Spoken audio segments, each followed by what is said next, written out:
Hi, I'm McAnders. I'm the author of this steamy college sports romantic comedy audiobook you're about to listen to. The description of the book is below, but allow me to tell you something about it. It is about Kendall, this shy, awkward, innocent college girl who doesn't get out much until one night when she goes out and comes back the next day with a hangover and a note pinned to her shirt. It says, "The pond at 2 p.m. As she goes there, she remembers there was a guy, and at the pond, she meets Nero, this 6'2", blonde, curly-haired, beautiful guy with rippling muscles and the hottest southern accent that Kendall has ever heard. I'm sorry, I don't remember what happened. Can you tell me a little about yourself? Because you seem perfect. Sure, I'm here on a football scholarship. Football? Nope. I'm sorry, mistakes were made. And then she storms off. And that would have been the end of it if that little rejection didn't send Nero into a tailspin, landing him in jail.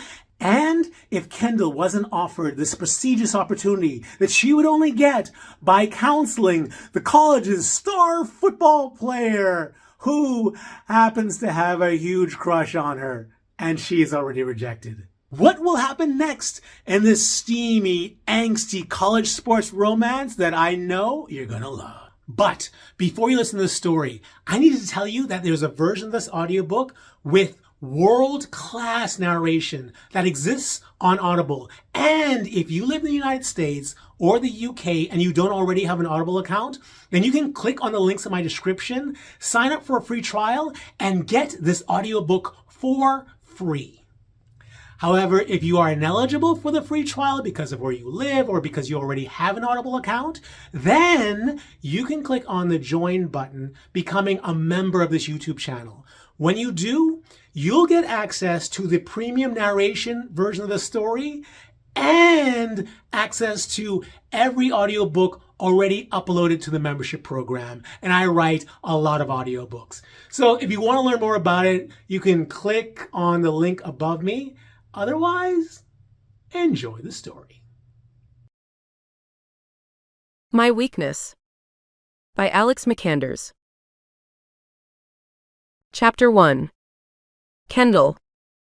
How many times have you put something into your mouth and thought, this does not taste good? Am I supposed to swallow it? And then you do, and you regret it. But seconds later you forget how much you hated it and put more of it in your mouth? Well, that was me last night, and I'm paying the price for it this morning. How can anyone drink whiskey? It tastes like dirt and it's like swallowing lava. I should have just held it in my mouth and spit it out when no one was looking. No one really cares if you swallow, right? They just care that you're there making the effort. Okay, that's it for me. I know that it's a cliché for people to wake up with a hangover and claim that they will never drink again. But I'm really not going to. I will never drink again. Not wine, not whiskey, not even a cider. I'm done with drinking. And while I'm at it, I need to reconsider my relationship with loud noises and the sun. Can you quit that, please? I said to my roommate Corey before groaning and rolling over feeling awful. I was putting on my pants, Corey replied confused. And can you do it quietly? How many ways are there to put on your pants? I groaned. I don't feel well. Do you want me to get you a glass of water or something? I'm gonna go get breakfast. Do you want me to bring you back a bagel? I thought about a bagel with cream cheese and lox and almost threw up. What was Corey trying to do, kill me? Our dorm room wasn't very big. Was she trying to get it all to herself? I moaned in reply and crawled into a ball. Corey remained quiet for a moment and then sat on the edge of my bed and pushed her fingers through my hair, scratching my scalp. It felt so good it almost made me forget how much I didn't like girls. To be fair, I didn't like guys either. It was people in general that I had a problem with. But the truth was, aside from how loudly she put on pants, Corey was very sweet. She was the type of person who restored my faith in humanity.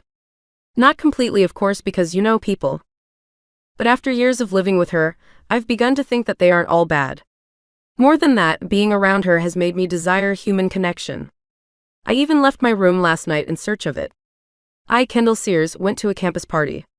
Clearly, Corey has been a bad influence on me. It's too bad that I'm only into guys and most are assholes. The ones who aren't still treat me like the freak show that I am. I don't even mind that they don't see me in a sexual way because I don't see them that way either. I mean, they're all right. But the thought of kissing one of them? Ha! Let's just say it would never happen. I take it you had a good time last night? I don't remember, I admitted. Did you black out? Yeah, I told her, burying my face in my pillow. Wow, that's rough, she said, rubbing my head a little harder. The girl had magic hands. If I were a dog, my leg would be going wild right now. Despite not being into girls, if she wanted to crawl into my bed and wrap her arms around me, I wouldn't have objected. She wouldn't do that, though. Because besides being straight as well, she was the purest girl I knew. No matter how innocent, she would probably think of it as cheating on her boyfriend. She was just a good person.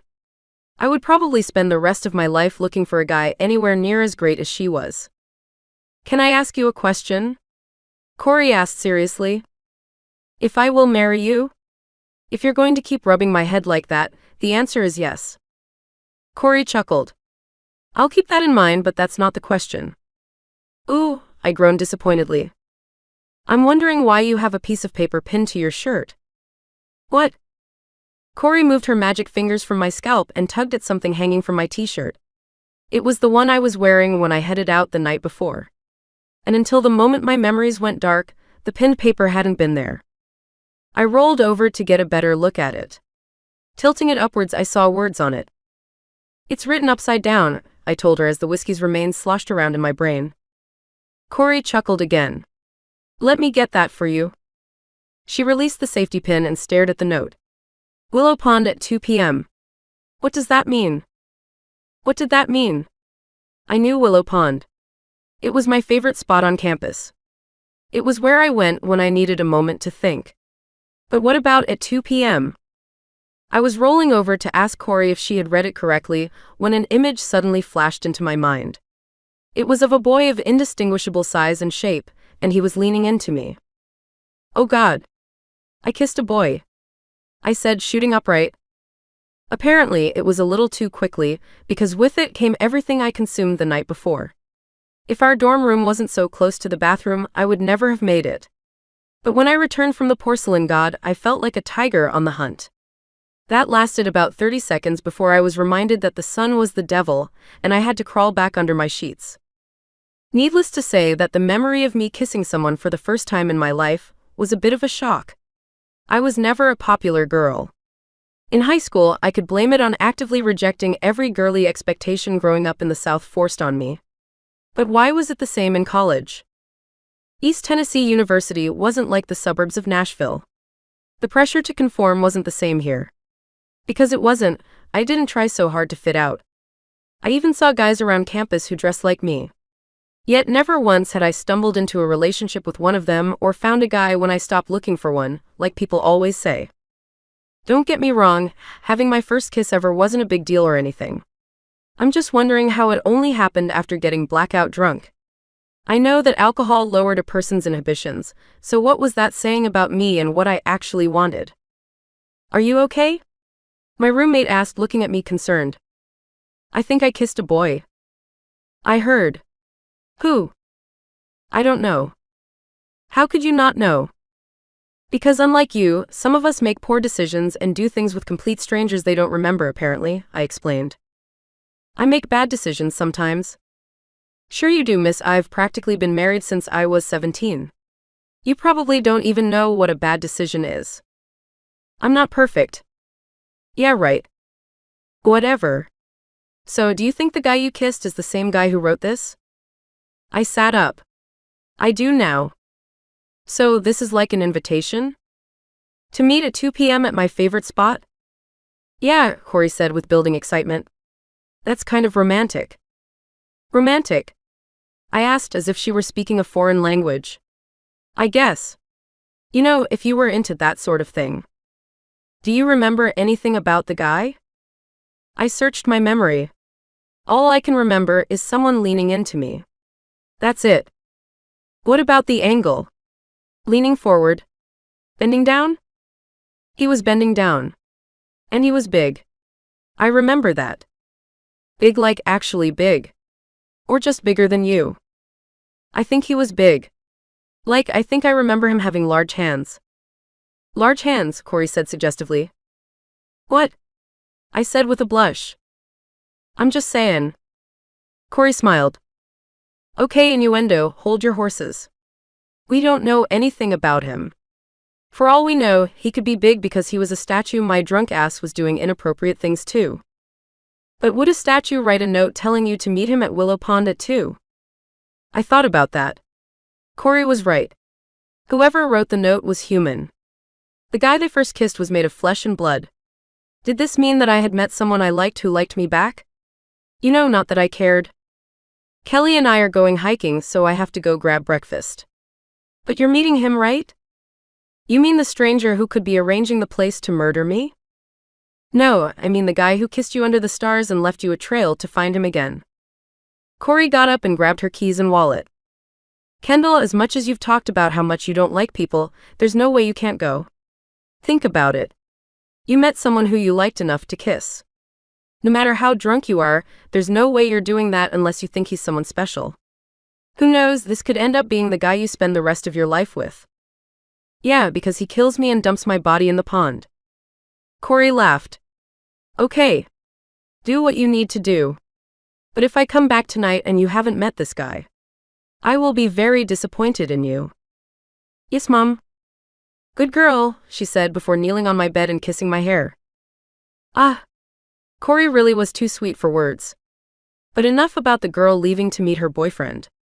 It was time to think about whoever it was that safety pinned the note to me. I had to admit that it was at least a little romantic. Did he realize that I wouldn't remember the night and want to make sure that we would see each other again? That had to be it, right? Not that he didn't want to put his number in my phone for the police to find? Or maybe it was both. Slowly feeling my strength return, I searched for my phone. When I didn't find it on my nightstand, I scanned the floor around my bed. It wasn't there either. Did I get so drunk I lost my phone? Crap. It was $800 and I'm still paying for it. I am seriously never drinking again. It's a good thing that apart from my parents, the only other person on it was the girl I lived with.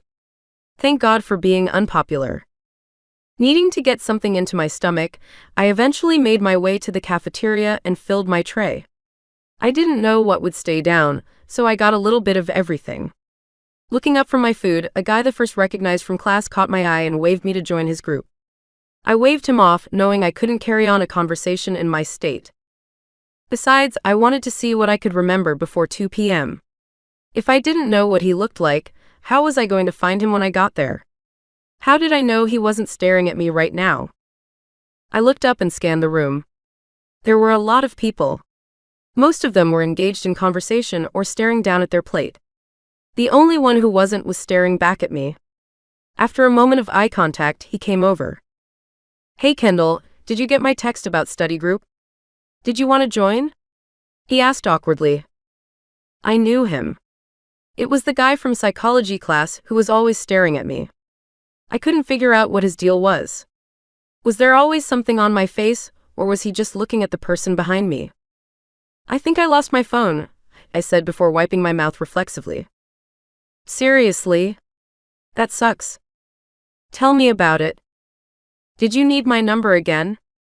I don't have anything to put it in. Right, he said, seeming disappointed. Anyway, we're meeting on Thursday at Commons. It would be great if you could come. I think I have something on Thursday, but maybe, I told him, not wanting to go. Oh, okay. Just let me know. He smiled and returned to his table. I had to wonder about him. The guy was always asking me to join him for one thing or another. How many social events did he organize? Finishing my pancakes, I felt human enough to return to my room and get ready for the day. Sunday was a quiet day at the dorms. Most people were usually shaking off the effects of their Saturday night. Taking a shower, I couldn't help but imagine who it was who had pinned the note to my shirt. What if Corey was right and it was the love of my life? The odds of it being him was low, but it didn't mean it couldn't happen. The thought of it made me tingle with excitement. What would it be like to crawl into a guy's arms and fall asleep? What would it be like to have a boyfriend or to have sex? I didn't know about any of that stuff. All I knew was that no matter who this guy ended up being, maybe I should do everything I could not to screw this up. Yeah, most people sucked, but I was tired of being alone. I wasn't a heartless monster, no matter how much I pretended to be. I wanted to know what love felt like. With our meeting time approaching and the butterflies swarming in my stomach, I found the nicest t-shirt I had and matched it to the same shade of black pants. Wrapping a studded leather bracelet around my wrist, I stood in front of the mirror and stared. I was skinny, I had almost no boobs, and I dressed like a goth kid who wasn't making an effort. Brushing my unruly curls off of my forehead, they fell back. Yeah, this was as good as it was going to get for me. This guy was sure to be disappointed when he saw me in the light of day. After debating whether I should go a few more times, I left my room and headed to Willow Pond. I could barely breathe, I was so nervous. What would happen if I couldn't recognize him? What if he saw me, realized he had made a huge mistake, and then left me standing there waiting? The thought was almost enough to make me turn around, but I didn't. I continued step by step until the pond came into view. The place was practically empty. The only one there was a guy who stood along the shoreline staring at the ducks. Could that be him? It couldn't be. I could only see his back, but from it I could tell that he was way out of my league. Imagine shoulders broad enough to carry the world and arms strong enough to crush it in his hands. His golden hair glistened as the reflection from the pond bounced off of it. The sight of him threatened to take my breath away. When he turned and our eyes met, it did. It was him, the guy from last night. I would have recognized him anywhere. Memories came rushing back. Drunk off my ass, I had walked up to him at the party and had told him that he was the most gorgeous guy I first had ever seen. I was expecting him to tell me to fuck off. Instead, he asked me my name and we talked for the rest of the night. Mostly I kept telling him how hot he was and tried to kiss him while he fought me off and blushed. Oh crap, I had forgotten about that. I had made a complete fool of myself. He had only kissed me because I wouldn't leave him alone until he did. But then he wrote something on a piece of paper and told me that it was for tomorrow and that if I was still interested then, I should meet him here. I think he had acted the way he had to be a gentleman. He had to have seen how drunk I was and didn't want to take advantage of me. But how could someone be that hot and thoughtful? There was clearly something wrong with him. Kendall? You came, he said, smiling through a rural Tennessee accent. Oh God, he remembered my name. What was his? Of course, I said, stepping within an arm's length of him. How could I not? You don't remember my name, do you? He joked. I do. It's My thoughts tumbled desperately. That's okay. You were pretty drunk last night. I'm just glad you came. The note helped. It was pinned to me. He laughed. Yeah, I didn't want you to lose it, like your phone. So I did lose my phone. That's what you told me. Crap. I was kind of hoping you had it. Why would I have it? He asked, still smiling. I was just hoping. So, are you gonna make me ask you your name? Oh. It's Nero. Kendall? I remember. Right. I have to be honest. I don't remember much from last night. The only things I do came to me about 60 seconds ago. Sorry? That's okay. What do you want to know? I remember everything. I thought for a second. Did we kiss? Nero laughed. Yeah, we kissed. Was it good? It was for me. And I was kissing you, so it was probably good for me too. Nero blushed. What did you tell me about yourself that I might have forgotten? I don't think I told you much of anything. Why not? You didn't ask. But I asked you a lot about yourself. I know that you're from Nashville. Born and raised, I confirmed. I know that you're a junior. True. And I know that you're the cutest girl I've ever seen. But you didn't have to tell me that. My cheeks burned hearing his words. It clearly wasn't true, but to hear him say it sent a pulse through me that settled in my sex, making me feel warm. You're pretty hot too, I told him, knowing I was beet red. Thanks. Since you know so much about me, I guess I should ask about you. Okay. Shoot. Where are you from? It's a small town about 2 hours from here. And what year are you? I'm a freshman. I took a few years off after high school. What's your major? Right now? Football, he said with a laugh. Football? I said, feeling the air release from our bubble. Yeah. I'm here on a scholarship. So right now I'm eating and breathing it. I stared at Nero, not hearing another word after he said football. A pain shot to the pit of my stomach until I was forced to cut him off. No. I'm sorry, no. I can't do this. Football? Hell no. I said, stepping away and pointing my finger. I stared at him again as the shock washed across his beautiful face. Why did he have to be a football player? Phewick. I shouted in utter frustration before storming off and not looking back. Chapter 2. Nero. What just happened? 1 minute, I'm talking to the girl I had met the night before. Things were going well. I was feeling like she could be someone special. Then out of nowhere she yelled at me and told me to fuck off. What the fuck just happened? I shouted at Kendall as she walked away. She didn't turn around or reply. A part of me wanted to chase her down and force her to tell me, but I wasn't going to. Did it have to do with me playing football? How? Why? Football had always been what everyone liked about me. Even the people who hated me loved me when I stepped onto the field. Hell, even my mother loved me when I stepped onto the field. For so many years my mother had been missing from my life. Not because she had abandoned me like my father, but because she had disappeared into her own world. And the only time she would rejoin this one would be cheering for me under Friday night lights. Football had been how I and my newly discovered brother Cage bonded. Football is what is paying for my escape from the small town I grew up in. Football has given me everything good in my life. But the first girl who has made my heart tumble just looking at her hates me for having anything to do with it? Why can't I catch a fucking break? Standing where Kendall had left me, my thoughts spun. It wasn't just that Kendall had walked off rejecting me.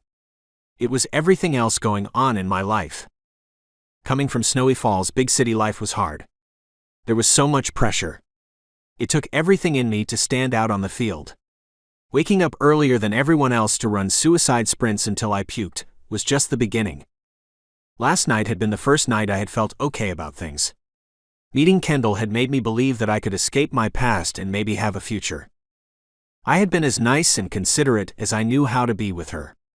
I really didn't want to screw things up. Everything about her told me that she was my chance to have the happiness I watched everyone else have. And all of that vanished when she pointed her finger at me and yelled, "Hell no." That hurt. It ripped my guts out. I started walking so my head wouldn't explode. Leaving the pond, I headed to the street. It was the one that cut through campus. But instead of heading to my cramped dorm, I jogged in the opposite direction. I needed to get away. I needed to breathe. My jog quickly turned into a run. As I did, my mind swirled. Thoughts of Kendall shifted to the last 21 years of my life.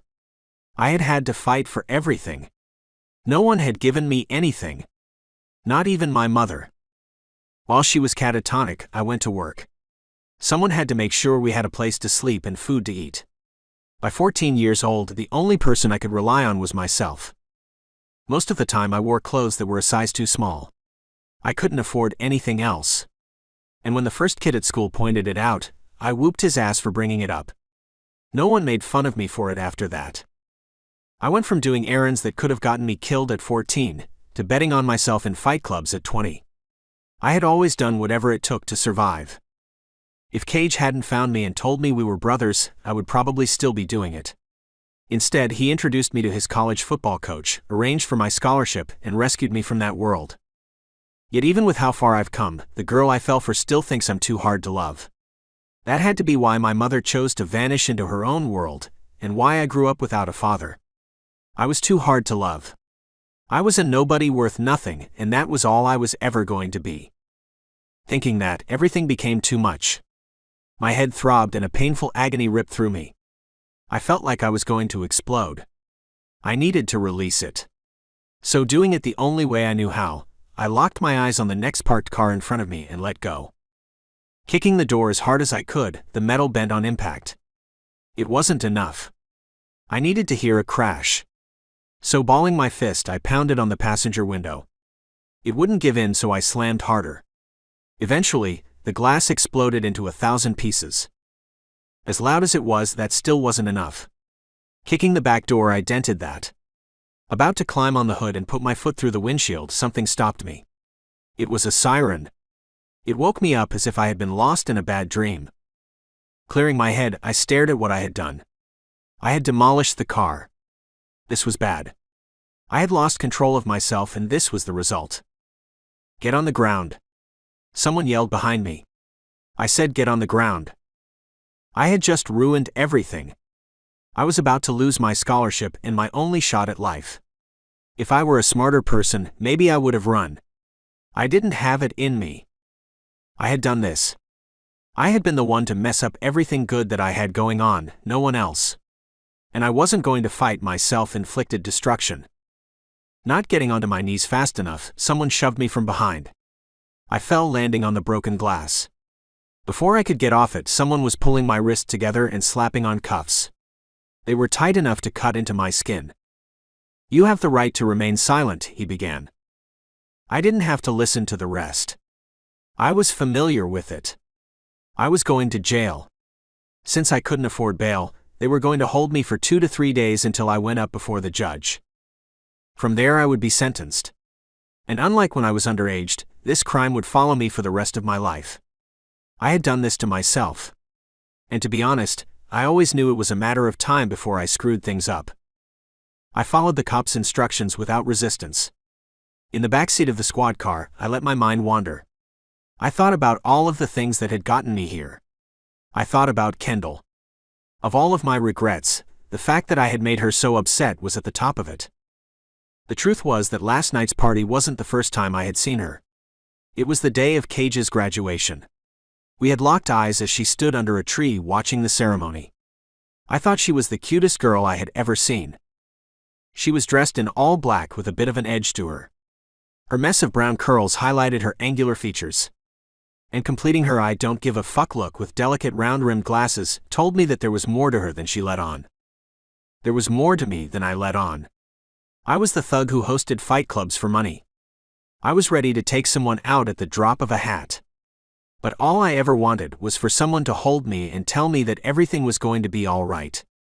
When I saw Kendall standing there, I desperately wanted to do that for her. Maybe no one would ever do that for me, but I could be her rescuer. I wanted to protect her. I wanted to give Kendall the love I could never have. But the moment I was given an opening, I fucked things up by being myself. At the station, I answered all of their questions and was escorted to my cell. There were 2 other people there. One looked drunk off his ass and the other, well, he looked like me, a thug whose time had run out. I wasn't in the mood for talking, and neither were they. This wasn't my first time in jail, so knowing I would be there for a while, I got comfortable. It was to my surprise when a cop appeared on the other side of the bars and said my name. Nero Roman? That's me. You made bail. Let's go. I got up, sure he had made a mistake. But if they were going to let me out on a filing error, I was okay with that. Walking back to the sea of desks, I scanned the room, spotting someone I didn't expect to see. Quinn was my brother's girlfriend, and she was looking pretty freaked out. Considering Quinn's parents had more money than God, and she grew up vacationing in places like the Bahamas, no wonder being in a police station made her look like she was about to pee herself. The only question was what she was doing here. I hadn't used my one phone call. I couldn't think of anyone who would help me. When I got within arm's length, Quinn threw her arms around me. Her embrace was genuine and tight.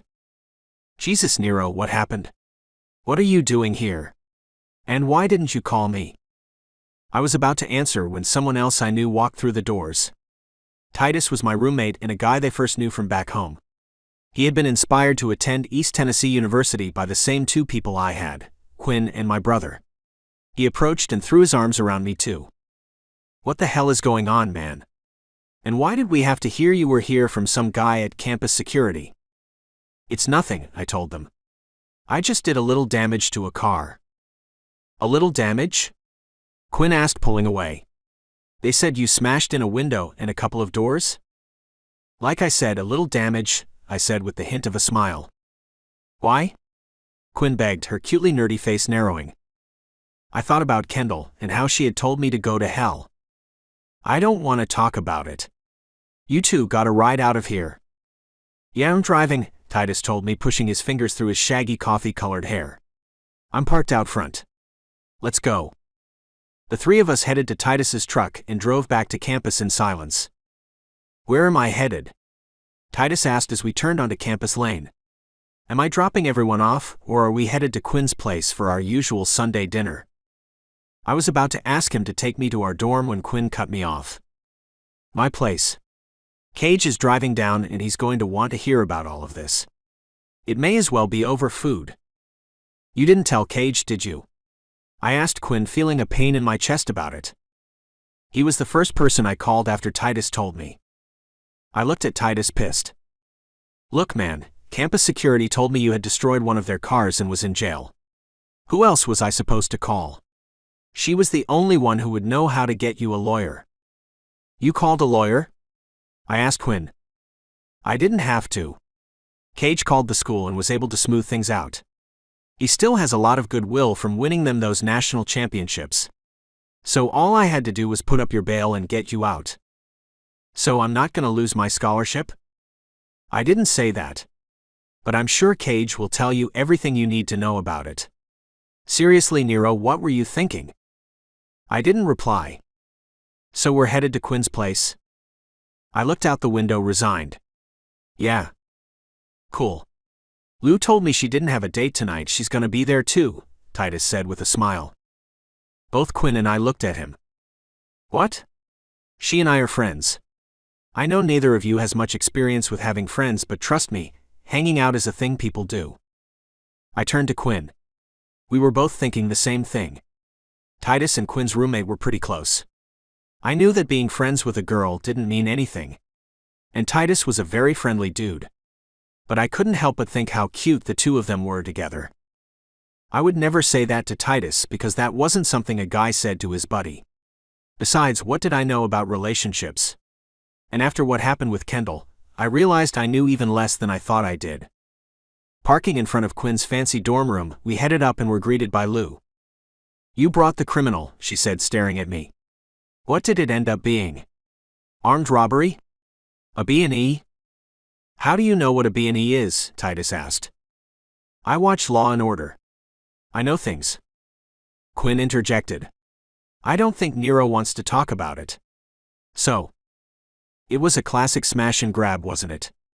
Look, don't think because you have this whole bad boy thing going on, you're going to get me to fall in love with you. I like nice guys. I opened my mouth to reply. Okay, fine, we can go out. But if you get me pregnant after a drunken night of lovemaking, I'm having the baby and I'm not raising him alone. I looked at Lou, stunned, and then laughed. We all did. I'm serious, mister. I'm not raising Nero Jr. by myself. Okay, I promise, I told her, suddenly feeling better about things. Titus spoke up. Now that we got that settled, how does everyone feel about a game of Wavelength? Wavelength was our go-to Sunday night game. Mostly it was over drinks and when things were a lot less tense. Pairing up, Titus grabbed Lou, of course, and I partnered with Quinn. Playing a couple of rounds, things were good. Then Cage arrived. My brother was pissed. I couldn't blame him. Why the hell did you smash up a campus security car? It was a campus security car. I asked. You didn't know. It wasn't like I was targeting anybody. I was just mad. About what? Nothing, I said, really not wanting to talk about it. Don't want to say, huh? Well, you're gonna have to talk about it. The school's willing to let you pay for it instead of pressing charges. I don't have the money. You're the one who destroyed it. You're going to be the one to pay for it. I could lend you it, Quinn volunteered. I don't need your money, I snapped. Watch it, Nero. She's just trying to help. I don't need her help. I don't need anyone's help. Considering she was the one who bailed you out of jail, that doesn't quite seem true, does it? I shut up, knowing Cage was right. As soon as I stopped talking, so did Cage. With a lot more sympathy in his eyes, he approached me and put his arms around my shoulder.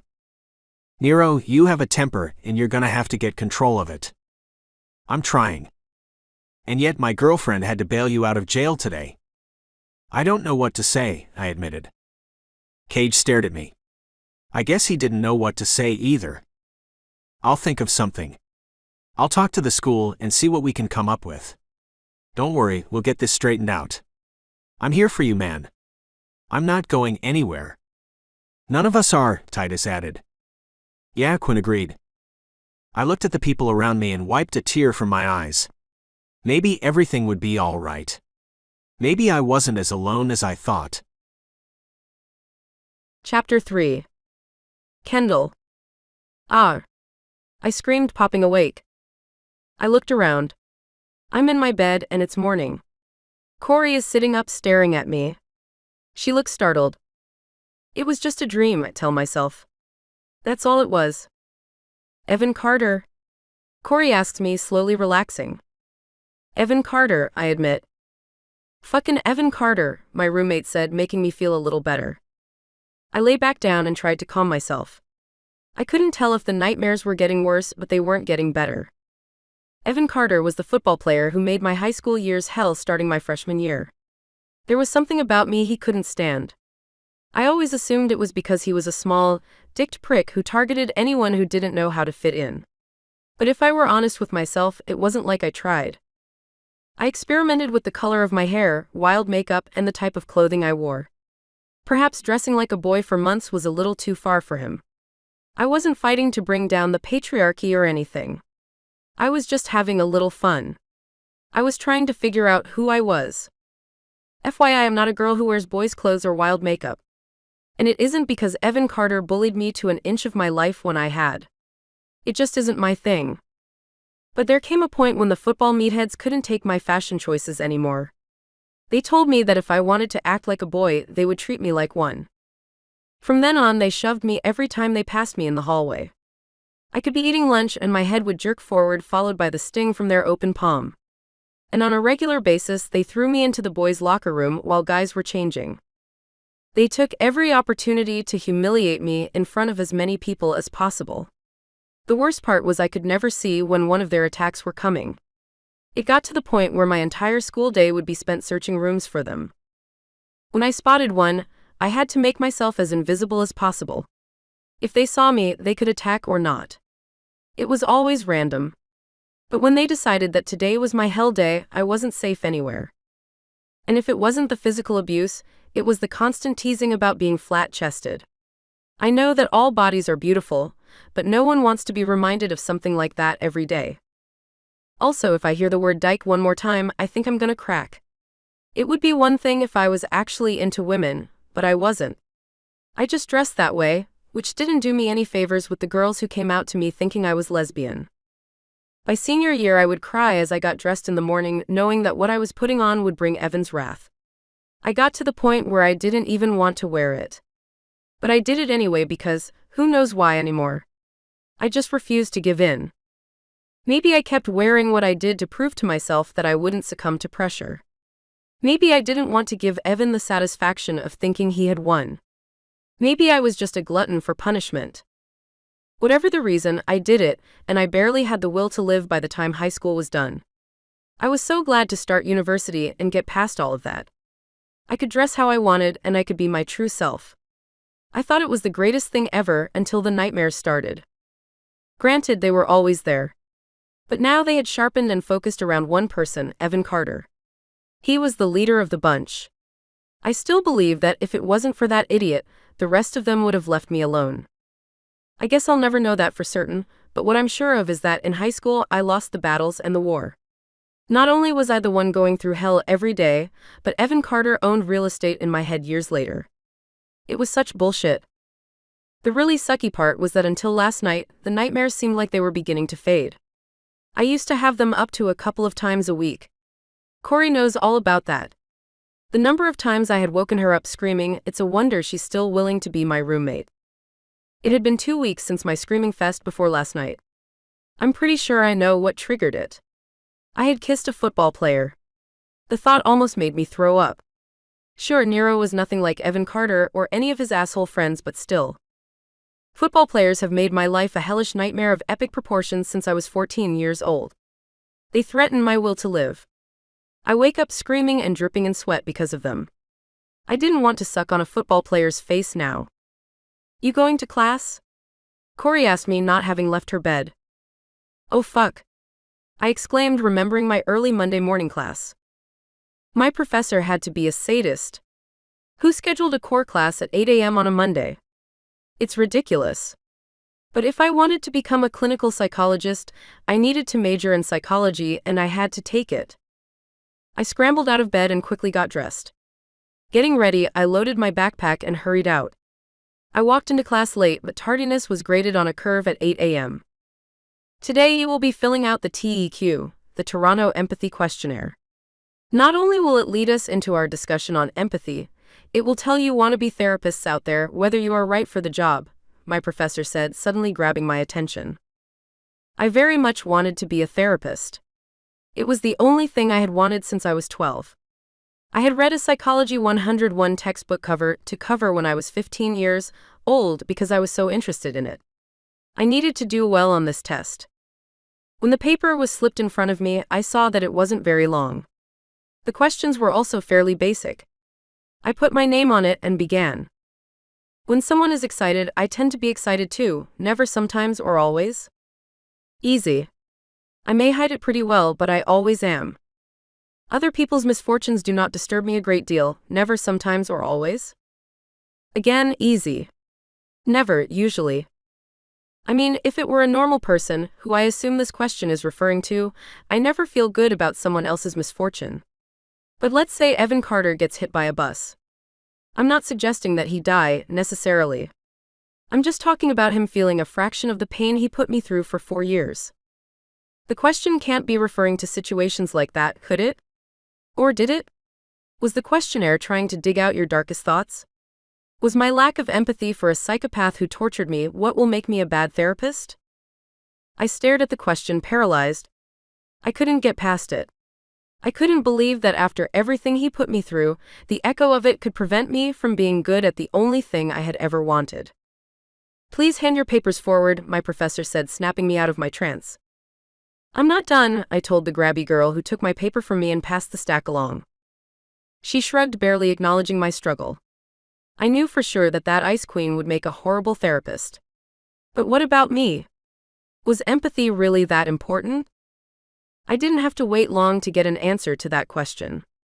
2 days later, my professor asked me to see him before I left.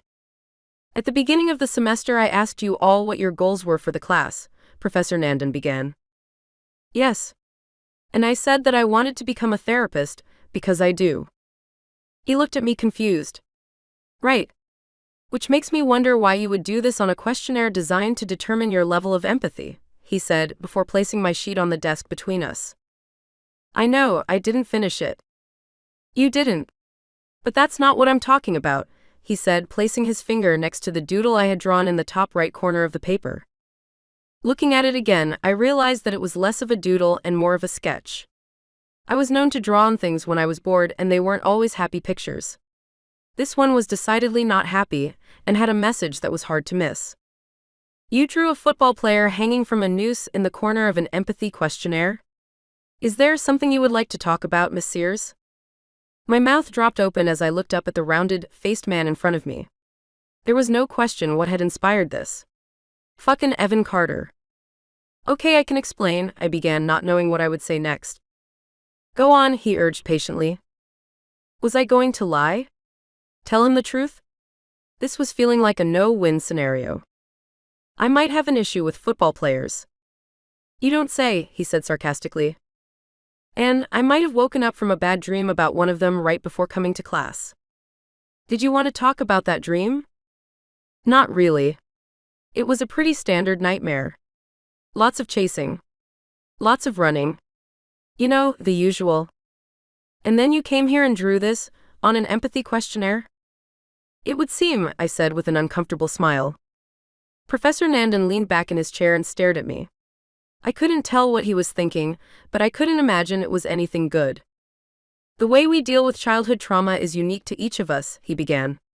Some of us choose to avoid it. But the most effective strategy for having a healthy, happy life is to deal with issues head on. You're suggesting I should see a therapist about it?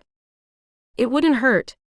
But what the research shows is that the most effective way to gain empathy for a group is to humanize them. I don't think football players aren't human. They're just the worst ones who ever existed. My professor looked at me strangely. Right. But you do accept that not everyone who shares a trait is the same? Not every football player is alike. Just like how not every student who dresses in all black and studded bracelets are alike. We are all unique individuals. What are you suggesting? I asked, feeling a knot tighten in my chest. I'm suggesting you get to know a football player. I think if you see their individuality, it might go a long way to helping whatever negative feelings you have towards them. It might even help your dreams. And how do you suppose I get to know a football player? Interestingly enough, there is a program I've been trying to put together for a few years. It's kind of a mentorship thing. Upper-class students are matched with freshmen who are having a hard time adjusting to university life to act as someone they can lean on. Considering your goal is to become a therapist, this might be up your alley. That sounds great. But I'm guessing what you're not saying is that I would be mentoring a football player. There's one that has gotten into a little hot water for his behavior. And instead of expelling him from school and the football program, the university thought that something like this would be helpful. I stared at my professor. Worst idea ever. Not the whole thing. The mentorship part sounded pretty cool. But the part about me being locked in a room with one of those pig-throwing psychopaths was insanity. Was he looking to get me killed? As soon as the door was closed and we were alone, this guy would dislocate his jaw and swallow me whole. Having devoured me, he would most likely slither his way to Washington, D.C., growing in size, until, with his tail wrapped around the Washington Monument, he would eat the president, turning the United States into a demonic dictatorship. Or was I overreacting? Yes, I said before it registered in my brain. I'll do it. You will. Apparently. Are you sure? No. But yes. Look, I want to be a good therapist someday. Hell, I don't just want to be good. I want to be great. I want to help people. I want kids to not have to go through what I did growing up. And if that means confronting my issue with a certain group of demonic soul suckers, I will. Professor Nandan looked at me questioningly. I'm kidding, mostly. No, I'm kidding. I can do this. And you're right. Confronting my issue head-on is the best way to handle this. Then I'll set it up. Thank you for this. If this works out with you and him, it could lead to a lot of people receiving help for years to come, he said with a smile. In other words, no pressure? He laughed. No pressure. Just be you. It's not about you being able to provide him with any answers. It's about being there for him and lending him your ear when he needs it. I could do that. You'll do great, he said before promising to email me the details and sending me off. It was a good thing that no one actually needed sleep to maintain their sanity. If they did, I would have been in a whole lot of trouble. Because lying in bed in the dark, all I could think about was everything Evan Carter and his teammates did to me. I didn't know what I was thinking when I agreed to do this. Me mentoring a football player was a bad idea, a very bad idea. That wouldn't stop me from going through with it, though. Who was I to reject a bad idea? Walking to the agreed-upon meeting spot, I was sweating through my clothes. I was having a full-on panic attack. We were meeting in the Serpent's Den, the football team's practice facility. But at least my professor was going to be there with me. You ready for this? He asked me as excitedly as I was terrified. No, but I'm here. So let's do it. Professor Nandan put his arm around my shoulder and led me into the room. The beast sat with his back to me. The funny thing was that I recognized his back. It was unmistakable. And when he turned around and I got a glimpse of his to die for cheekbones, I thought this was a cruel joke. You? I asked, stunned. Do you two know each other? My professor asked. We stared at one another. I didn't know how to respond. We've met, Nero replied. I'm hoping that's good, my professor suggested. Nero looked at me again. Yeah, he confirmed, allowing my professor to breathe. Then perhaps I don't need to introduce you two. But Nero Roman, this is Kendall Sears. Kendall, Nero is a very promising football star. I don't know about all of that, Nero quickly interjected. I've seen you play. You're very good, the older man gushed. Thanks, Nero said, looking away bashfully. And Kendall here is one of my most promising students. I am, I confirmed. Probably his best. I have no idea why I said that. But it broke the tension. At least for those two. I don't know about all of that, my professor joked. But she's very good. You should be in good hands with her. Should I leave you two to get to know each other? I don't see why not, Nero said, looking at me like I hadn't spit in his face and kicked dirt on him as I walked away the last time I saw him. Very good. Then I'm off, the glowing man said before leaving us alone and closing the door behind him. We both stared at each other. It would have been the worst thing in the world if he wasn't so goddamn hot. Seriously, how could someone be that good looking? The guy used sex. I considered what he looked like naked. So, what do you want to talk about? He asked me, smiling. God, did he have a great smile. I thought I was sweating before. Now I was practically standing in a puddle. Are you hot in here? I asked. I mean IT. Is IT hot in here? Do you want to get out of here? Let's get out of here. I need some fresh air. I can't breathe in here. Are you okay? He asked, concerned. I just need to take a walk. Can we take a walk? Whatever you want, he said, dripping with small-town southern charm. We left the practice facility and walked back to campus in silence. Halfway there I realized I wasn't going to be able to walk away from this, so I headed to a bench and sat down. Nero sat next to me. I could smell him. He smelled like leather and musk. The scent made the flesh between my legs pulse. What was I doing getting excited for a football player? How did you know? How did I know what? I asked, still not looking at him. That this was my favorite spot. I don't remember telling you that the night we met. This is your favorite spot? I asked, finally turning towards him. Yeah. I stop here every day after practice. Practice is always a lot, you know. Everything can be a lot. So this is the bench I sit on to get my thoughts right. I looked around. I hadn't spent much time on this corner of the campus during my years here. But it was a beautiful spot. There were more trees here than any other part. And with the colored fall leaves blanketing the ground, the scene looked like a postcard. What is it that gets to be a lot? I asked, suddenly feeling calmer. Nero's smile disappeared.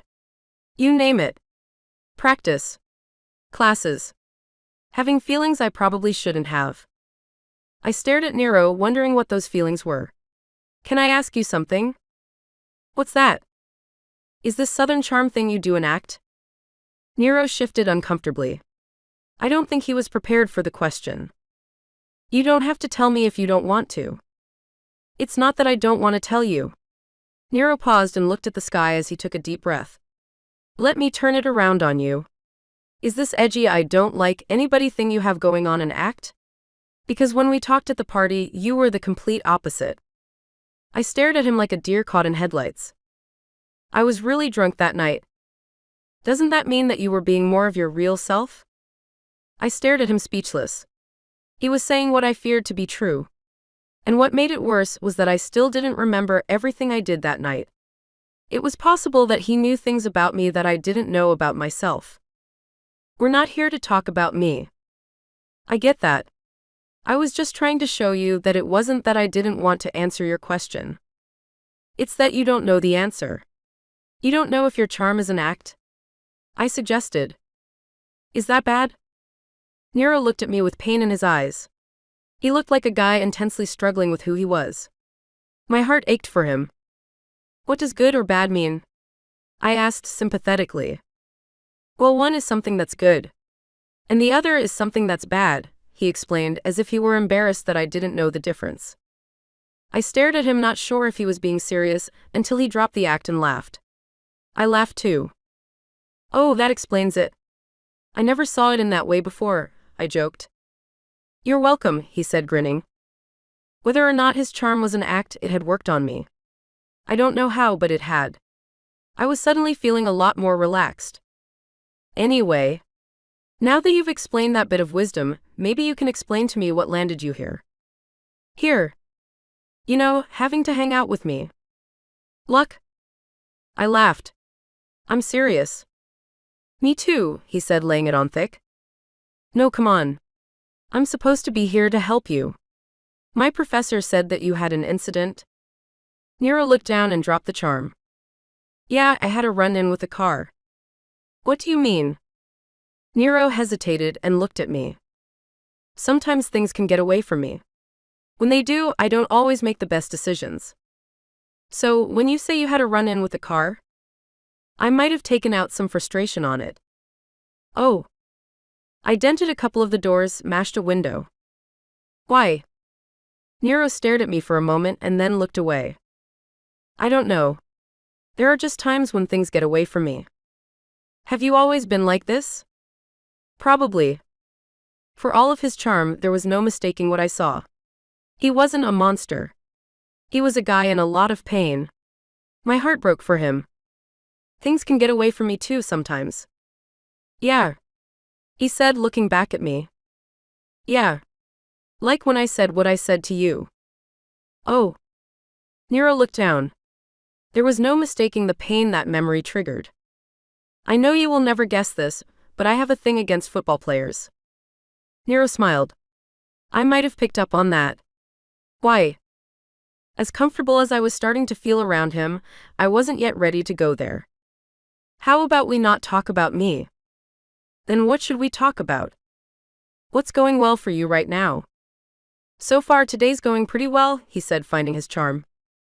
Come on. It is. And I guess you can say football's going well. What does that mean? Have you been catching a lot of passes or something? Yeah, I play running back, which means it's my job to catch passes and run down the field. I've been doing it a lot. Sounds great, I said, mustering as much enthusiasm as I could.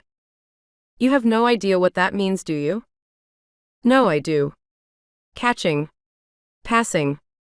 The field is that big green thing with the stripes, right? Nero laughed. He had a nice laugh. Yes. That's the field. I have an idea. You want to get to know me, right? For professional purposes, I made clear not wanting to lead him on. He tried to hide his disappointment.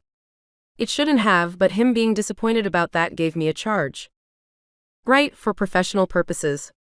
Then you should come watch a game. All of my fears about football players came rushing back. I don't know. You should. I can get you tickets.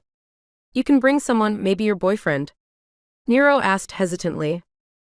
Wasn't my drunk ass trying to kiss you a couple of nights ago? I remember something like that, he said, feeling good about himself. Then what makes you think I would have a boyfriend? I don't know. Maybe you have an open relationship or something. Ah, no. I said firmly. Great.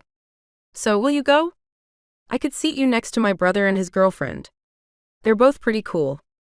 And my brother used to play football here, so he could explain everything you need to know about the game. Your brother is an ex-football player. One of the best in East Tennessee University history, Nero said with a smile. So are you coming? I thought about it for a second. Before I could decide, I heard myself say yes.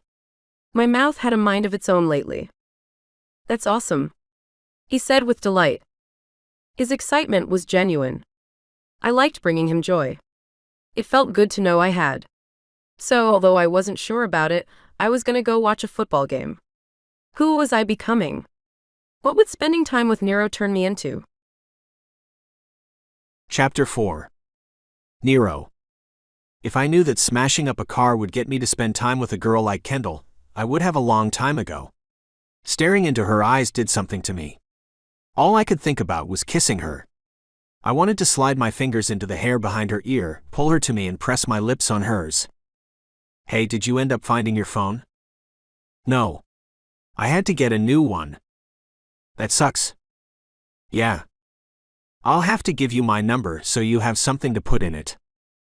Kendall looked at me with a suspicious smile. I can text you the details of Saturday's game. She stared at me adorably and then gave in. Sure. Standing in front of her exchanging numbers, I thought about all of the things I wanted to do to her instead of saying goodbye. I didn't do any of them. Staring at her, my heart raced. I felt alive when I was with her. It was like the weight of my past was lifted. Deciding to wrap my arms around her and never let her go, she stuck out her hand. It was good meeting you. Again, she told me professionally. Oh? Yeah. It was good seeing you. I told her before shaking her hand and walking away, still tingling from talking to her. After a few steps, I couldn't help but look back, so I peeked over my shoulder. I caught her gaze. She was looking back too. A rush of heat washed through me. When she quickly turned around, I did the same. She clearly wanted to keep things professional. I could respect that, though I definitely didn't want to. I wanted to do things to her that I barely dreamed of doing with a girl. Before seeing Kendall at Cage's graduation, my feelings for girls had been different. I imagined hooking up with them, and maybe grabbing something to eat together. It was never anything serious. But I wanted to know Kendall. I wanted to talk to her and find out who she was. I wanted to kiss her. I wanted to lie in bed holding her naked body in my arms. Thinking about it, I immediately became hard. It happened a lot when I thought about Kendall. I didn't know how I was going to keep my head in Saturday's game, knowing she was going to be there. One thing for sure was that I needed to have the best game of my life. I needed Kendall to see me on that field and realize that she didn't want to keep things professional. Once she did, I was going to pull her into my arms and everything would be perfect. Heading back to my room to relieve myself of the tension that had built up, I entered and was surprised to find it full of people. "Cage, Quinn, what are you doing here?" The two looked over at Titus. "I'll give you three some space," Titus said, quickly heading for the door. Still feeling charged from my time with Kendall, I had to hide the bulge stretching across the front of my pants. "Hey bro, do you have a second to talk?" "Yeah, what's up?" I agreed, getting nervous. "You two aren't about to tell me you're breaking up, are you?" Both of them looked at me shocked.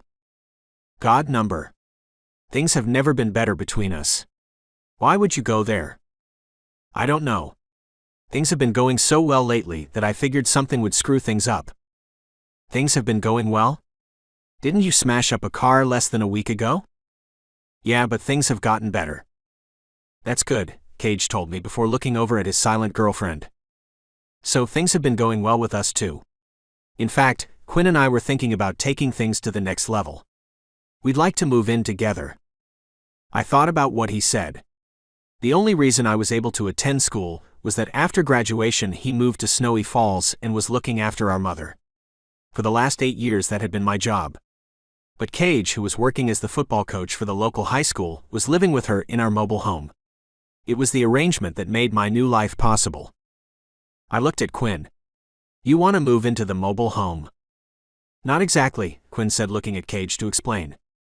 Quinn was thinking about buying a house in Snowy Falls. That way she doesn't have to stay in Dr. Sonia's bed and breakfast when she comes for the weekend. "So, you want to move out of our place? Who's gonna take care of Mama? Are you expecting me to come back and do it?"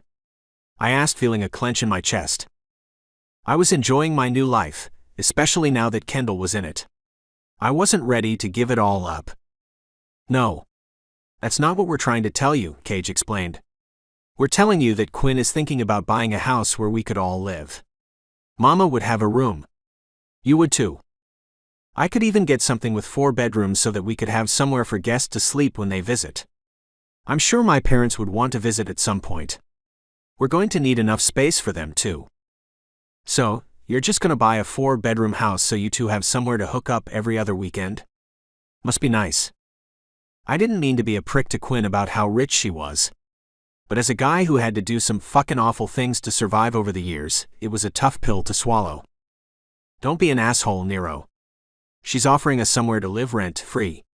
Aren't you tired of living in a place with no privacy? I mean, how did you even have girls over when you were growing up?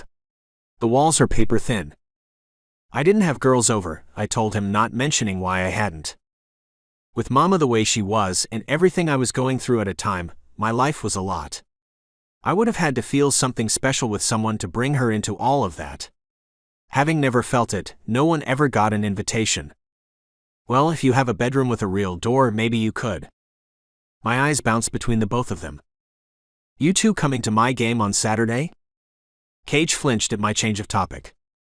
"Of course. The person they assigned me for that anger management program they put me in is gonna be there too. She doesn't know much about football. Do you think you could, explain things to her? I just don't want her to be bored to death. I want her to have a good time." "No worries. We got you. How's the program going, by the way? I was a little nervous about it. But it might work out, I said, thinking of Kendall. You seem happier, Cage pointed out. After he said that, I realized I was smiling. Maybe. We'll make sure she has a good time, Cage agreed. What's her name? Kendall? As soon as I said it, I felt my cheeks heat up. They stared at me like my feelings for her were written on my face. Okay, yeah. We got you, Cage said with a smile. Don't worry about a thing, Quinn said, telling me that Kendall would be in good hands. Texting Kendall about her ticket, she replied with a simple, thank you. I was hoping for a little more. If she was still into me, wouldn't she have at least wished me luck on the game? I remembered what she said to me the night of the party. Drunk, Kendall had made clear that she wanted me. The same was true when we met up on Sunday before she found out I played football. But maybe that was no longer true. That motivated me even more to have the game of my life. I had to win her over. The only thing anyone ever liked about me was what I did on that field. I was going to get Kendall to like me. Thinking I would be distracted entering the stadium for the game, I was wrong. I had never been more focused in my life. Titus, who was a bench warmer on the team, tried to talk to me.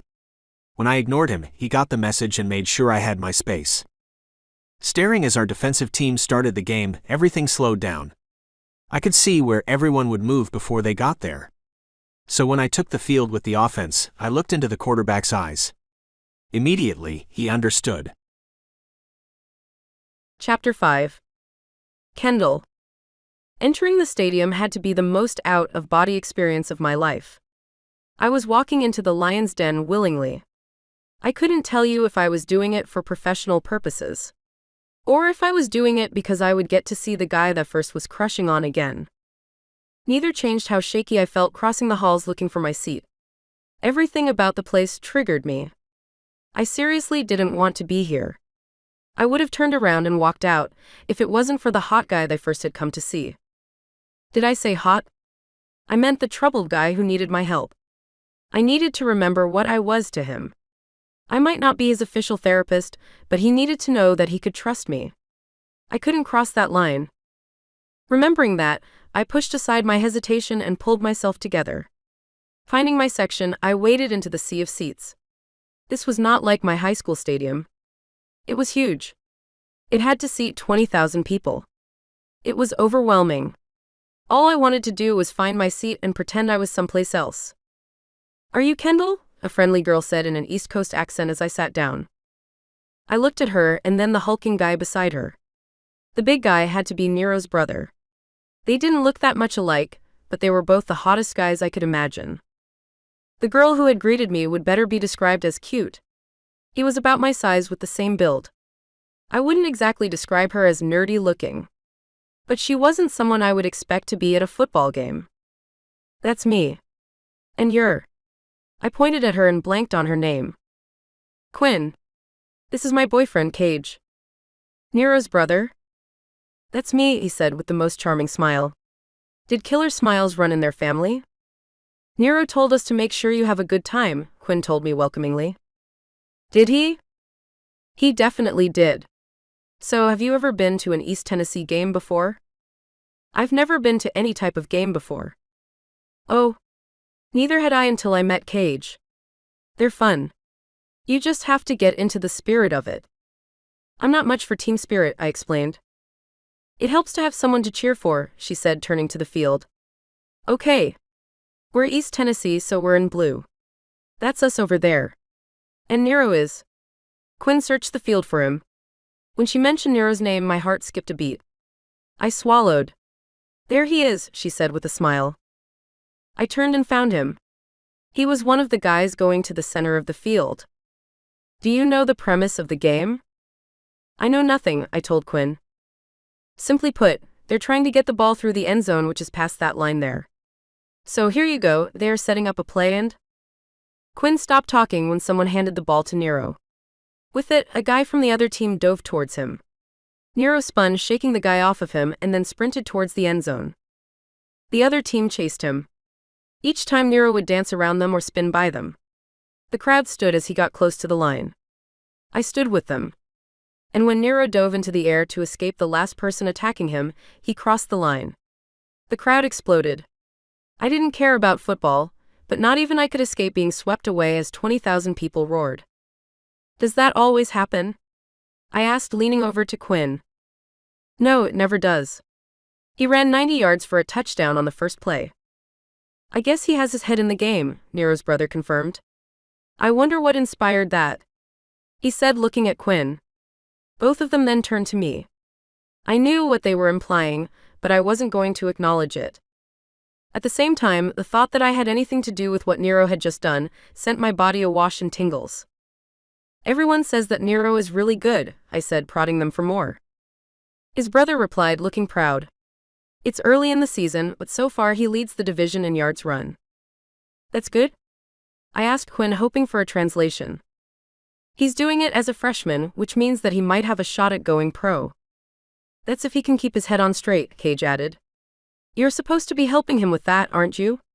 How's that going? They both looked at me. He ran 90 yards on the first play of the game. You tell me, I said, suddenly caring whether they wanted Nero and me to be together. Cage laughed. Yeah, maybe you'll be good for him. Nero could use a few more good things in his life. I didn't know what that meant, but I made a mental note to find out. I had to admit that watching the game wasn't as terrible as I thought it would be. As I understood it, Nero scored 3 more touchdowns, which was very good. And Quinn turned out to be someone I could really relate to. She was pretty great. Both of my hosts were. I couldn't get myself to warm up to an ex-football player entirely. But the fact that he was with someone like Quinn made me think that he wasn't all bad. Maybe not every football player was a complete jerk. We're going to meet up with Nero and grab something to eat. Would you like to join us? Quinn asked. I hesitated. There was no question that I wanted to see Nero. If nothing else, I wanted to congratulate him on the game. But wouldn't the professional thing be for me to go? I didn't want to make Nero think that something could happen between us. As good as that was starting to sound, it couldn't. Join us, Quinn insisted. I'm sure he would love to see you. Okay, I said without thinking. Great, Quinn said with a smile. So you're from Tennessee? Quinn asked as we made our way through the stadium. Nashville. And you? New York. Oh wow. What was that like?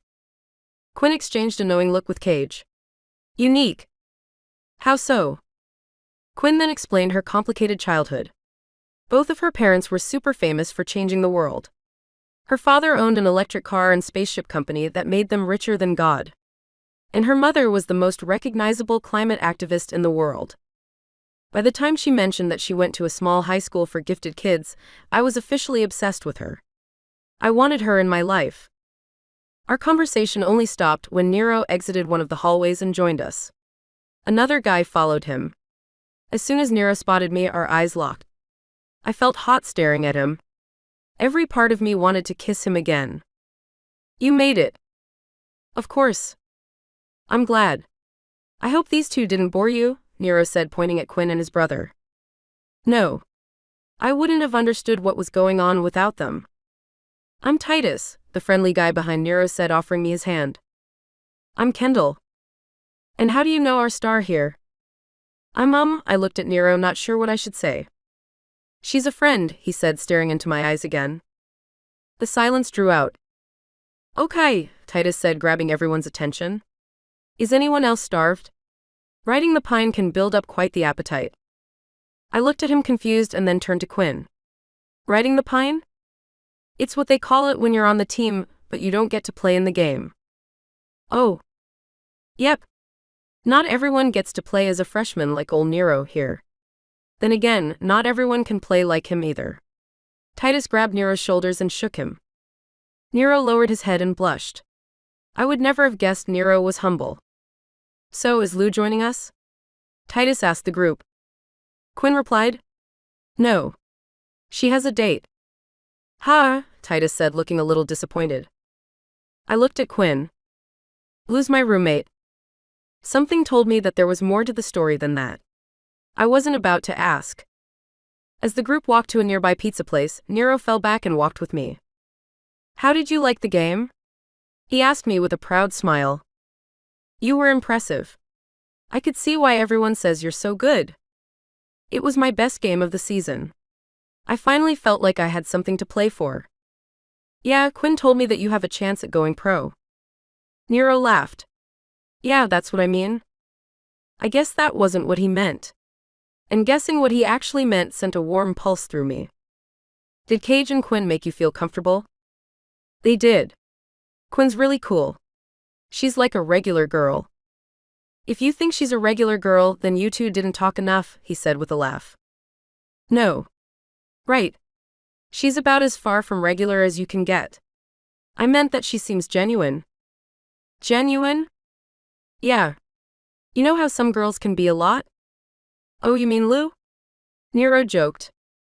Oh, really? Yeah. She's a show. You don't like that? I don't know. I guess it's more that I'm over it. I think I used to be a bit of a show. You. I hadn't figured out who I was yet. Really? Yeah. And let's say that not everyone appreciated my discovery process. Does that have something to do with how you feel about football players? I looked at Nero, knowing that I had kept my feelings on them vague. It has something to do with it. Well, I hope you're beginning to see that we aren't all like that. I'm starting to, I said with a smile. So what you're saying is, thank you, Nero, for opening my eyes. For they were closed before and now you have changed my life forever. I laughed. I don't know about all that. That's okay, you can say it. You don't have to be embarrassed. You're among friends. I gave him a playful side eye and left him to talk with Quinn. I really did like Quinn and she seemed to like me too. Although this was my third year here, the closest thing I had to a friend was Corey, my roommate. Corey was sweet, but she fit so comfortably into society's expectations that her life had been easy. That made her hard to relate to. Quinn was not. That made a difference. At the pizza place, I sat next to Quinn and continued talking to her. Every so often I would look up at Nero and catch him staring back. Each time I caught him, it gave me a rush. He was kind of an amazing guy. I was starting to see that. But that didn't change that it was my job to help him not get into his pants. Though, talking about getting into his pants, when we were walking to the pizza place, I had glanced down below his belt. The bulge that stretched across the front of him was impressive. It was almost enough to make me forget everything, strip him naked, and ride him like a bull. Almost. When the bill came, Quinn grabbed it and no one made a gesture to pay. I offered to pay my share, but she brushed me aside. You can get the next one, she told me.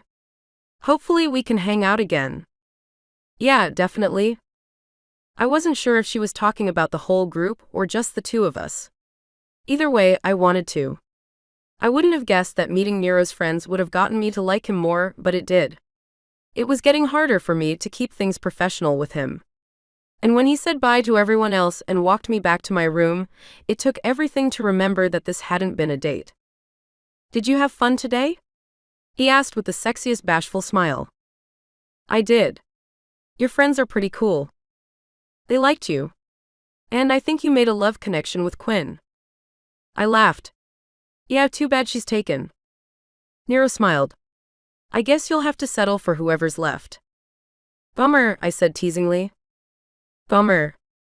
Staring into his eyes, I recognized this moment.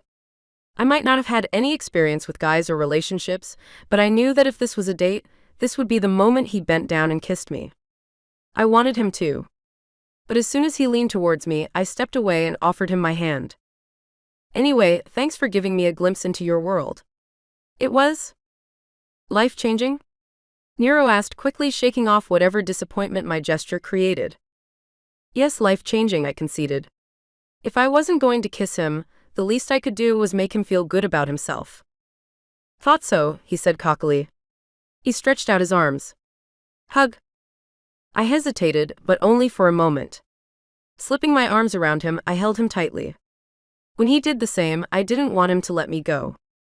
Even after he loosened his grip, it took me a moment to reciprocate. I was falling for Nero and I was falling hard. The only question remaining was what I was going to do about it. Chapter 6. Nero. From the moment I released Kendall from my arms, I couldn't stop thinking about her. I had played out of my mind knowing she was watching me, and that intensity followed me into my next practice. "Keep up the hard work, Roman," Coach said as I puked in a bucket after wind sprints. "Thanks, Coach." Getting his acknowledgement felt good, but not as good as receiving one of Kendall's texts. I was trying not to text her too much. I didn't have much experience with this, but my gut told me I should play it cool. But what the hell did I know other than it was crazy that I was choosing to go through this alone? A year ago, my brother had gone through the exact thing after meeting Quinn. I wasn't sure why I hadn't told him how I felt about Kendall yet. Though after the display I put on when we got pizza, there was no way he didn't know I was head over heels for her. "Could you drive Quinn to Snowy Falls this weekend? We have a house we want you to take a look at," Cage texted. I stared at the text, not sure how to respond. I was happy to drive Quinn up, and it would give me an excuse to see Mama. That wasn't the problem. It was the part about the house. Their plan made sense. There was no use in Quinn paying to stay at Dr. Sonia's bed and breakfast if she could buy something as easily. And Lord knows it would be good to have a little privacy when I came to visit. You couldn't fart in the old place without everyone knowing about it. But as run down as it was, the old place was home. It was mine. Actually, it wasn't. We paid too much to rent the shithole. But I don't know, it was my home. It was somewhere no one could take from me, except the landlord who had threatened to kick us out a lot over the years. I didn't know why I gave a shit about that crap hole at all. But I did. And the thought of losing it made me feel uneasy. It's not that I didn't trust Quinn's hospitality. Hell, at this point Quinn felt as much like family as Cage did. There was no way those two weren't getting married. Everyone knew that. I just didn't know if I was ready to be dependent on someone else. I had had to take care of myself for a long time. When you only have yourself to rely on, there's only one person who could let you down. Sitting on my bed in my dorm, the door opened. "Hey, Cage said he texted you. Did you get it?" Titus asked before tossing his backpack to the foot of his bed. "I got it. I've been busy. I haven't gotten the chance to reply." I could feel Titus staring at me as I stared at the ceiling, lost in thought. "I can see that. Genius at work," he joked. "Did you hear that Dr. Sonia's organizing a festival?" "A festival?" "Yeah. The Moonshine Festival. Cage is helping. Dr. Sonia thinks it can bring in tourists. Considering the town's history of running moonshine, I think it's a good idea. And if there's anything people are willing to drive for, it's alcohol, right?" "Maybe. I don't know. I think it'll work." I watched Titus as he grabbed a cup of noodles and heated it in the microwave. "So what's up with you and Lou?" "What do you mean?" he asked casually. "I mean, do you like her or—" "Of course I like her. We're friends." "That's not what I mean. What I'm saying is that you two spend a lot of time together. Is there a reason for that?" Titus turned to me as if caught in a lie. "What reason do you need more than we're friends? She's a fun girl. I don't have to tell you that." "I guess not. So what's the deal with you and Kendall?" I looked at Titus, not having expected the question. It was clear why he had asked it, though. Titus was there on Sunday. It wasn't like I was hiding the way I felt about Kendall. "We're friends and she's a fun girl. You've met her. I don't have to tell you that." Titus stared at me and then barked a laugh. He knew what I was saying. If he wasn't going to be truthful with me about the way he felt about Lou, why should I share my feelings for Kendall? "Right," Titus conceded. "Don't forget to text your brother back," he reminded me before collecting his soup and leaving the room. I took out my phone and typed, "Sure." "Great. I'll see you then," he immediately replied. I still wasn't sure about them getting a house, but I started to realize that there were other things I had to talk to him about. I had already put it off too long. Picking up Quinn after getting back from my away game, we made the 2-hour trek home. She and I were never that chatty when we drove together, but she was quieter than usual. "Are you coming by our place or should I drop you at Dr. Sonia's?" I asked, breaking the silence. "Cage said we should meet at your place. I wanted to say hi to your mom. We'll head to Dr. Sonia's later." I paused, remembering something. "By the way, have you made any progress on that thing you were looking into?" "You mean about who your and Cage's father is?" "Yeah. Cage had been kidnapped from the hospital as a baby, and had spent his life living with the guy who snatched him, thinking his mother had died in childbirth. But then Cage met Quinn. In a few weeks, Quinn had figured out that the man who raised him wasn't Cage's biological father, which hospital Cage was born in, and had found us. Quinn was able to figure out the two of us were brothers based on nothing. The girl was super smart. And since my mother never told me who my father is, who it turns out is also Cage's father, I asked Quinn to look into it. I knew she had been working on it, but she hadn't given me an update in a while. What I've learned is that it probably isn't anyone in town. Seriously? Yeah. Why? Did you suspect someone? I thought so. Well, I could be wrong. But I've been talking to your mother about it. She's been doing a lot better lately. And she certainly isn't willing to say much, but she gave me the impression that she moved to town after she got pregnant with you. I'm thinking that if it was someone in Snowy Falls, she would have been living here before she got pregnant with Cage. So you're not basing it on any of your Science Y stuff? I can't just ask every guy in town to take a paternity test. Not every guy. And you didn't need a test to know I was Cage's brother. That's different. You guys have the same rare genetic traits. Besides, I've been keeping my eyes open for that. So far, your mother is the only one I've found who has them. So again, it's down to getting my mother to spill the beans, and she's not talking. I'm afraid she's not. And maybe that's a good thing. Why would my growing up not knowing who my dad is be a good thing? At least Cage had that guy. He might have been a piece of shit for doing what he did, but he was there. Mama was all I had. When she lost her marbles, I had no one. How could that be better? Quinn stayed quiet for a while before answering. Nero, I think there's something going on that you might not want to know about. After talking to your mother, I'm starting to think that it might be better left in the past. What do you mean? Do you know something you aren't saying? No. I've told you everything I know. But have you ever wondered what set your mother on her downward spiral? Yeah. Of course. It was when Cage was snatched, and the hospital lied and said that he had died. She knew it wasn't true. That's what she says, and that's possible. But you said she didn't get bad until you were much older. So how was she able to hold it together for so long? And what finally sent her over the edge? It wasn't like one thing. It was gradual. I watched it. Yeah, but maybe you weren't watching what you thought you were. Maybe there was something else going on. So you're saying something triggered her checking out on things? That's my guess. And my other guess is that whatever it is, you may not want to know. I thought about that for a while. You tell Cage any of this? Cage hasn't asked about it. So you're only going to bring it up if he asks? Probably. Which is why I had to ask you about it. Yeah, Quinn said with a serious look on her face. Don't you think Cage would want to know this? Maybe. Maybe not. He's found you and a mother after living his life without a family. For him, that's enough, at least for now. Are you saying that finding Cage and having a brother should be enough for me? I'm not suggesting anything. But I'll ask you, isn't your life pretty good right now? It's not bad, I admitted. Then why would you want to kick the hornet's nest? I looked at Quinn and fell into silence. The girl was smart and had made some good points. But growing up as she did with a dad who made her the center of his world, she couldn't imagine what it was like growing up without one. She meant well with her advice. But to answer her question, sometimes you kick the hornet's nest because it's in the way of you living your life. It was clear that Quinn wasn't going any further with her investigation. That left me where I was when I started. My mother was still the only person who had the answers, and she wasn't talking. What was she hiding? And could it be something I didn't want to know? I continued to think about it as we entered town and headed towards the trailer park.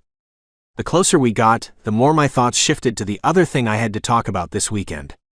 My jaw clenched as it whipped through my mind. I didn't know if I was ready to discuss this, but Cage and Quinn's lives were moving forward. It was time that mine did too. Pulling up to my place, I saw Cage's truck parked out front. Going inside, we found him and Mama on the couch in front of the TV. When she didn't turn around to look, I stared at my mother. What was she keeping from me? What could be so bad about my birth?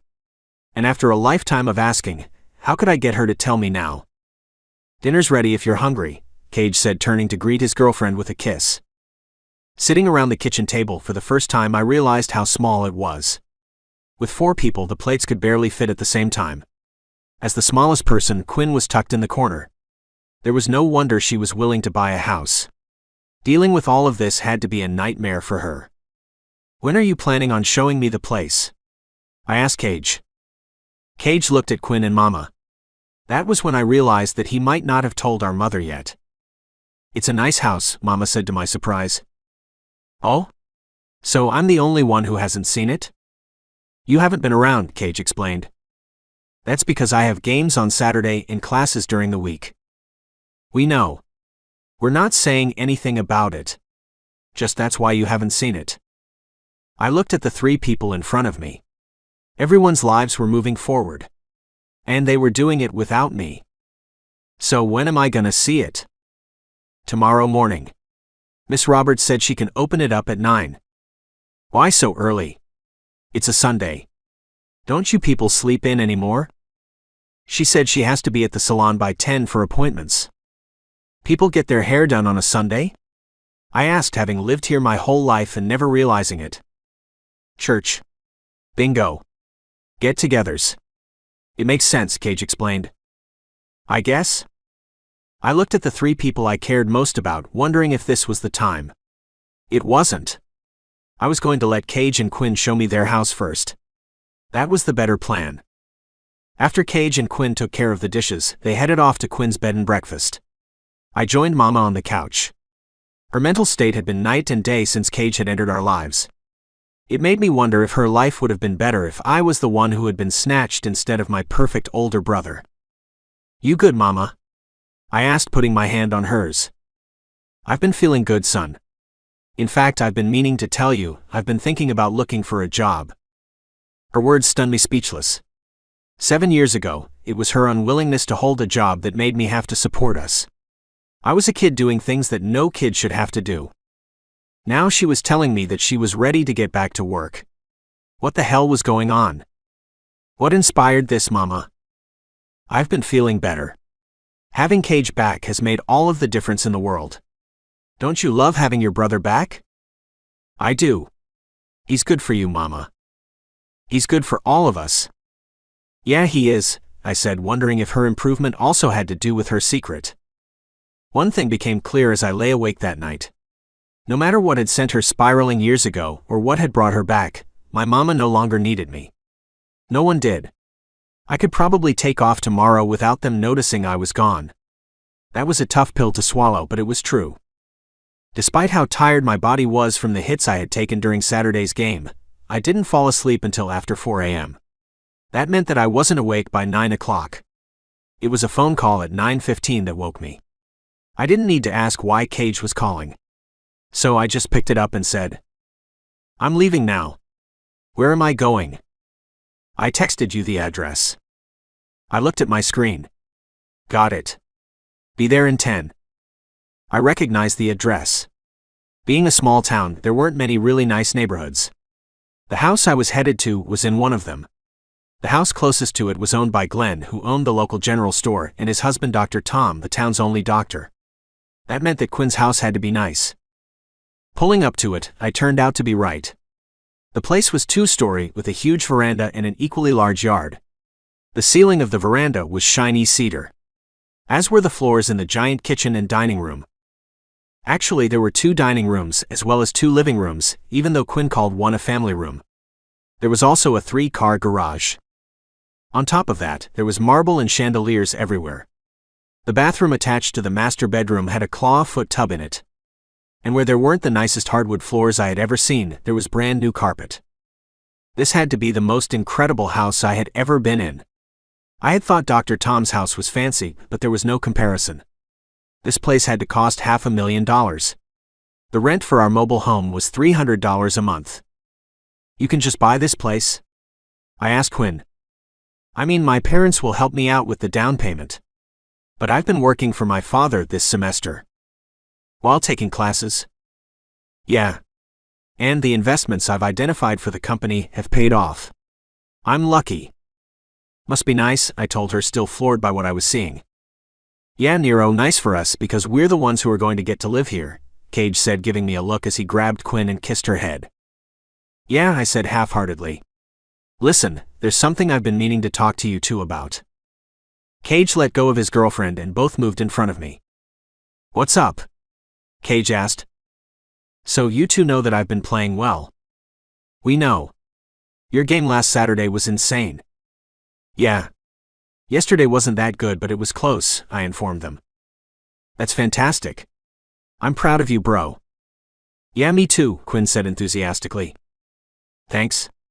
But you know how after someone has a few good games, people start talking about you going pro? Cage chuckled. I remember it well.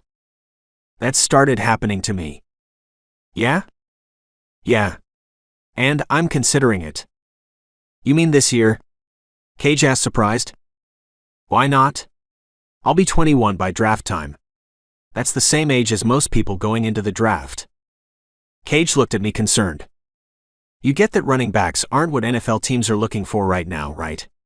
If you get an injury, you could fall far. I get all of that. But the iron's hot now. I may as well use it.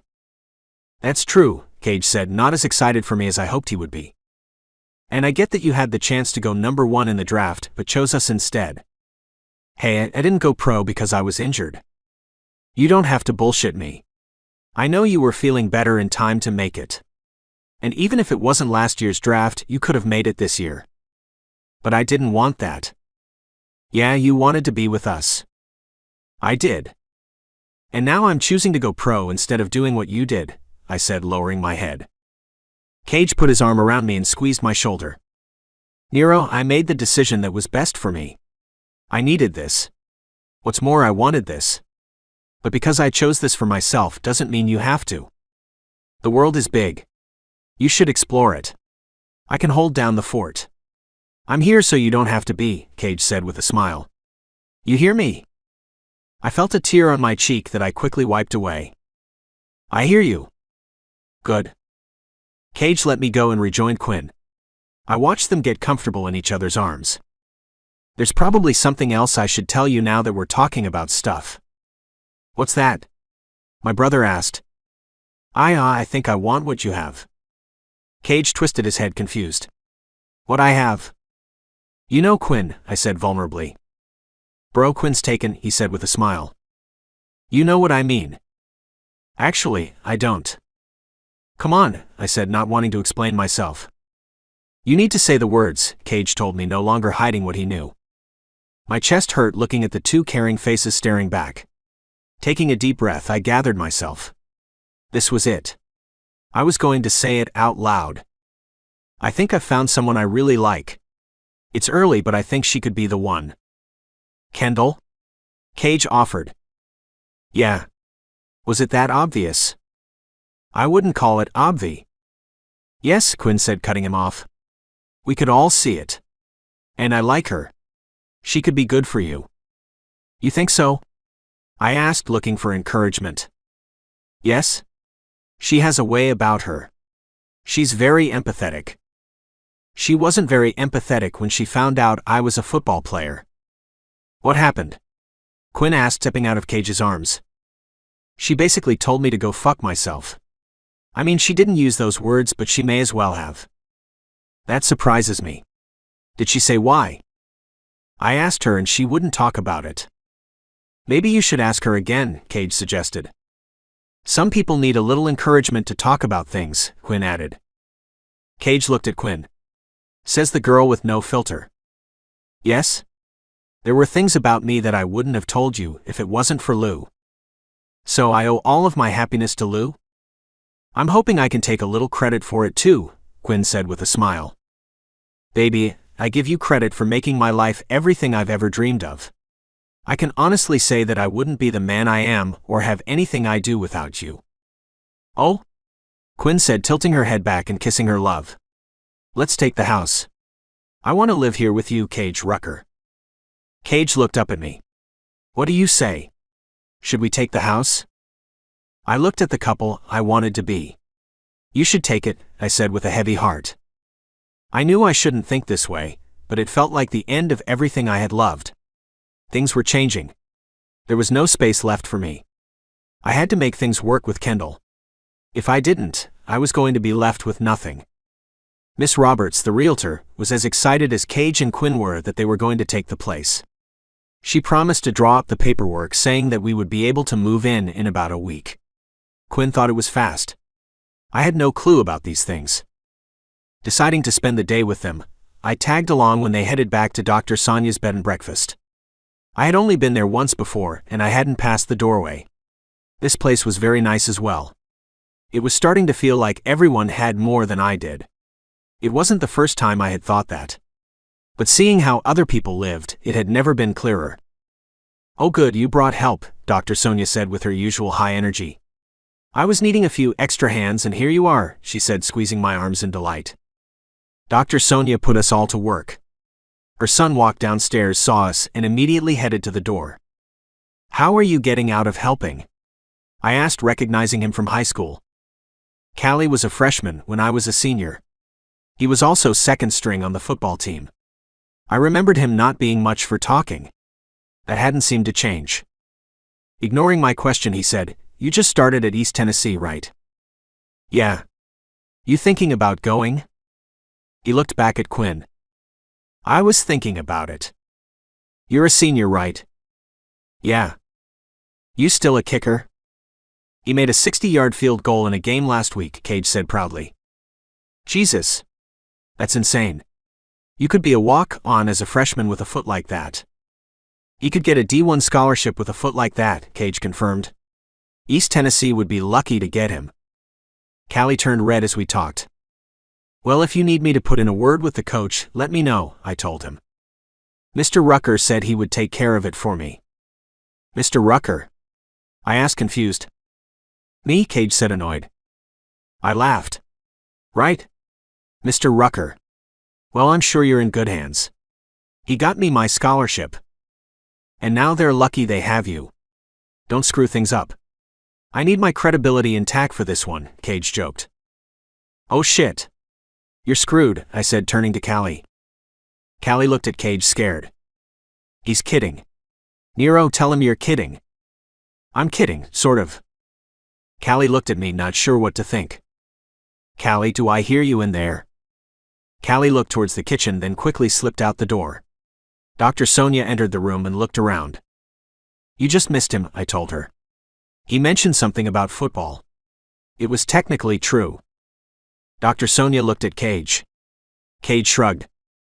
"Well, he left more fun for us," she concluded with a smile. For the most part, the doctor had us making signs. They were on large placards and required a lot of filling in. After we were all high on the marker fumes, she fed us and let us escape her festival organizing clutches. Free, the three of us did a hike.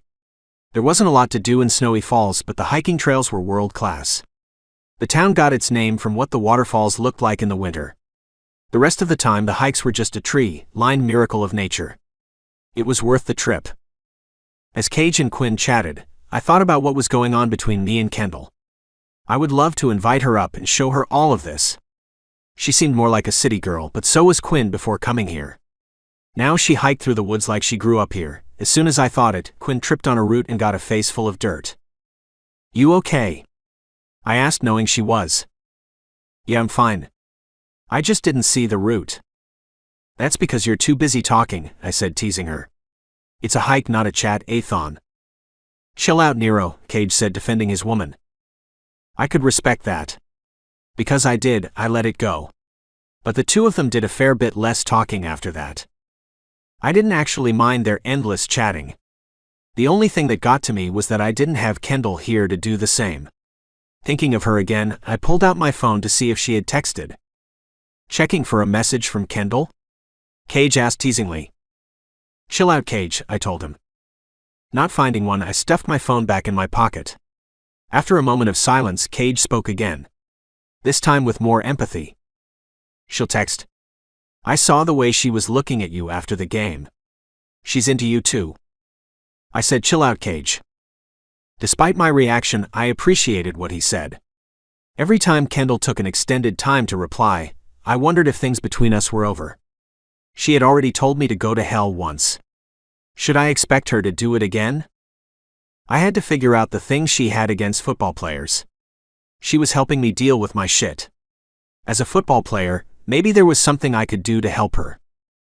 Not returning to Dr. Sonia's labor camp with my siblings, I headed home and waited for Cage to deliver Quinn. Driving back, Quinn and I talked about Kendall. She suggested that we invite her to our next game night. It wasn't a bad idea. But I felt like I needed alone time with her before we did. When are we doing our next session? I texted her when she didn't reply to what I thought was a funny meme. If you want, we can talk over lunch tomorrow. What about over dinner at Commons? I asked, referring to the cafeteria connected to the popular study space. It was a little more intimate. After our rapid-fire exchange, Kendall didn't respond for an hour. When she did, she wrote, "Sure." "What time?" I couldn't have been happier. Seeing her was all I thought about for the rest of the night. Going extra hard in practice to burn off my excess energy, I was exhausted by the time dinner rolled around. I could barely lift my arms. "What's up with you?" Kendall asked me after looking me up and down. "Hard practice." "Oh? So what have you been up to?" I wanted to say that she would have known if she had replied to my text, but I didn't. I took Quinn home on Saturday. She and Cage wanted to show me the house they're buying together. They're buying a house? How is it? It's the nicest house I've ever been in. Really? Wow. I could show you at some point.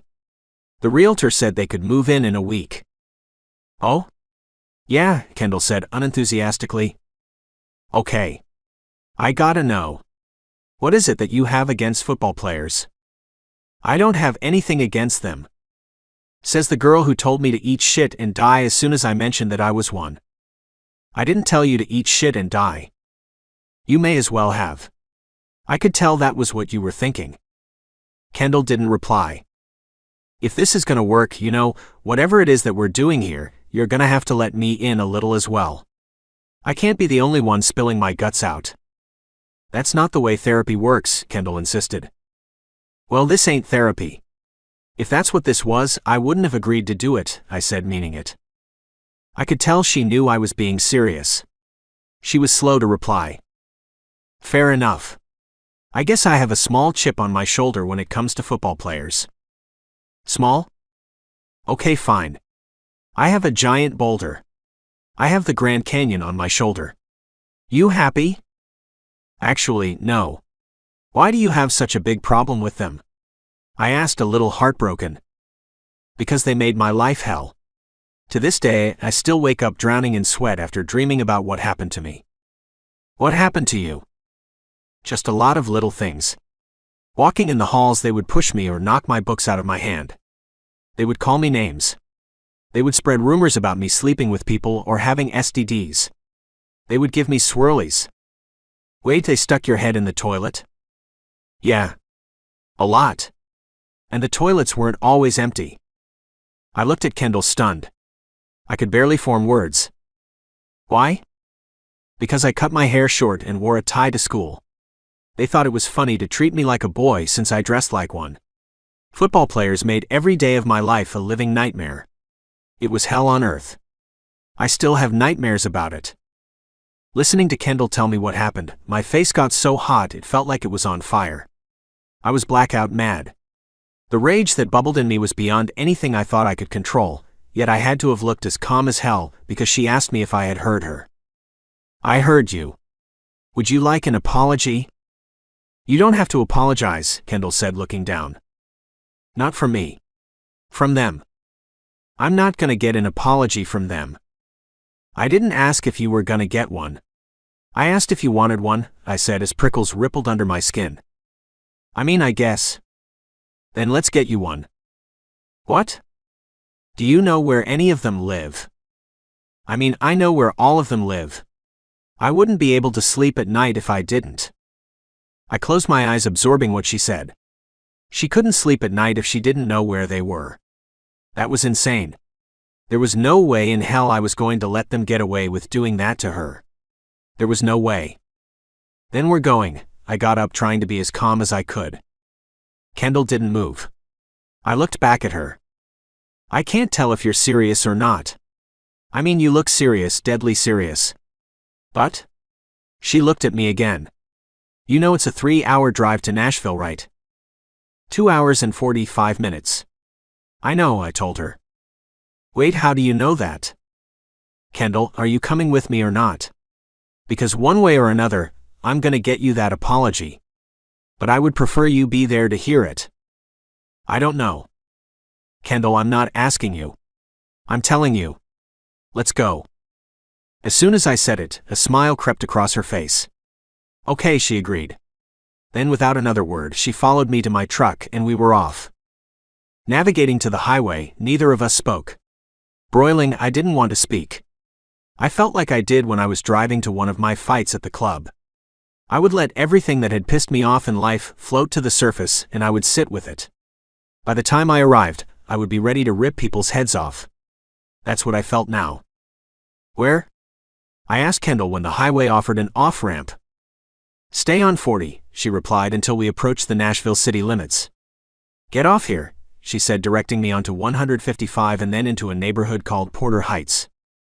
Kendall's eyes bounced from house to house. It was a nice neighborhood.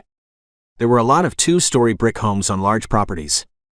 It had long ago become dark, so I couldn't tell much else about the place, but I was ready for whatever was going to happen next. What's his name? I asked Kendall, who was now crackling with anticipation. Evan Carter, she said, scanning every home as we slowly drove around. There? Park there.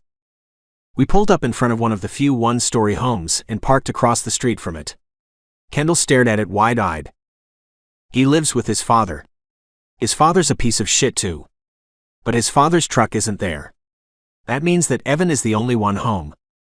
I looked at the barely lit house. There was a small light on in the living room and a flickering light in one of the bedrooms. I immediately had a plan.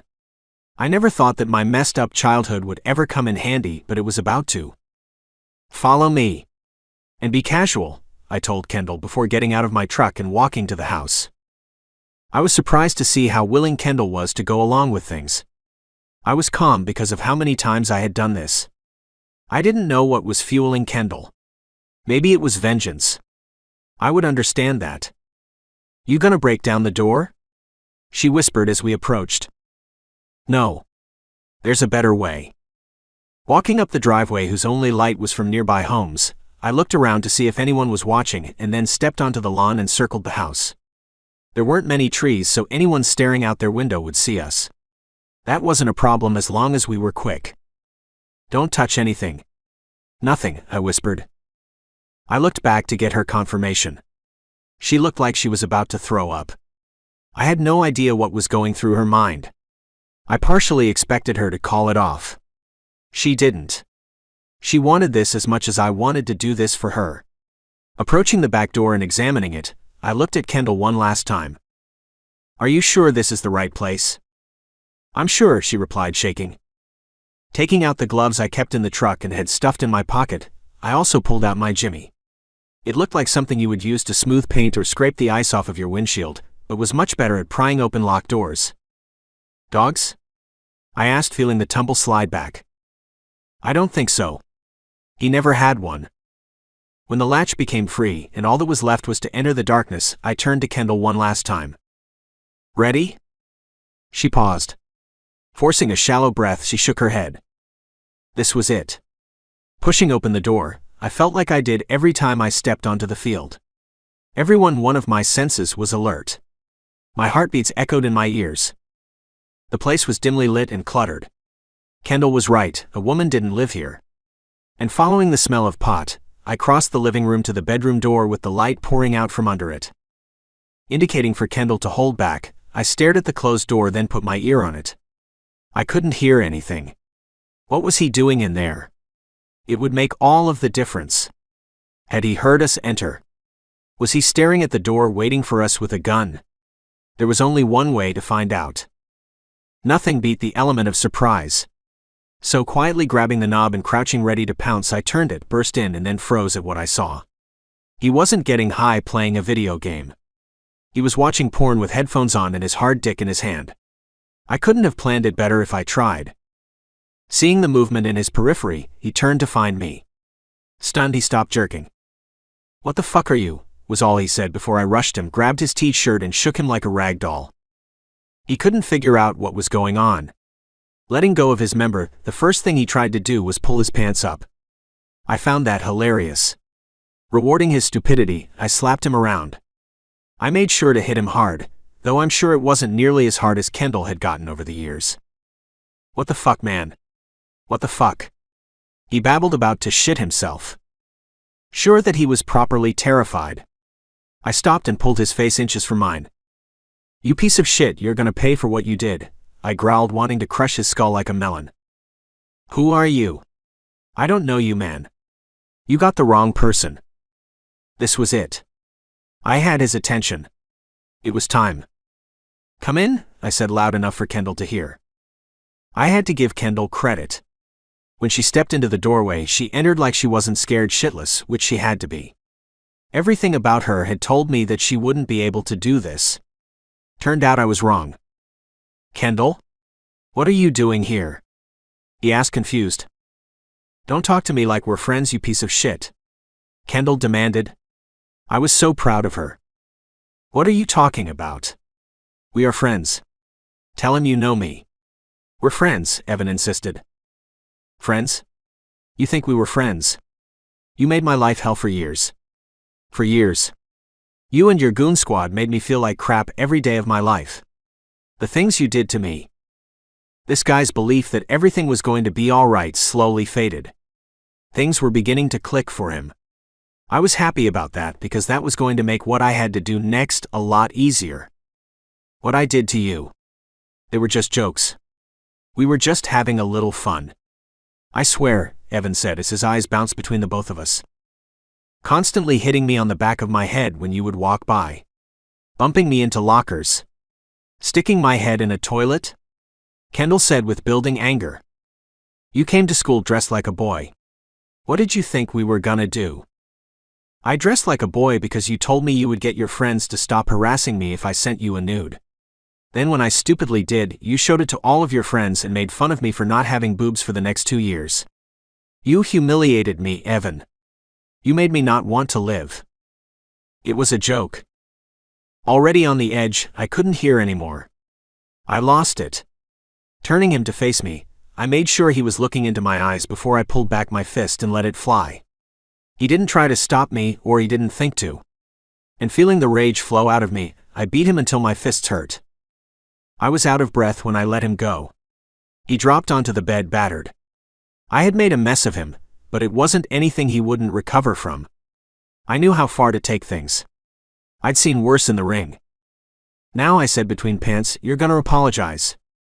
"I'm sorry," he said, looking at me like he was about to cry. "Not to me, you stupid piece of shit. To her."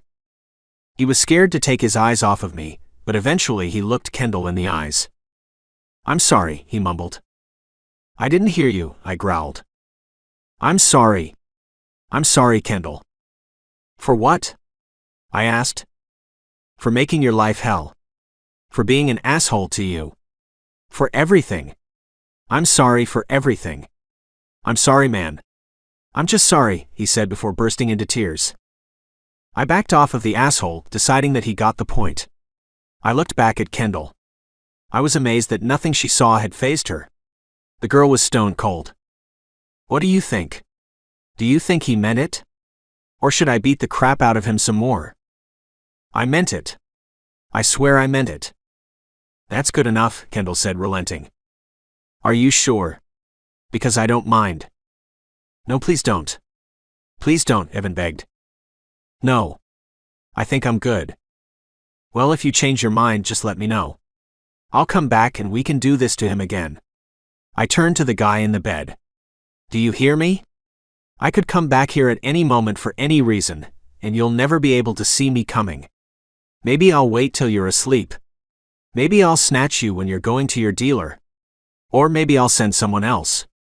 It might be anyone around you. It could be any time. And if you tell anyone who did this to you or why, fuck," I said with a laugh. "This is gonna be our little secret. You hear me?" "I hear you. Our little secret." "Good boy," I said, tapping him on the cheek. When he flinched, I knew my job was complete. After you, I told Kendall, directing her out. I stepped back and looked at the guy on the bed one last time. And pull up your pants. Your dick is out. I looked down at it and laughed. That was when I exited, closed the door behind me, and then ran through the living room. Let's go, I said, dropping my casual attitude. Hearing my urgency, Kendall jogged behind me. Leaving through the front door, we hurried across the road to my truck, got in and pulled off. Neither of us said a word for miles. As much of a badass as Kendall was being, I knew it was an act. She wasn't that type of person. She had probably never seen so much violence in her life. I knew what I had done was wrong.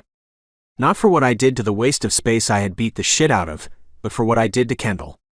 She would never be able to see what I did, and she was never going to be able to look at me the same again. I'm sorry. As soon as I said it, Kendall burst into tears. With her face buried in her hands, she sobbed. I had really fucked up. Like always, I had taken things too far. I had lost control and had made everything 10 times worse. Listen, you shouldn't have had to see that. I lost control. It's just that when you told me what he did to you, I got so mad. That was when Kendall sat up, crawled on top of me, and kissed me. My cheek, my chin, my lips. I was still driving. I wasn't sure what to do. Wait, I'm gonna pull over. That didn't stop her. Even as I maneuvered to the side of the freeway, she was turning my face towards hers. I could barely see as I brought the truck to a stop. And once I did, I pulled back the emergency brake and then did what I had been dreaming of doing from the moment I saw her. Grabbing the back of her head, I pulled her onto my lap and pressed my lips against hers. Parting them, I slipped my tongue in. My mind raced. In search of her tongue, I found it. They touched each other and danced. It was like nothing I had ever experienced. I was in heaven. Pushing my fingers through her hair, I couldn't get enough of her. I wanted to be part of her. I wanted to feel her skin on my fingertips. So sliding my free hand up her shirt, I traced the lines of her back. She wasn't wearing a bra. Realizing that made me brick hard. With her sitting on my crotch, she felt it. Grinding her crotch onto my stomach, she told me what she wanted. I sunk my fingertips into her back. I wanted her too. I was ready to take her. And when she reached beside me and reclined my seat, I knew I was about to have her. Pulling away from my lips, she kissed the bottom of my chin and my neck. Tilting my head back, I gave her room. Nipping my neck and sucking on my Adam's apple, she pulled up my t-shirt. It was enough for her to transfer from the dip in my neck to my bare chest. She was slowly working her way down my body, and when she reached down and grabbed my... Hi, it's the author. Spicy things are going on in the story right now, but it's not allowed on the platform you're listening to it on. But as a reminder, if you're in the US or the UK and you've never had an Audible account, you can get this story with all the spicy bits included for free by clicking on the links in the description and signing up for a free trial on Audible. The Audible version of the books are narrated by some of the best narrators in the world, and sometimes me, the author. And hearing them read with the steamy stuff included is so satisfying.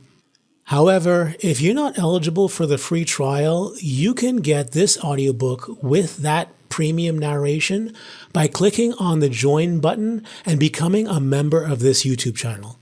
There are multiple tiers you can sign up for, and both will allow you to listen to the story with the steamy bits and without ads. But, so you know, it's the premium narration tier that includes the Audible version. And the great thing about getting the audiobook by becoming a member is that not only will it cost you less than buying this book on Audible, but you will get access to all of the premium narration versions, including those previously added and the new audiobooks added every month. And you can become a member no matter where in the world you live. So please, consider it. Otherwise, continue to enjoy the story. I couldn't get enough of her. It took everything in me to pull away, but I did. Letting go but not wanting to leave her, I climbed up her body and held her. I had never imagined pleasuring someone could feel this good. Holding Kendall, I knew I was home. I didn't want to be anywhere else but right here. I would have laid with her like that forever if she didn't then whisper in my ear.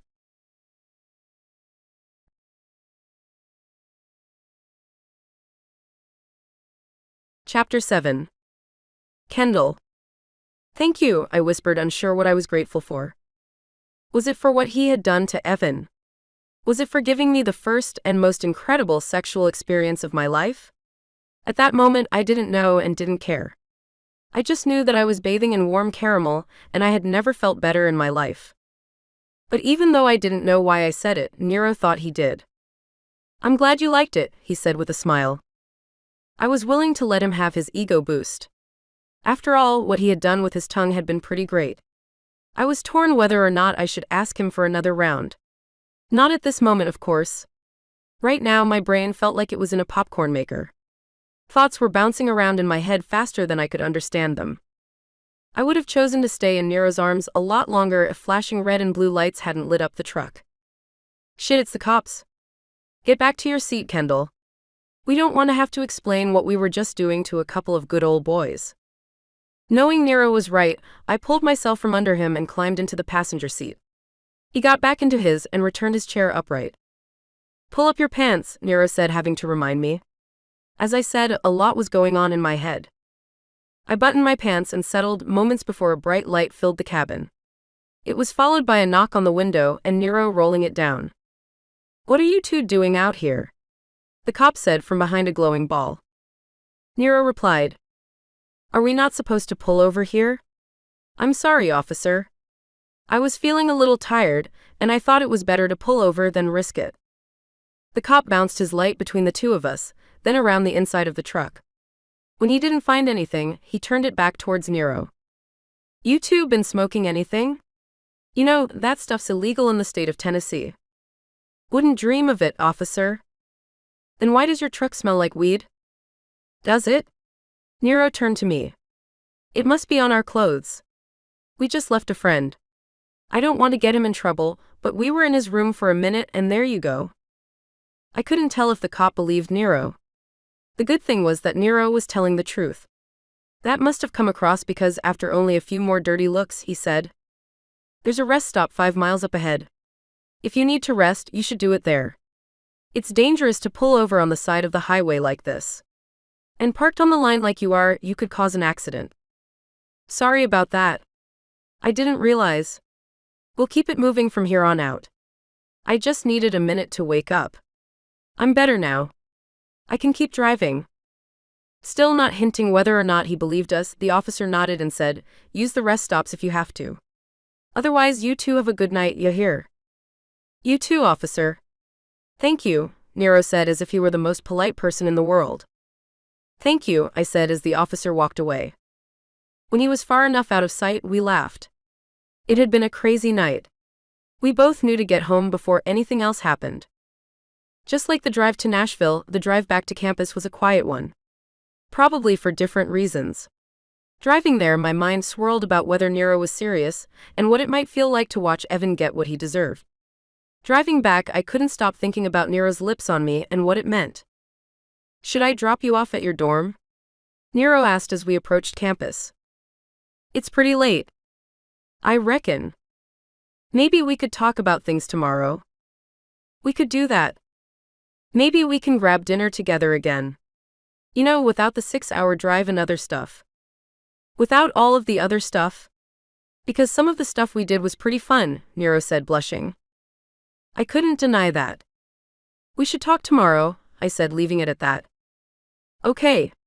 Just let me know if I can do anything for you. I'm more than happy to lend a hand. Or a few other body parts? I asked, blushing. Whatever you need, he said, dropping me off in front of my building. Tomorrow? I asked, not really wanting to leave. Tomorrow. I stared at him, getting lost in his eyes. Perhaps I should have just opened my door and left, but instead, I leaned across the cabin, kissed him on the lips, and then hurried out. I didn't look back. It was hard enough walking away from him. Unfortunately, his spell on me only lasted a few minutes after I climbed into bed. It was past 2 a.m., so Corey was asleep.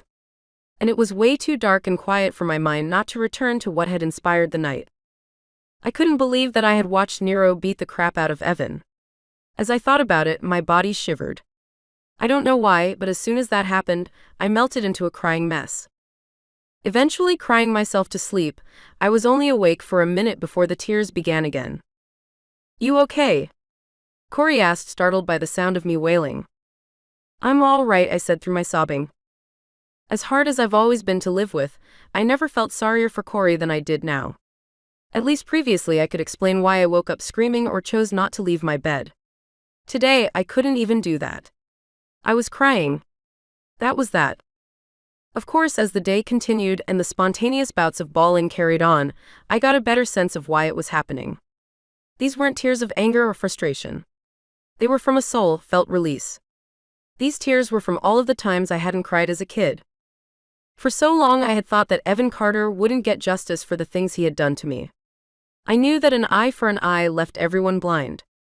But why was I supposed to be okay carrying around the terror and pain he inflicted on me while he got away without consequences? Before last night, I didn't believe that fairness existed. Because it didn't, God couldn't exist, and there was no way life could be trusted. We were just specks of nothing floating aimlessly in a void of emptiness. But that had changed. As brutal as it was, Nero had given me hope that everything might be all right. Helping others to have a better life would be worth it. What you put out to the world came back to you. I hadn't needed proof of this to want to be a therapist, but knowing there was justice in the world had changed my life. With every tearful outburst, my life felt a little lighter. And by the time I met Nero for dinner, I was practically giddy with happiness. I was pretty sure he thought I was high. "You high?" Nero asked right on cue. "Because if you are, why aren't you sharing?" "No, I'm not high. I just feel different." "Really? Me going down on you was that good, huh?" he said, looking proud of himself. I didn't want to burst his bubble. "You're a miracle worker. Then maybe we should do that again." "Maybe we should," I said, thinking it wasn't a half-bad idea. "Want to get out of here?" "I didn't mean now." "What then? In 5 minutes? You want us to leave separately so no one knows what we're doing? There's a bathroom 2 floors down. I could meet you there. It wouldn't even be an issue." I laughed. "I'm serious." "I know you are. That's what makes it funny," I said, reaching over to his chair and placing my hand on his arm. I liked touching him. Doing it filled me with a warmth that told me that everything was going to be all right. "No, Nero. You did what you did for me last night, and I appreciate it." "You're welcome," he said again, referring to the oral sex. "Not that. I'm talking about the other thing." "Oh." Reminding him of it took a bit of the wind out of his sail. "That." "Yeah, that," I confirmed.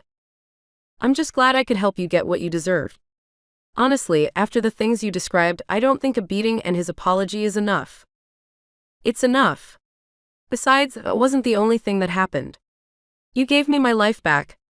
I was stuck in that nightmarish loop, and it warped the way I saw everything. You straightened it out for me. It was more than any therapy ever could." Nero's head dipped sheepishly. "I'm just happy I could do that for you, you know? You're an amazing guy, Nero Roman. And now it's my turn to help you. I'm pretty screwed up. You're not going to be able to beat someone up for me and make it all better like I did." "I don't know. I'm pretty strong." Nero laughed. "Hey, it's not that funny." I know. You're pretty strong. But maybe you leave the fighting to me." "Whatever," I said with mock frustration. Holding the joke for a moment, we both laughed. "No. I think the way I can help you requires more lips than fists." "Oh, definitely. That's gonna help a lot." "I meant talking." "Oh, that." "Yes, that. Maybe you can tell me what's bothering you?" "Right now I'm good. Believe me, sitting here with you, I couldn't be better." I had to admit that that felt pretty good to hear. But he wasn't going to sidetrack me with sex, as great as that sounded. "Okay, so you're good right now? But what about when you smashed up that car? And how did you know how to get into Evan's house? And why are you so good with your fists? Something tells me they're all linked." Nero stared at me, not giving an inch. "Come on. The only way you were able to help me was that I was willing to open up to you. It might not have seemed it, but that wasn't easy for me. You now know more about what happened to me than anyone outside of the people who were there. If I'm gonna help you, you're gonna have to let me. I want to do this for you, Nero. But you have to let me in. Nero's jaw tightened. His head drooped. If you want to know the truth, then here it is. Let's start with why I smashed up that car. Okay. I did it because of you. What? It was after you told me to go fuck myself. I didn't tell you to go fuck yourself. That's what it felt like, Nero said, drowning in pain.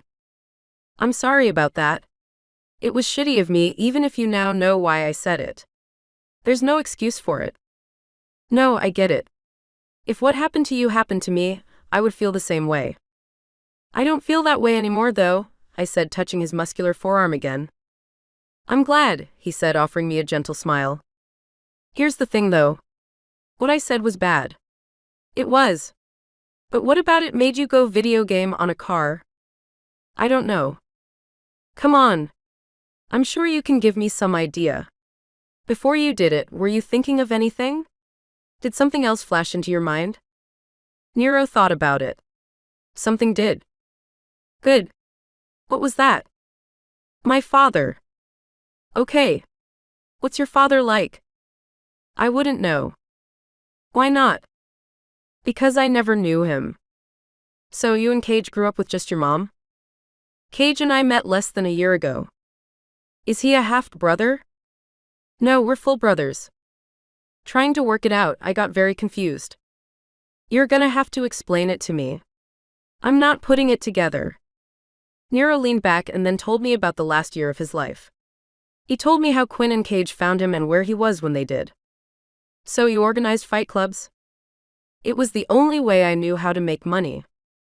How do you make money running fight clubs? By betting on yourself, he explained. Got it. I didn't like doing it. Okay, sometimes I did. But I also had a shitty busboy job because I was trying to find a way out of it. So the anger you feel? What about it? It's because you grew up without a father? Nero looked at me and again leaned back. You know, Cage and Quinn just got the keys to their new place. They're gonna be moving my mother in this weekend. They need me to move my stuff. How would you feel about going up with me? That way I don't have to explain everything. You could just see it. I froze, not expecting this. It felt like such a loaded question. Did he realize that he was asking me to meet his mom? And what about the sleeping arrangements? Was he doing this with the hopes that we would have sex? Did I want to have sex with him? Was I ready to have sex? It's okay if you don't want to, he said, trying to hide his disappointment. I didn't say that. So you want to? I grunted, torn. Can I think about it? Of course. Maybe we should grab something to eat. I'm feeling pretty hungry and the cafe is closing soon. We should do that, Nero said, seeming much soberer than moments ago. Once the mood changed, it never went back. After we were done eating, I got out of there by saying I had to get up early for a class. I told him I would give him an answer to his invitation in a few days, and I was going to. I just needed to figure out everything about him and where I wanted the rest of my life to go first. No problem. Between rubbing myself off to the memory of Nero going down on me in classes, the week flew by. As the weekend approached, I still hadn't come any closer to a decision. Because I hadn't, I was hiding from Nero. I didn't mind sending delayed responses to his texts. But I wasn't yet ready to see him. Thinking a change of scenery would help, I took a walk around campus. Nearing Commons, I decided to browse the bookstore within. It mostly sold textbooks, but occasionally they'd have something worth me buying to pretend I've read. Walking the aisles, I stopped with a jolt when I saw someone I recognized. Quinn was staring at the craft supplies with her back to me. I wondered if I should say hi and decided it couldn't hurt. Quinn? Quinn turned around and stared at me with a confused look on her face. Kendall, I reminded. Yeah, she said awkwardly. As she continued to stare at me without saying anything, I began to think I made a mistake. We watched the football game together. We got pizza afterward. It was fun. Oh, I'm sorry. Yes, I know who you are. Cage says I have a tendency to stare without saying anything. I guess I keep expecting people to read my mind, she said with a chuckle. No worries, I said, feeling the awkwardness fade. You look like you have something on your mind. Yes, I do. Do you know what a moonshine festival is? Isn't it a pagan ritual type of thing? No. The other moonshine. Ah, yes? A Tennessee specialty. Moonshine, I mean. What about it? Snowy Falls, the town where Nero grew up, is having their first annual moonshine festival. And since I am becoming a part of the community, I thought I should volunteer to do something big. What did you do? I asked, seeing where this was going. I volunteered to be the mascot. I put my hand over my mouth. You didn't. I did. And I said I would make the costume. I stared at Quinn and then burst out laughing. Why on earth would you volunteer to do that? I'm the new girl in town. Besides, everyone's been so welcoming to Cage and me that I wanted to do something to say thank you. And nothing says thank you for not being pricks like dancing around in an oversized, uncomfortable costume all day while kids laugh and point. The town's not like that. It really is quite nice. In fact, the only problem we've ever had was with Nero, and now he's head over heels for someone too. He is? Who? I said, feeling an unexpected rush of jealousy. You. Quinn stared at me blankly. Wait, did you not know that? Did I say something I shouldn't have? Oh, I'm sorry. Forget I said that, she said, starting to panic. No. You didn't speak out of turn. He's made his feelings clear. I guess I just have a hard time believing that someone like him could be interested in someone like me. Oh. Yeah, I had the same feeling about Cage. I hope you don't mind me saying this, but they are two pretty hot brothers. No, I don't mind. It's hard to miss. So does that mean that you're into Nero as well? I took a deep breath, unsure what to say. Who knows? I'm such a mess. But you, what are you planning on doing for your moonshine mascot outfit? I was thinking about making a mason jar. I mean, that's what they would drink moonshine out of back in the day, right? I winced. It's more what fancy restaurants serve drinks in nowadays to fake a down-home vibe. Is it? Your New York is showing, sweetie. Is it? Then what do I do? Quinn asked frantically. Why don't you just do a moonshine jug? What's that? I looked at Quinn stunned. What did they even teach you in high school? Math, she said dryly. I laughed. Touché. Well, now that you're in Tennessee, you're gonna have to go back and learn the fundamentals. I tried to explain what a moonshine jug looked like. By the time I got to the part about there being 3 X's on the front of it, she was lost. Why are there 3 X's on it? To tell people that they will die if they drink it. Moonshine's grain alcohol. It'll burn your insides out. But people do drink it, don't they? She asked, confused. Of course. What else are you gonna do with it? Make a car bomb? She asked wryly. I laughed hard. That's only after you've drunk it. Okay, so it's clear I need some help with this, she said, defeated. I could help you. You could. Sure. I mean, you clearly need help, and I've made enough wire-frame dresses to fill a festival. Why would you make wire-frame dresses? I went through a rebellious phase, I explained. I thought I could bring couture to Nashville. FYI, I didn't. Oh, do you want to be a fashion designer? No, a therapist. Which also makes sense, Quinn said, considering it. I stared at her, speechless. I didn't know if she was being funny on purpose or not, but the girl was hilarious. I really liked her. So, did you want my help creating your masterpiece? You don't know how much. And just so you know, a masterpiece would be great. But I'm aiming for not humiliating myself. Well, you'll be dressed as a moonshine jug at a small town festival. So, Quinn, that ship has sailed, I said sympathetically. It was Quinn's turn to laugh. With a project to take my mind off of Nero and whether I would join him this weekend, I led Quinn out of the bookstore. Since neither of us had cars, we walked to the nearest art supply store. Picking up framing wire, reams of cloth, paint, and sewing supplies, we took a rideshare back to her dorm. The girl didn't live like the rest of us. She lived in the building jokingly referred to as Beverly Hills. Spreading everything out in her living room, I showed her a few pictures of what I was thinking of and got to work. It was fun. And it turned out to be a great way to pick her brain about Nero. So, what did you mean when you said that Nero was the only one who gave you and Cage a hard time? Nero wasn't always as in touch with his softer side as he is now. And things might have come out a little wonky. He was a towny dick? Yeah. I guess. I thought about that a little more. He has a temper, doesn't he? Quinn's eyes flicked up to mine. She didn't need to say anything. The answer was clear. He's had a hard life. He's mentioned something about that. I think if Cage hadn't come along, his life might have led down a dark path. It's difficult growing up without either of your parents. I thought he said he grew up with his mother. He did. She was physically there. But in all of the important ways, he was alone. She had a rough go of things too. She's only now returning to her full self. Wow. Yeah. So he might be a little angry and rough around the edges. But he was exactly how strong he needed to be to survive the world he was forced into. And the more I get to know him, the more I see how he uses his darker side. Nero is a protector. He looks after his pack. If you're on the outside, you better watch out. But if you're one of those he lets in, you are the safest you will ever be. I thought about what Quinn said for the rest of the night. It made sense. Wasn't that what happened with Evan? Hadn't Nero done what he had to protect me? You should come check out the festival, Quinn said as we approached a stopping point for the night. You're doing all of this work. You at least need to see me humiliate myself in it. Cage and I just got a place. We have an extra bedroom if you want to stay over. Oh, Nero mentioned that you and Cage bought a house. Congratulations on that. Thanks. And we have plenty of room for guests.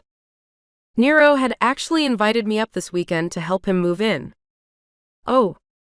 Quinn said, looking at me surprised. Did you say yes? I told him I had to think about it. You should do it, if you feel comfortable. I mean, do whatever you'd like. You'd be very welcome if you do. You've met Titus. He'll be in town too. It should be a fun time. It could be, I said, feeling very tempted. Agreeing to come back the following day to help her finish her costume, I headed back to my place. I was pretty sure if Nero hadn't invited me first, I would have already accepted Quinn's invitation. It wasn't that I didn't want to spend time with Nero. I absolutely did. I wanted more of what we did in his truck. But that was the problem. The reason I was in his life was to help him, not help myself to him. What if I let myself fall for him? There would be no coming back. How could I resist him? Not only was he as hot as sin, but I liked everything about him. And Quinn was right. When I was with him, I felt safer than I had ever been in my life. That wasn't saying much considering the hell Evan and his asshole friends had put me through every day at school, but it meant a lot to me. Corey, I have a dilemma, I told her when I arrived home finding her still awake. Boy problems? She asked, putting down the textbook she was reading. How did you know? Kendall, you've been glowing the last couple of days. I have. Did you not know? I thought about it. Despite how stressed I had been trying to figure out what I should do about Nero, I had been drunkenly happy. Maybe. At least you've seemed happier than you've been the 2 years I've known you. I guess. But I wouldn't describe it as boy problems. I just can't figure out what I should do. I paused. Wait, are you comfortable talking about this? Why wouldn't I be? Corey asked, confused. I don't know how these things work. I've never had a boy to talk about, or a female friend I could talk about one with. Kendall, we've been living together for years. Do you really think there's anything you can't talk to me about? I don't know. I guess I just get freaked about this stuff sometimes. Fucking Evan Carter, she said, waiting for me to follow it with my line. About that. What? So, I might have gotten closure on the Evan Carter situation. Corey sat up, giving me her full attention. How? Did I mention there's a boy? I don't understand. If I remember my behavioral psychology class, I might have had something called learned helplessness. It's when you give up, because you've decided that there's nothing you can do to escape the bad situation you're in. If you put rats in a cage and electrify the bottom of it, eventually they learn they can't escape the shocks, so they stop trying. So when you only electrify the small section they're standing on, they won't move. They've learned they're helpless to escape their situation even though they're not. That might have been what had happened to me with Evan Carter. His constant bullying had taught me that I had no control over my life, and that I was helpless to all the bad things that could happen. I was stuck in mud. The boy helped me out of it. How'd he do that? He beat the shit out of Evan Carter, I said, worried what Corey would say. Oh. She leaned back and went silent. It's wrong, right? Well, it's not like he didn't have it coming. He did some shitty things to you. I haven't even told you the humiliating stuff. There's more? She asked, stunned. Yeah. He was? I had to take a deep breath when the memories flooded my mind. He was the devil, I decided. And after this guy did what he did, I feel better. I don't feel scared all the time anymore. I feel like I can breathe for the first time in a long time. That's great. Yeah. But what? I don't know. Should I be worried? I mean, I met him because I'm supposed to be helping him adjust to school. And the reason I was asked to do it was because he's had some anger issues. Couldn't all of this be dangerous? Corey thought about it. Do you feel like you're in danger? That's just it. I feel incredibly safe around him. I feel like if I'm with him, there's nothing that can hurt me because he will protect me. Wow. That's pretty amazing. Who wouldn't want that? She said with more introspection than I would have expected. So, I take it that being with your boyfriend doesn't make you feel safe? Corey looked up at me and laughed. Well, my boyfriend and I are pretty much the same size, so no. But aren't there other ways a person can make you feel safe? Like, maybe he makes you feel safe because you know that he will be there when you need him. Or maybe he makes you feel safe because you know he will always love you. Corey looked at me, considering it for the first time. I guess. Wow. You're really good at this. She couldn't have said anything nicer. I blushed. Thank you. So, does he make you feel safe in any of those ways? Maybe. I stared at her as her eyes saddened. But those aren't the ways you want to feel safe. Or maybe that you need to feel safe? Look, Kelly's a great guy, she said defensively. I didn't say he wasn't. And we weren't talking about me. We were talking about you. Don't try to change the topic. I guess I touched a nerve. You're right. We were talking about what I should do about Nero. So, my dilemma is that he's going home this weekend and he invited me to go with him. He wants you to see where he grew up. That's a good thing, isn't it? I guess. And he wants you to meet the people who are important to him. To me, that seems like he's taking things to the next level.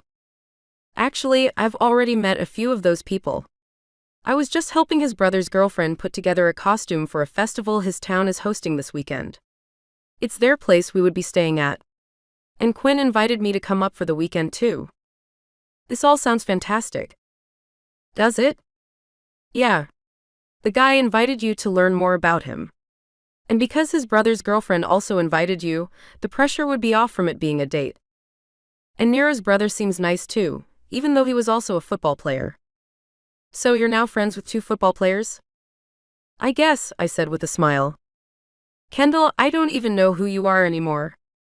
I laughed. I'm not sure I do either. But I think you should go. I've known you for a while. I've never seen you this into something, much less someone. What if he's your chance at happiness? Wouldn't it be worth taking the risk, even if there might be a few complications? Chapter 8. Nero. I was going out of my mind, waiting to hear what Kendall decided. I had invited her back to Snowy Falls. Everyone I ever knew was there. If she was with me, I knew I wouldn't be able to hide how much I liked her, and they would see it. And what would my mother say? She had no problem with Cage and Quinn, but she had been introduced to them as a package. If she wanted to have her son back, she was going to have to accept both of them. Now I wonder if she likes Quinn more than me. But my mama's never met anyone I've been interested in. That was probably because I hadn't been into anyone in any real way until Kendall. And Kendall, who dresses in all black and wears studded leather bracelets, didn't exactly blend into small-town life. How would Mama react? And what would everyone else I knew say? I didn't exactly hang with the most enlightened people. Things could turn bad quickly. I knew I could shut anyone up who stepped out of line, but that didn't mean it wouldn't make me feel some sort of way. At the same time, I was helpless to Kendall. I could barely breathe when I was around her. All I could think about was holding her and pushing myself into her with my arms wrapped around her chest and my lips on her neck. I have never been more turned on by someone in my life. That could have been what was behind my recent play. Or maybe it was that I now had a reason to leave it all on the field. I wanted to impress Kendall. I wanted her to see that being with me would be worth it no matter how fucked up I am. But hell, maybe that was just a dream. Maybe I was too fucked up for anybody. Meeting Kendall had made me hope that I was wrong. I was willing to risk everything to be with her. All I needed was for her to text me back and give me that chance. I was starting to think that Kendall was gonna ghost me when a picture appeared in our text thread. It was of her and Quinn standing in front of what looked like a human-sized moonshine jug. Nothing about the picture made sense. I knew she and Quinn had hit it off.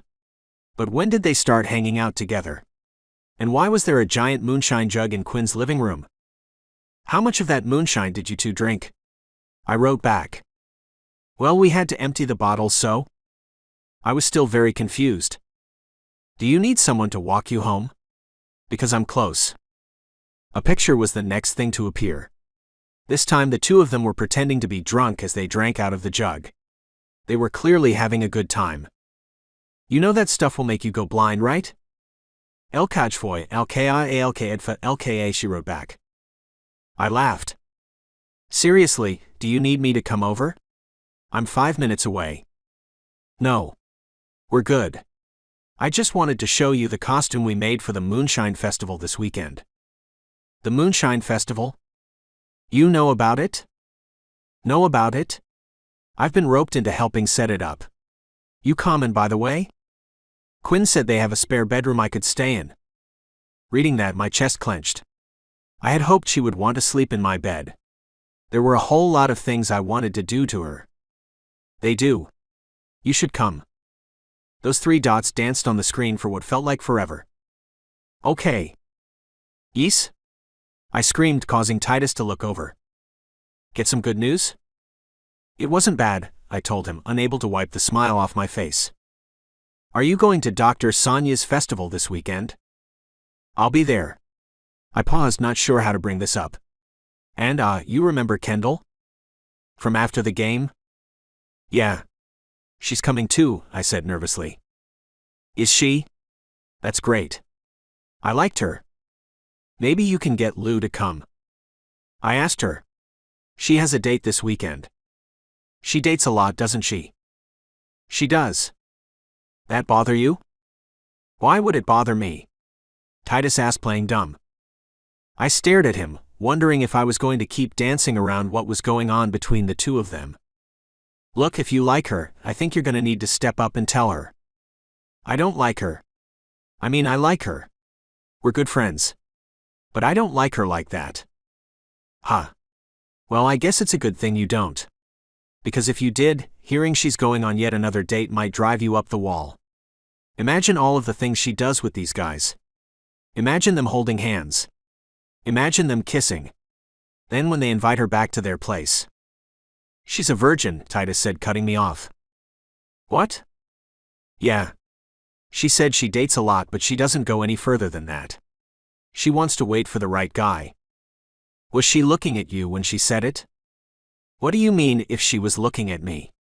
She was talking to me. Of course she was.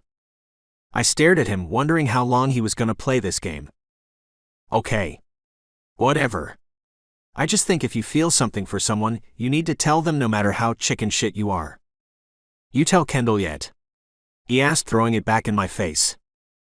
I'm gonna tell her this weekend, I said, deciding as I said it. Good for you, Titus said, looking at me with admiration. That's awesome. She seemed really nice. I like you two together. Thanks, I told him, filling with relief. Not having a game this weekend, Kendall and I made arrangements to meet at Quinn's room so the 3 of us could drive to Snowy Falls together. So, neither of you thought about how to get it through the door when you were deciding how big it will be? I asked, staring at the 4-foot-wide jug costume. Kendall and Quinn looked at each other. It was the cutest thing ever. Okay. Here's what we're gonna do. Quinn, you're gonna take all the pictures you want with it looking as perfect as it does right now. And then? Quinn asked nervously. Then we're gonna get it through the door. Oh no. We put so much work into it, Quinn moaned. I haven't made anything like this before. Then maybe next time you two will make something smaller than the doorframe you need to get it through. Weren't you supposed to be a genius or something? I teased. Quinn's head drooped. I don't know why, but that might have taken things too far. I put my hand on her shoulder. Look. I got you. We both got you. Right, Kendall? Of course. We got you, Quinn. I just wanted Cage to see it at its best. And he will, in the pictures, I said, teasing her again. Quinn's mood lightened, allowing her to laugh about it. I did the same. But when I looked over at Kendall, I caught her staring at me with a big grin. What? Nothing, she said before turning her attention to the costume. I didn't know what she was thinking, but I liked the way she looked thinking it. She really was the sexiest girl ever. Damn, did I want to kiss her again. After taking more pictures than a tourist at Tennessee's biggest ball of yarn, Quinn put her camera away and we got to work. Having made it strong enough to trap a bobcat, the only way we could get it through the door was to bend it. When we got it to my truck and bent it back, it was more oval than round. It's a moonshine festival. If people are sober enough to notice it's a little off, then we got bigger issues, I told a sad Quinn. As much as I liked being alone with Kendall, having Quinn with us for the drive to Snowy Falls helped. The two of them got along like best friends. I was a little jealous. But just when I thought they forgot I was here, Kendall touched my thigh. I had never gotten hard so fast in my life. I turned to her, wondering what she was suggesting. She wasn't looking at me. It was like she just wanted to tell me that she hadn't forgotten about me. I was gonna take it, because I certainly hadn't forgotten about her. By the time we were pulling up to our new home, Kendall and I were introducing Quinn to Tennessee drinking songs. Were we singing loud enough to wake people up as we drove by? Probably. But there's only one way to sing a drinking song, and it ain't quietly under your breath. Is this your house? Kendall asked, staring through the windshield in awe. Yeah, Quinn replied bashfully. It's amazing. Thanks. Yep, there was no getting around it. The place was impressive. I wondered what Kendall would say when she saw where we were moving out of. I hadn't been embarrassed about my place growing up, because I didn't have the time to be. I was too busy figuring out how to pay the rent. But I saw the neighborhood the kids from her school lived in. None of those homes were on wheels. Sure, none of the homes in our trailer park was either. But that was because no one there could afford them. Nero, after we get the costume inside, you should show Kendall around. Kendall turned to me excitedly. Cool. Is Mama here? I asked Quinn, wondering how stressful my night was going to be. We special ordered her bed. It's arriving tomorrow. She won't move in until then. I was relieved. It would give Kendall and me a night to get used to whatever was going on.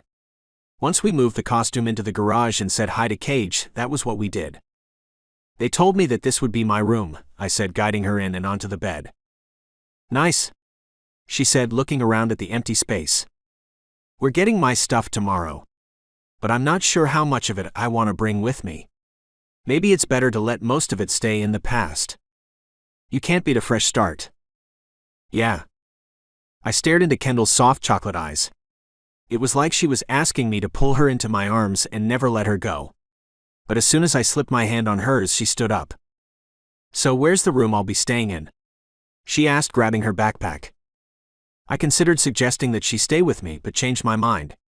I wanted her to feel comfortable here. And if she needed to sleep somewhere else to do that, I would give that to her. Next door. I'll show you. Allowing her to drop off her stuff, she told me that she would meet me downstairs and then close the door behind me. How could I not take that as a rejection? She may as well have said, "Don't let the doorknob hit you on the way out." I was starting to think this weekend wasn't gonna go like I hoped it would. Where's Kendall? Cage asked when I joined him and Quinn at the kitchen island. She's in her room. She said she'll be down soon. So how's it going between you two? Cage asked. I nodded my head and tightened my lips instead of answering. The truth was, I didn't know. You all got anything to drink? I asked, checking the cabinets. First of all, it's, do we have anything to drink? My brother said, referring to the three of us. And second, of course, he said before pointing me to a lower cabinet. I opened it and stared at the sorry selection. You know this ain't gonna do, right? You want more? You go buy it, Cage joked. No. I'll stock it up, Quinn volunteered. Now why aren't you more like your girlfriend? Not all of us can be perfect, he said, grabbing Quinn and kissing her. I don't know who you're talking about. But I know it's not me, Quinn protested. Of course it's you. It's always you, Cage said, being so cute with Quinn that I wanted to puke. Where the hell is Kendall? I asked, not able to take it anymore. As soon as I said it, Kendall walked in as if she was waiting at the door. There you are, I said, not able to stop myself from smiling. Drink? My God, yes, she said, joining me and pointing out what she wanted. Once the drink started flowing, things between Kendall and me got less awkward. Sitting at the island as Cage made dinner, the conversation was non-stop and pretty great. When we were done, Kendall and I cleaned up and then joined Cage and Quinn in the living room. They had bought a second set of games for the house, and Kendall and I challenged them to a game of wavelength. The object was to come up with a word that would get your teammate to turn a dial to a certain area without seeing it. It was basically testing which team was on the same wavelength. Cage and Quinn crushed it. But considering how well we did against the perfect couple, neither Kendall nor I felt bad. We're gonna head to bed. We have a lot to do tomorrow. Don't forget that after we move, we have to help Dr. Sonia set up for Sunday. Got it? I told Cage, waving him off. When they were gone, I turned to Kendall. God, did she look sexy. So what about you? What do you want to do? She stared at me for a moment and smiled. I think I'll head to bed too. You sure? I could think of a few other things, I said with a smile. I'm sure you could.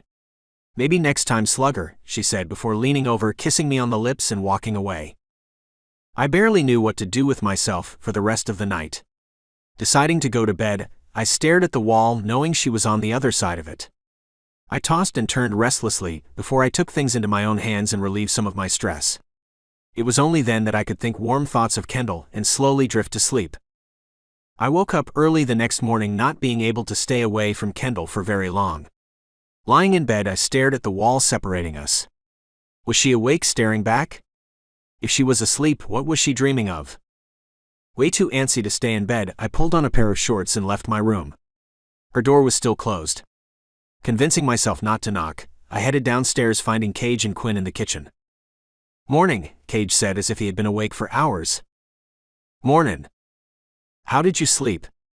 Quinn asked. Was the bed comfortable? We debated about how soft it should be. Cage said you wouldn't care. She doesn't know how uncomfortable the bed back at the old place is, Cage told me. Yeah.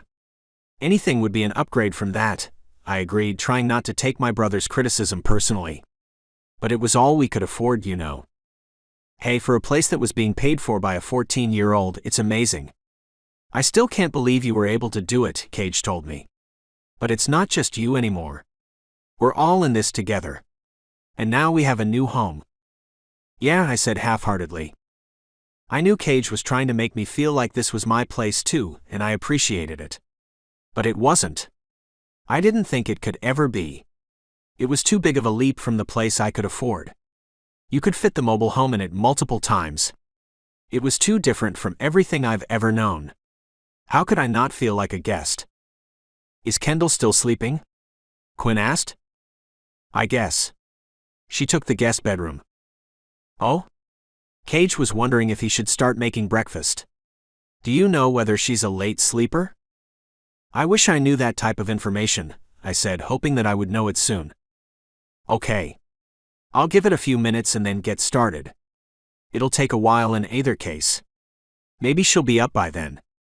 While you do that, I'm going to take a shower, Quinn said, kissing Cage before she left. When Quinn was gone, I looked at Cage. I tried to think of the last time the two of us were alone together. The only times I saw him nowadays was when he came to campus and stayed with Quinn, or when I drove Quinn up for the weekend. I loved Quinn, but I kind of miss spending time alone with my brother. How's work going? Good. I'm loving working with the kids. I keep trying to figure out when I can invite you to a game, but you either have practice or classes. Cage refilled his coffee cup and offered me some. Please. And things have been good with Mama. After he handed me a cup, he joined me at the island. Yeah. I mean, you've seen her. She's even been talking about going back to work. She told me. It's amazing. Where was this woman when I was a kid? She was doing her best. Don't defend her. You weren't there. You don't know what it was like, I said. I wasn't upset, but there was no way I wanted to listen to him make excuses for her while only seeing her good side. Sorry. You ever wonder about our father, Cage? Of course. You know I do. Quinn tell you what she decided? What she decided? Yeah, I had asked her to help me figure out who he was. And she told me that I might not want to know. What does that mean? I don't know. She's your girlfriend. Cage's gaze dipped as he thought about it. What if our father is someone really awful, Cage? Like, what if the reason Mama doesn't want to talk about it is because if we knew, it would explain why I'm so screwed up? I don't know, Nero. But do you think we need to know? I mean, we have Mama. We have each other. Maybe that's enough. Quinn thought you'd say that. Did she? Yeah.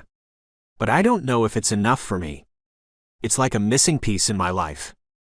All I can ever think about is why our father wasn't around. Was it because he didn't know I existed? Would he want to know? Did he know and not care? And why was it that Mama refused to talk about it? What is so bad about me that she can't bring herself to say? Have you ever asked her? A new voice said from the kitchen doorway. I turned to find Kendall. How much had she heard? Oh hey. You're up? Yeah, I've been up for a bit. But I heard what you were saying to Cage. Sorry, there's a bit of an echo in here. The rest of the furniture should be delivered in a couple of days, Cage explained. You heard everything we were saying? I asked. Just the part at the end about you needing to know about your father. I lowered my head. I didn't have a problem telling Kendall stuff, which was amazing considering. But admitting what I had to anyone other than someone in the same boat was pretty hard. I've been asking my mother about my father my entire life. She's never been wanting to say anything about it. Kendall entered the kitchen and stood within arm's reach. Did you tell her how important the information is to you? I looked at Cage, not sure how to respond. I wasn't ready to tell Kendall that Mama had gone insane for a few years and hadn't given a shit what was important to me. I think she knew, I told Kendall. She might have. But sometimes saying the words changes things. Maybe, I said, thinking about the words I would use when I told Kendall how I felt about her. It might help. And if you need any help with it, I could talk to her. I haven't met your mother yet, but sometimes it's easier to talk to a stranger.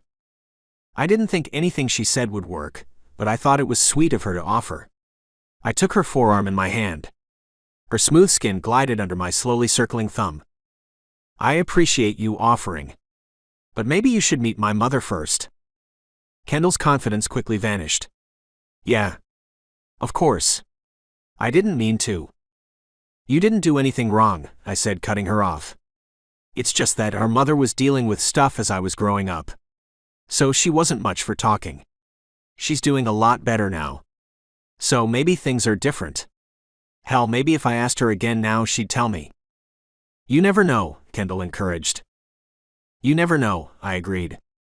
Cage spoke up. You know how I feel about this. But Kendall could be right. Sometimes it's easier to talk to a stranger. I'd be more than happy to. I turned to Kendall. She looked like she really wanted to do this for me. If it comes up. But please, Kendall, don't push it. Of course. Only if the moment's right, she said with an excited smile. I stared at Kendall, trying to figure out why something like this would make her happy. But it did. There was still a lot about her I didn't know. She was like a gift I couldn't wait to unwrap. I'll get started on breakfast, Cage said, leaving the two of us. He was probably starting to feel uncomfortable. I was staring at Kendall pretty hard, and she was staring back at me just as much. God damn, did I want to kiss her. And when she suddenly lifted her hand and rubbed a finger across my naked chest, I almost lost it. I leaned forward to reach her lips when she pulled away from me. What was she doing? You couldn't tease a snake like that. You were gonna get bit. To make her point further, she joined Cage and offered to help him with breakfast. I didn't chase after her because my dick was too hard. I couldn't get up. Instead, I watched her cross the kitchen collecting the ingredients as my brother whipped up a feast. Kendall was fitting right in. There was something sexy about that made me want her even more. After eating way too many pancakes and bacon, Kendall joined me as I cleaned up. When we were done, we all got dressed and got ready to do some packing. Cage and I drove separate trucks to our old place. The first thing I was going to have to do once I got there was introduce my mama to Kendall. It was freaking me out a little. Parking, I felt like I was getting ready to play a big game. My heart was pounding. There were no stopping things now.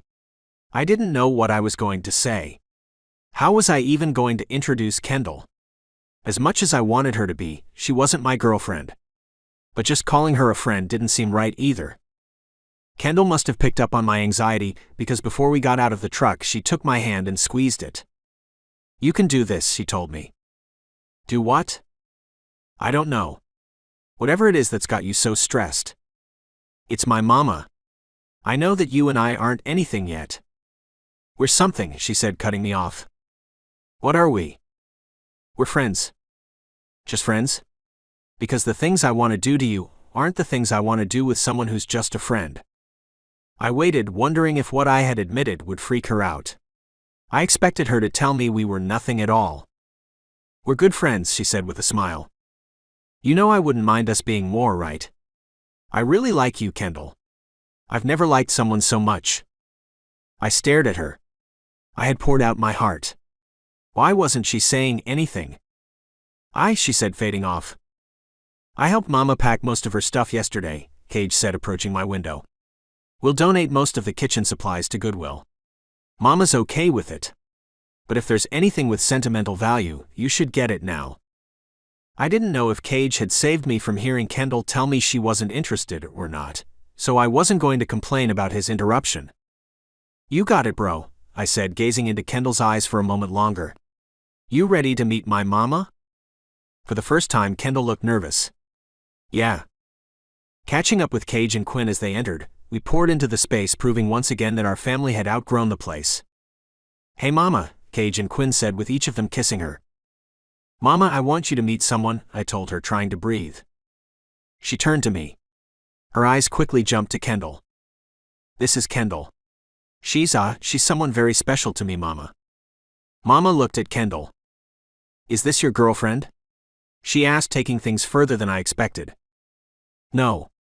But I'm hoping one day, I said, not realizing how much I was putting Kendall on the spot. Mama got up and approached Kendall. It's very nice to meet you, Kendall, she said before offering her a hug. That stunned me.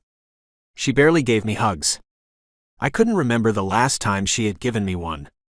I was beginning to realize that I didn't know who my mother was. For most of my life, she had been the woman on the couch mindlessly staring at the TV. Was this who she had been before whatever it was that had changed her?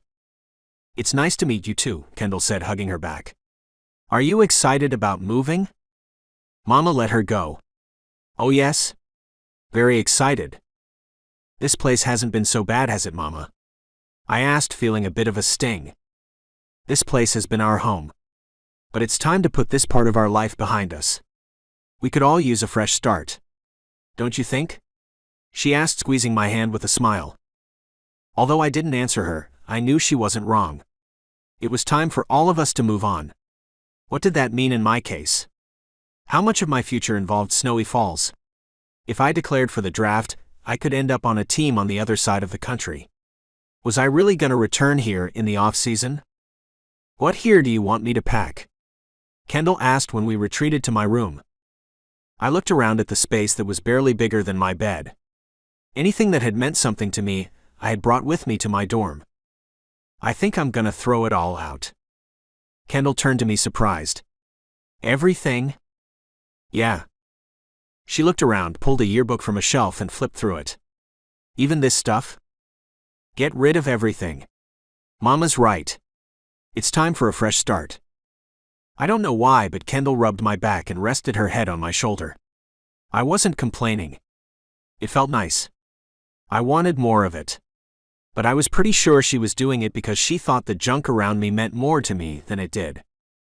What I saw when I looked around was the place I returned to the time I got my face bashed in after being caught stealing. Or the room where I cried my eyes out when my mother stopped speaking for a month.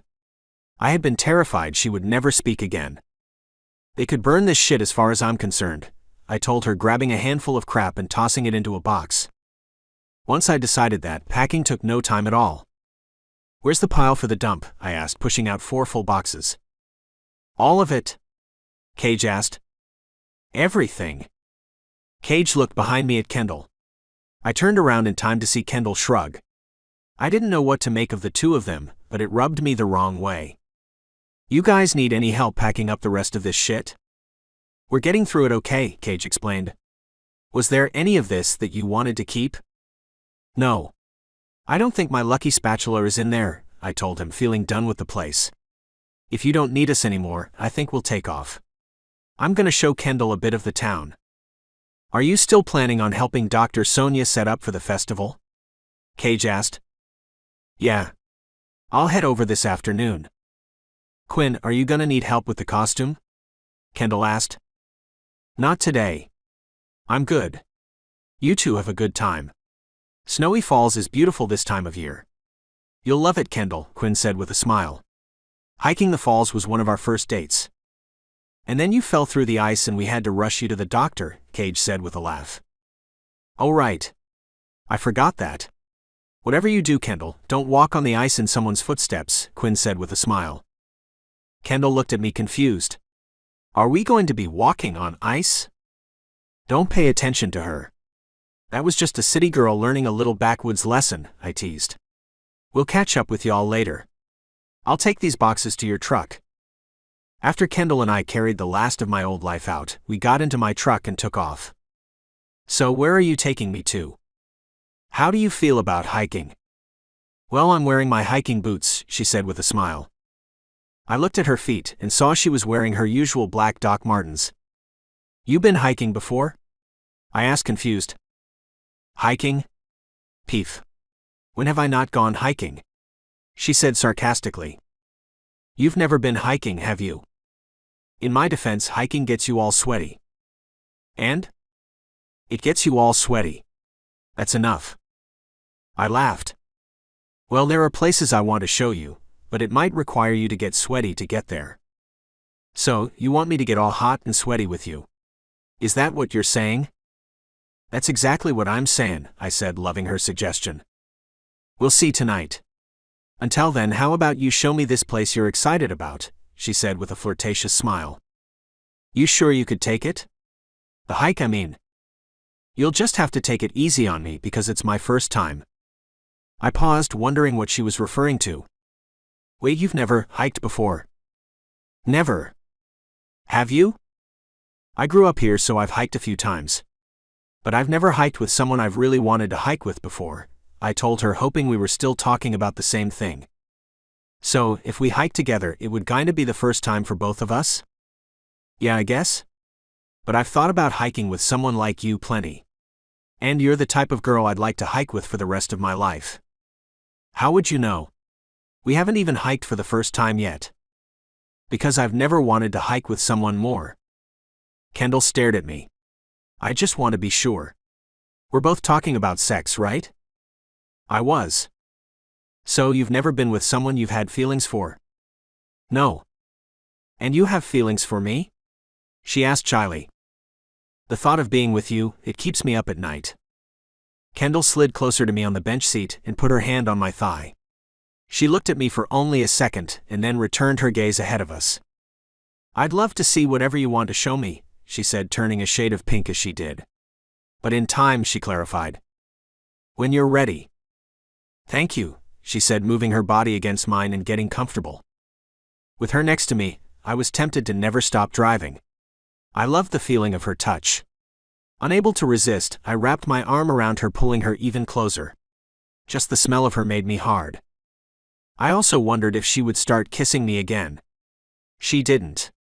This time we drove together as if she were already my girlfriend. I wasn't sure why she kept touching me like she liked me, yet would never say anything when I told her how much I liked her. Maybe she was hesitant. But why? I didn't know, but whatever I had to, I was willing to do it to be with her. And if that meant taking things slow, then I was good with that. Maybe good was the wrong word. But I would do it. Deciding that I wanted to show her more than just a beautiful hike, we drove out of town for 30 minutes. When we pulled over, it was at the edge of a lake. We're here. Kendall peeled herself off of my chest and sat up. Where are we? We are the furthest I'd ever been from home before I went to East Tennessee University. Kendall gave me a confused look and then scanned the lake more intensely. I was fine to stay in the truck and look at it from here, but she got out. Joining her, I could tell there was something on her mind. What is it? I asked, guessing what she would say. This was the furthest you had ever been. Yep. Did you come here fishing? Nope. Then what brought you? She said, moving in front of me. I looked at her and then stared at the lake. It had been a long time since the last time I was here. The memory of it made me uneasy, but I had always known it was something I would have to deal with. I know my mother seems fine now. But when I was a kid, there was a time when she shut down. Oh no. I looked at Kendall.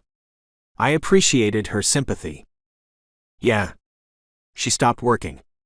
Eventually, she stopped paying rent. When the rent collector would come sniffing around, we would pretend we weren't at home. But one day he caught me and told me if we didn't pay by the end of the week, we would be out. I told Mama, but it was like she didn't hear me. It probably made her slip away even further. But knowing I was the one who would have to do something, at the end of the week I went to find him. I explained to him that I didn't have the money, but I was willing to do whatever I had to pay the rent. He looked me over and then told me he could give me a job to work off our debt. Desperate, I agreed. It turned out that our trailer park wasn't the only one he owned, and he hated having to collect the rent. He said that my job would be to collect the money people owed him, and I was supposed to get it no matter what. Kendall took my hand. Maybe she knew where my story was going. The first person he told me to collect on, I did what I was told. I ended up having to track down when the guy was home. When he was, I went over and banged on his door. I felt awful for doing it. I knew how this guy felt. But I screamed at him to give me what he owed the guy. The only thing he said was for me to go fuck myself. What was I supposed to do? I tried, he wouldn't give it to me, so I went back and told my landlord what happened.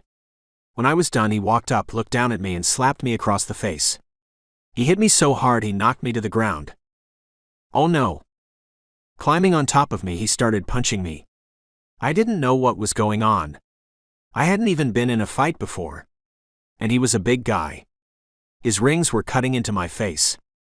When he was done, he got off of me and said, "You want your ass to be out on the street? You want your mama to start whoring herself to take care of you? Because I'll take it that way just as easy." I screamed, "Fuck you." I kept screaming, "Fuck you." "Then you go back there and collect my fucking rent," he said. "And don't you fucking come back here until you have it. You hear me?" I knew what his beating was. It was a lesson. He was teaching me what I was supposed to do. I was supposed to collect the money or beat them senseless until I got it. I wasn't gonna do that. I couldn't. So instead of returning home, I ran. I thought if I could get far enough away, I wouldn't have to worry about anything anymore. So I kept running and running. I didn't know where I was going, but eventually, I ended up here, looking out at that. I pointed at the lake. "Why did you stop?" Kendall asked. It was cold and I couldn't figure out how to get around it. I knew which direction I was heading in, but I didn't know how big the lake was. I ended up sleeping under a tree, because I couldn't decide what to do next. When I woke up, was when I considered what would happen to my mama if I kept going. She had nobody and could barely take care of herself. Maybe he would make her whore herself to keep living there. I imagined him sending men to where we lived and them doing things to her. I couldn't let that happen. I had to protect her from that. So what did you do? I went back. I didn't even go home. I walked right back to the man who owed the guy rent. This time I didn't knock, I broke the door in. Finding him hiding in the back room, I did what I had been taught to do. I beat on him until he gave me everything he had. Taking it, I told him when I would be back for the rest. When I gave it to the guy, he was impressed. And at the exact time I told the man I would be back, I went and collected the rest. My mother and I didn't have to pay rent after that. I just had to make sure that everyone else paid their rent, and I did. When I was done with my story, Kendall looked at me stunned. How old were you? 14. When I said it, she burst into tears. She didn't say anything more. She just wrapped her arms around me and cried. I thought I could tell her this and let it go. I had needed to get the story off of my chest. It wasn't something I felt comfortable telling Cage, and until now I didn't have anyone else. But I hadn't expected all of the tears. Hearing Kendall whimper made me consider why she was. I had never allowed myself to think it was a big deal, but there was no escaping it now. The girl holding me was telling me how big of a deal it was. She was right. And the more I realized it, the less I could hold myself together. Listening to her cry, I slowly broke down. All of the pain I had been running from rushed to the surface. It was like a dam had broken. I couldn't turn off the waterworks. Eventually, the weight of it brought me to my knees. Still not saying anything, Kendall kept holding me. It just made me cry more. I didn't want to hurt all of those people, I tried to tell Kendall. I was just a kid. You were just a kid, Kendall repeated. You had no other options. You were just protecting the person you loved. My heart burst realizing that Kendall understood. I didn't think anyone would forgive me for the horrible things I had done. But Kendall did. And for the first time, I felt that maybe I wasn't alone. It took a long time for either of us to stop crying. Once we did, we sat quietly for an hour. When my butt became sore, I thought about my promise to help Dr. Sonia set up for the festival.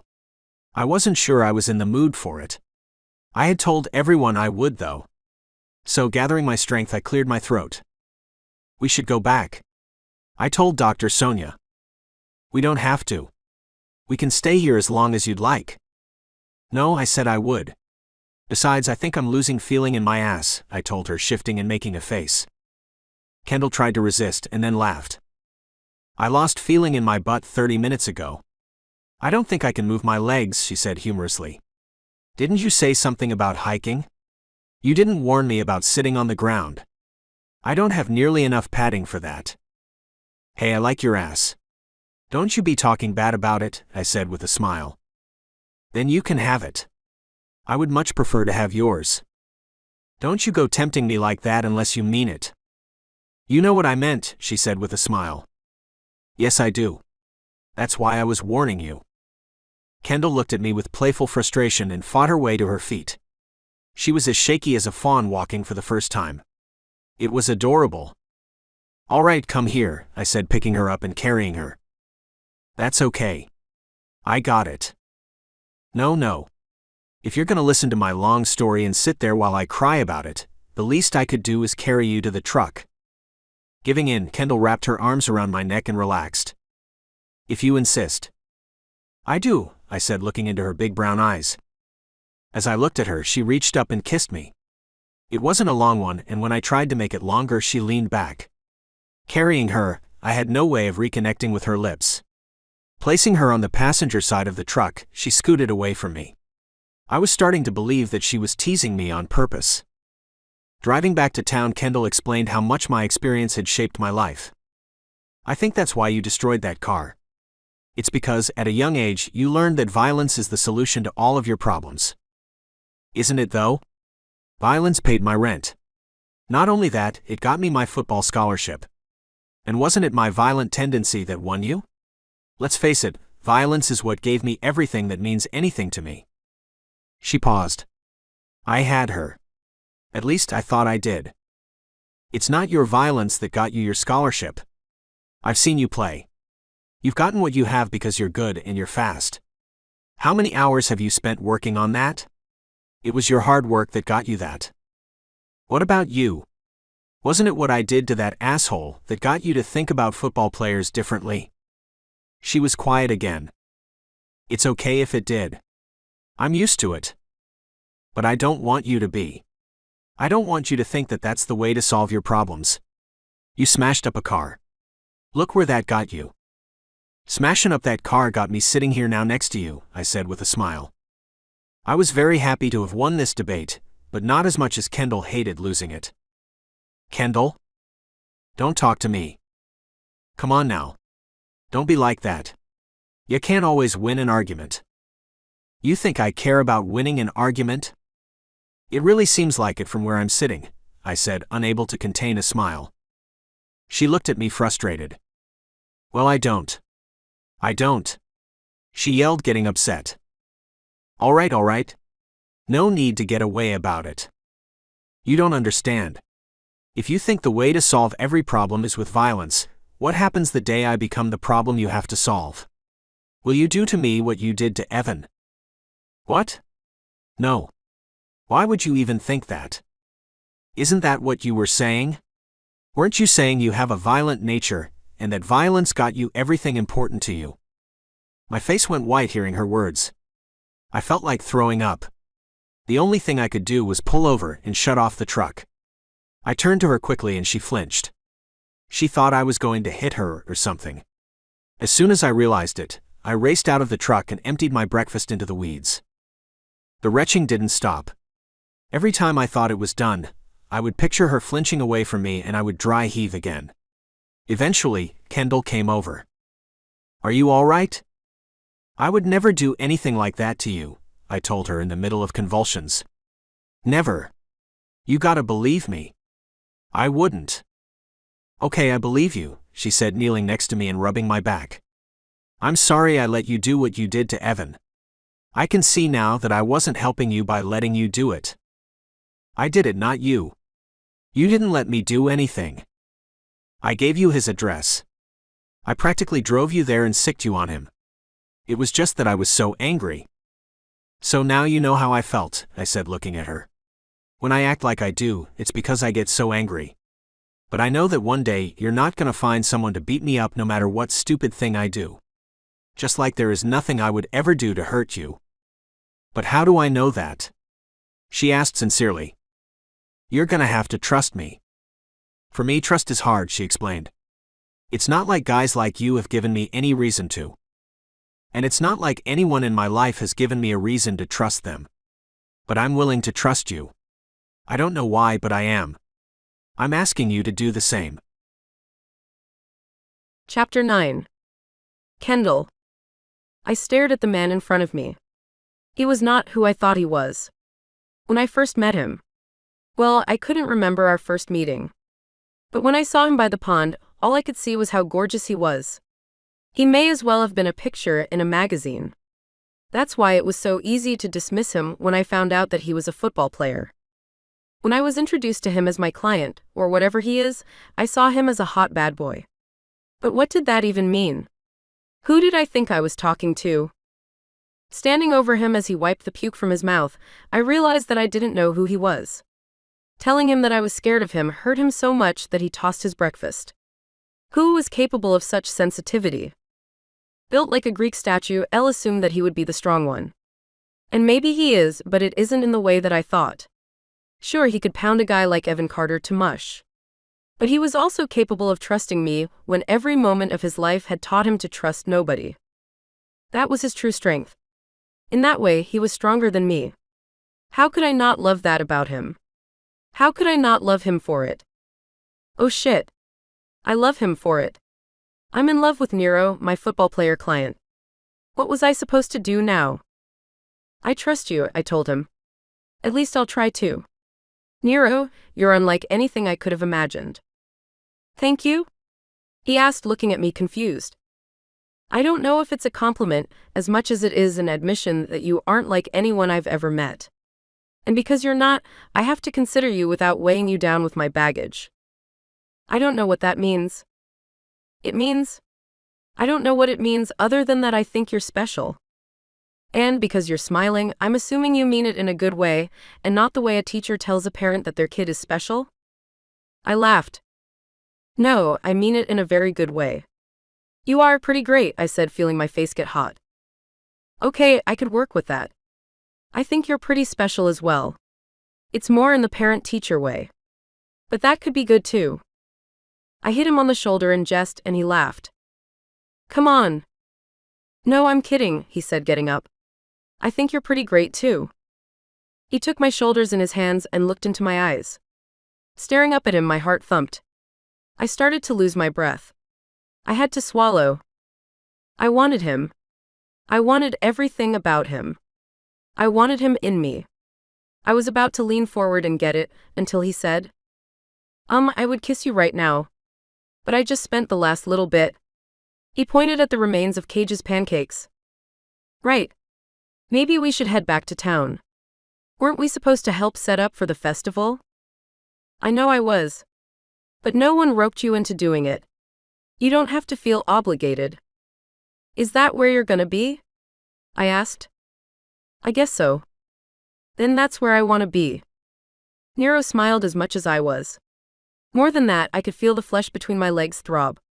That wasn't that unusual, considering how often thinking of him made me take things into my own hands. But there was a reason I was still a virgin. I wasn't a complete idiot. I could tell there were guys who wanted to do things with me. A few of them were even hot. But I never felt it with any of them. I felt it with Nero. Why was that? Could it be because he was the first guy that I first ever felt I could trust? With him still holding my shoulders, I placed my palms on his chest. I had just wanted to touch him, but once my hands were there, it was hard to miss his muscles. It felt amazing. Mesmerized by the feeling, I looked down and slowly explored the ripples. He stood taking it for a second until, unless you have something very specific in mind, you should probably stop that and we should go. I looked up, unsure why he had said it. He pointed down at his pants.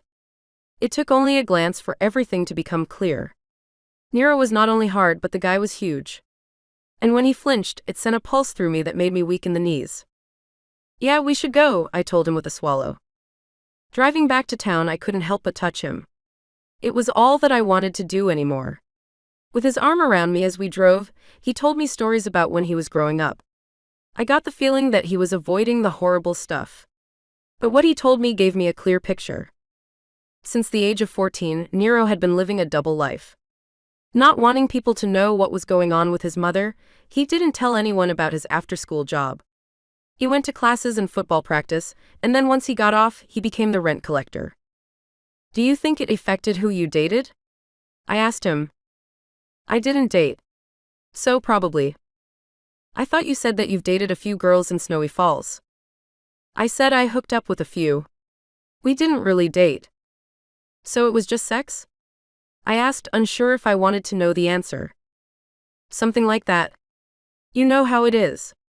You get drunk at a party after a game and a girl throws herself at you. Before you know it, your dick is in her and it's all over. Yeah, I don't think I know how that is, I said with a laugh. Have you ever been with a guy or anyone? No. Have you gotten close? I think the closest I've gotten is with you, I admitted shyly. Why is that? Only a blind man can't see how hot you are, Nero said with a blush. Thank you, I said, feeling his compliment. I guess I never saw myself that way. Because of that asshole? Who? Evan? Was that his name? Nero asked, getting mad thinking about him. Yeah. It could have been because of him and the rest of them. I don't know. I just know that I wasn't willing to make myself vulnerable like that before now. Before now? I looked up at Nero. Yeah. I could feel Nero's body heat through both of our shirts. His smell was all around me. Still staring up at him, I lost all of the resistance I had towards him and... Hi, it's the author again. Yep, there are more spicy things happening in the story. Just as a reminder, if you're in the US or UK and have never had an Audible account, you can get the version of the audiobook with all the spicy bits and the premium narration on Audible for free with a free trial by using the links in the description of this video. And if you're not eligible for the free trial because of where you live, you can get access to the same version of the audiobook by clicking on the join button and becoming a member of this YouTube channel. As a member, you will not only get access to this audiobook, but every audiobook previously uploaded, and the cost of membership is less than the price of this book on Audible. By the way, The spicy bits are so worth it. Enjoy the story. Nero looked like he had seen God. He was happy. I loved that. When our eyes met, he smiled. "Thank you," he said before he touched my face. "Your eyes are watering." "I wonder why," I joked. Nero laughed, allowing his head to roll. "Seriously, Kendall, where have you been my whole life?" "Waiting for you." He looked at me and then laughed. I couldn't tell if he was giddy or drunk. "I'm falling in love with you, Kendall. And what you just did isn't helping." Did he say that he was falling in love with me? I wasn't ready to hear that. Sure, I was already in love with him, but if I admitted it, it would put us in a place I wasn't prepared for. Instead, I reached up and kissed his cheek, followed by his chin and Adam's apple. I didn't want him to think that I didn't love him. I did. It was just that it wasn't time yet. I wasn't sure why not, or when it would be. But I wasn't going to tell him I love him sitting in his truck with his comb working its way down my throat. "Oh fuck. We're here," I exclaimed as I took my eyes off him to find parked cars and a field full of people. "I thought you had pulled over to the side of the road again." "Yeah, I was gonna tell you that. But then you stuck my dick in your throat and I lost the ability to speak." "Do you think anyone saw us?" I asked, embarrassed. "I parked back here hoping no one would. But even if they did, they would have only seen me. Besides, you don't know any of these people." I scanned the area. We were as far from the field as you could get. Even if they did see us, they probably couldn't make out what was going on. "Relax. Like I said, no one here knows you. That doesn't mean I don't want to make a good first impression." "Fair enough. But I've met you. There's no way for you to do anything else." I turned to him and smiled. "You're very sweet. Now pull up your pants. I'm the only one who needs to be seeing that." "So pushy," he joked before sitting up and returning his monster to its cave. Driving the truck closer, we parked and entered the field. Looking around, it felt like the day before a festival. Booths were being set up, and there were a lot of people around. Everyone was walking casually, except for one person. When she spotted Nero, she hurried over. "Good you're here," the fair-skinned mid-50s woman said in a slight Jamaican accent. "I thought you weren't going to make it." "Sorry we're late. Something came up that Kendall had to take care of." The high-energy woman turned to me. "I assume you're Kendall?" "Dr. Sonia," she said, offering her hand. "Nice to meet you. I heard that you're the one organizing everything. It has to be a lot of work." Dr. Sonia gave an exaggerated look of exhaustion. "You can't even imagine. But you're both here now. Are you ready to roll up your sleeves?" "Definitely," I said enthusiastically. "Good." She turned to Nero. "I like this one. Now both of you get to work. Look for Titus. He knows what I want you to do," she told us before hurrying off. "She seems nice. Don't let her fool you. Let your guard down and she'll have you volunteering to paint the town red." "I think the town would look good red," I joked. "See? She's already got you," he said with a smile. I wasn't sure who Titus was, but when I saw him, I recognized him. "Kendall, right? Nero told me you were coming," Titus said with a glowing smile. "You remember my roommate, right?" "Oh, I didn't realize you two were roommates." "Yep. He can't get rid of me," Titus said playfully. "Speaking of that, is Lou coming?" Nero asked with a smile. "How are those two things connected?" Titus asked, confused. "I don't know. Is she?" "She is not. Busy this weekend." "A shame." "Yeah. Anyway, Dr. Sonia has assigned you the task of putting out the welcome signs," he said, referring to a box beside him. "There's one that hangs across the street. That one should go at the beginning of town." "Do you mean at the general store or something?" "I trust you to figure it out," he said, patting Nero on the shoulder with a smile. "Also, there are a few signs with arrows. We've gotten permission from the school to use a few of their sawhorses. Make sure people know how to navigate here from the main road." "Is there anything else she wanted us to do?" Nero asked sarcastically. "I'm sure we'll have the time. I hear she was looking for someone to paint the town red?" I joked. "What?" Titus asked, confused. Nero laughed. Don't worry about it. We'll take care of this. I'll call you if we run into problems. I knew I could count on you, Titus said, flashing another winning smile. I had never helped set up anything like this, but what Nero implied was right. It was a lot of work. It wasn't like it was hard. It was just time-consuming. First, we needed to go to the school and find the handyman. But he hadn't heard anything about us picking up the sawhorses, so then we had to find the principal and find the handyman again. After that, we had to figure out how to attach the signs and where to put them. Although we had more than enough signs, we only had 3 sawhorses. That would have been fine if there were only 3 turns. But there weren't, so we had to get creative. Once that was done, we unfolded the one that was supposed to hang over the street. The thing was huge and was meant to hang from ropes. Okay. But what did the ropes attach to? We spent an hour trying to figure out how to hang it between the general store and the empty lot that was across the street before we gave up. We then considered hanging it between the store and the restaurant next to it, but decided that it would be too low and that no one would see it. It wasn't until the sun was setting that Nero got the idea to hang it a mile out of town. There was only one road that led into Snowy Falls. On either side of it were trees. And halfway down it was the remains of a wall. The entire area used to be the compound for a community of moonshine runners. Hence the festival. The dilapidated wall was the remnants of that time. So, there are definitely places we can hang it from, I said, looking up at the pine trees. And it would be high enough for people to see and drive under. But how are we supposed to get up there? How are you at climbing trees? Nero joked. Great. Good thing I wore my climbing boots. I thought you wore your hiking boots? And I thought you were taking me hiking, but plans change, I said teasingly.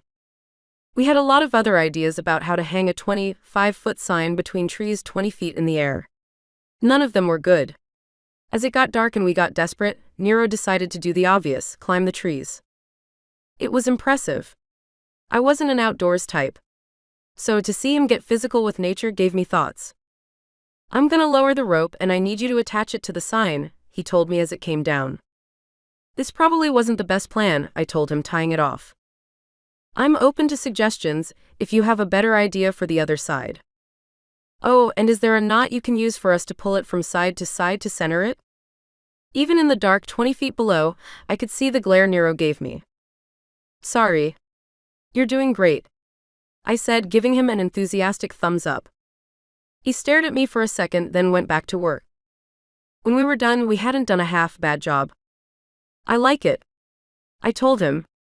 Good job, I said, hugging him from behind. He wasn't quite as excited about it as I was. He was more bruised and covered in pine sap. He looked exhausted. He didn't even have the strength to thank me. Returning to the truck, we drove back to their place in silence. I didn't think he was mad at me, but unsure, I gave him his space. Parking, I followed him into the house and joined Quinn, Cage, and his mother at the kitchen island, while Nero continued upstairs. Hey, how did it go? Quinn asked me cheerfully. It was an interesting day. Where's Nero? Washing off the interesting day, I'm guessing. Quinn laughed. Something to drink? Absolutely. By the way, should I worry about him? Cage replied. Did he go silent? Yeah. Cage shrugged. Just give him a few minutes. I'm sure he'll be down when he's ready. Meanwhile, I'll start dinner. The cider I was handed made it a lot easier to relax. As the alcohol kicked in, I joined in on the conversation. After everything Nero told me today about his mother, I saw her differently. It was hard not to see his upbringing as abusive. She was clearly going through a mental health crisis with no one to help her. It was an unfortunate situation for everyone involved. But I couldn't help but take Nero's side. Despite that, I tried to be as friendly as I could and make the best impression I could on her. She was still the mother of the guy I first was in love with. No matter how I felt about her, she would never stop being that. Nero said that you're thinking about going back to work. Do you have any idea what you would want to do? I don't know. Whatever is available. I told you, Mama, you don't have to take just anything. I can take care of you. If you want to work, find something you'd enjoy doing, Cage insisted. That's not the way it is around here, Cage. This isn't New York. You take the work you can find. No one's mistaking this for New York, Mama. Quinn? Not me, she joked. See. And all I'm saying is that you don't have to go find something that will make you unhappy. You can take your time. Figure out what you want to do. When you have, go do that. She shook her head as if trying to get used to the idea. That's not the way it worked in my day. We get that. But you have 2 sons now. I've got 2 sons and a daughter, she said, looking at Quinn. Thanks, Mama, Quinn said. Which reminds me, when are you 2 going to make things official? Quinn and Cage looked at each other. In time, Cage said with a smile. It's wonderful seeing how much you accept Cage and Quinn being together. I'm not sure my parents would be so accepting. Your family would have a problem with us? Nero said, joining us in the living room. He wasn't wearing a shirt. It looked like he had just gotten out of the shower. As drool-worthy as he looked, I hadn't missed that Nero had referred to us as if we were already a couple. I ignored it. My parents have criticized every choice I've ever made. That's what started me pushing people's limits. If they wanted something to criticize, I would give it to them. And the more they or anyone resisted, the harder I pushed. How did that work out for you? Nero asked. Oh, everyone took turns kicking my ass. So I guess you can say it made me popular. Don't be jealous, I said as if I were bragging. Everyone laughed except for Nero. I had said what I had to be funny. I guess it wasn't once you knew the details. Dinner's ready, Cage said, sending us to the dining room table. With the drinks flowing, everyone's mood improved. Even Nero's. Sitting next to me, I spent the whole night thinking about his hand on my thigh. I would say that it's hard to eat when you were this aroused, but it wasn't. I probably ate more compensating for what I couldn't put in my mouth. Following dinner with a rousing game of Scrabble, Quinn was wiping the floor with us without trying. After she put down an 8-letter word that more closely resembled Roman numerals, I questioned her about it. If you want to challenge it, you can, Quinn offered. Don't do it, Cage joked. She's memorized the Scrabble dictionary. If she puts it down, believe me, it's there. You memorized the dictionary? I asked, stunned. I mean, not the whole dictionary. It's more about learning the words that help you place the hard-to-play letters. There are only a few dozen of them. And by a few dozen, she means about 500, Cage explained. Seriously? I asked, amazed. Quinn shrugged. I looked over at Nero, who said, You can challenge her, but I've learned my lesson. We all have. But be our guest, Cage explained. Yeah, Kendall. Be our guest, Quinn said with a cocky smile. Wait, are you doing smack talk? Nero teased. Has Quinn started doing smack talk? Quinn blushed. Okay. I give up. If Nero tells me to trust you, I will. I'm not getting anywhere near whatever you all have going on, I said playfully. Smart move, Nero said, gripping my shoulder and kissing me on the head. I hadn't expected him to kiss me. As soon as he did, I scanned the room. Everyone was watching. I didn't know how to feel about it.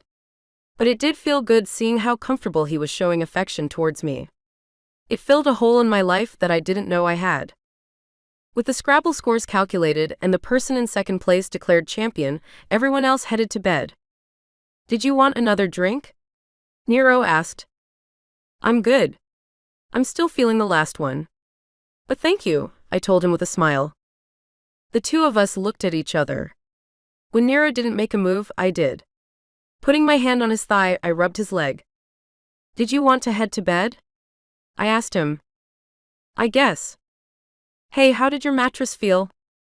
What do you mean? I don't know. Mine was a little hard. Not bad or anything. I was just wondering how yours was. Nero stared at me for a second. Did you want to see?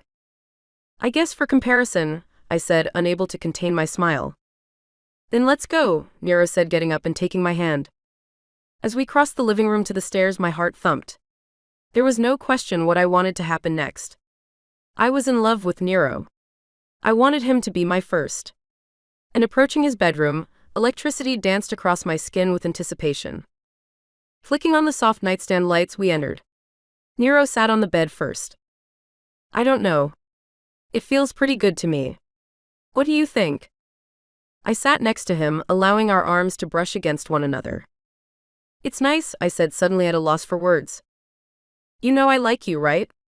Nero said, leaning even closer. "I've never met anyone like you. When I think of you, I think about forever." I said I was falling in love with you, but it's too late. I think I'm in love. That was when I kissed him. Throwing my legs around his waist, I sat in his lap, pushing my body against his. Wrapping my arms around his neck, I turned my attention to our kiss. Seeming thrown for a second, he quickly took control. Pushing his fingers through my hair, he gripped and tugged. I loved it. Pressing his chest against mine, he parted our lips and pushed in his tongue. Finding mine, they danced. I lost myself in the sensation. Whipped away to another world, all I could think about was our kiss. I wanted more. I wanted the two of us to become one. Without thinking, I found myself grinding my open legs against his torso. I couldn't help it. The sensation felt too good. The mix of it and the kiss was a drug that I was immediately addicted to. So when Nero reached down and stripped off my shirt, I did the same, needing the full radiance of his body heat. Shirtless, Nero scooped his arm under my ass and lifted me like it was nothing. Laying me onto the bed, he reached for the button on my pants. I untwined my legs, letting him. With only my panties left, he moved back up my body. Climbing on top of me, he glided his hands up my sides and onto my arms before pinning my hands on the bed above me. Unable to resist, he stared at me, knowing that I couldn't escape even if I wanted to. I didn't. I wanted to be exactly here. But I wanted to get my hands on his body. And the fact that I couldn't made me want him more. Mercifully, Nero leaned down and kissed my lips. It was only for a second. He then kissed his way to my ear and my neck. Giving him full access, he then moved to my shoulder and then. Hi, it's the author. Yeah, there are more spicy bits. There are a lot of them in this story. And if you want to get the version of the audiobook narrated by sexy narrators, you can get it on Audible for free by using a link in the description or by becoming a member of this YouTube channel. I hope you consider it. Enjoy. I guess I'm awake now, I told him. How's that for an alarm clock? That's how I want to get up, I said with a smile. Every morning that you want it. I promise. I'll take you up on that, I said, finally turning towards him and finding his lips. With him retrieving another cloth from the nightstand, I cleaned myself off and turned to face him. I want to do something for you, I told him, wanting to make him as happy as he had me. What's that?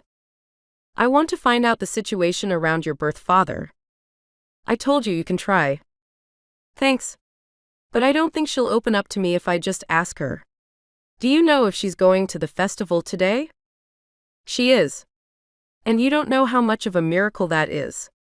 She hasn't done anything this social in about 8 years. Wow. Huh. Do you think she would mind if I hung out with her today? If I had some alone time with her, she would probably feel more comfortable opening up. We could do that. No, I mean just me. I mean you could if you want. She's your mother. But I thought that if I have time with her without you, she might see me as someone she can share things with. Do you think it will work? It's the best idea I've got. And I promise you that I'll be able to tell you something you didn't know before. It may not be what I ask. But it will be something. Do you trust me to do that? Yeah, I trust you, he said with a smile. I leaned over and kissed him. I was excited to do this. It represented the very best I had to offer him.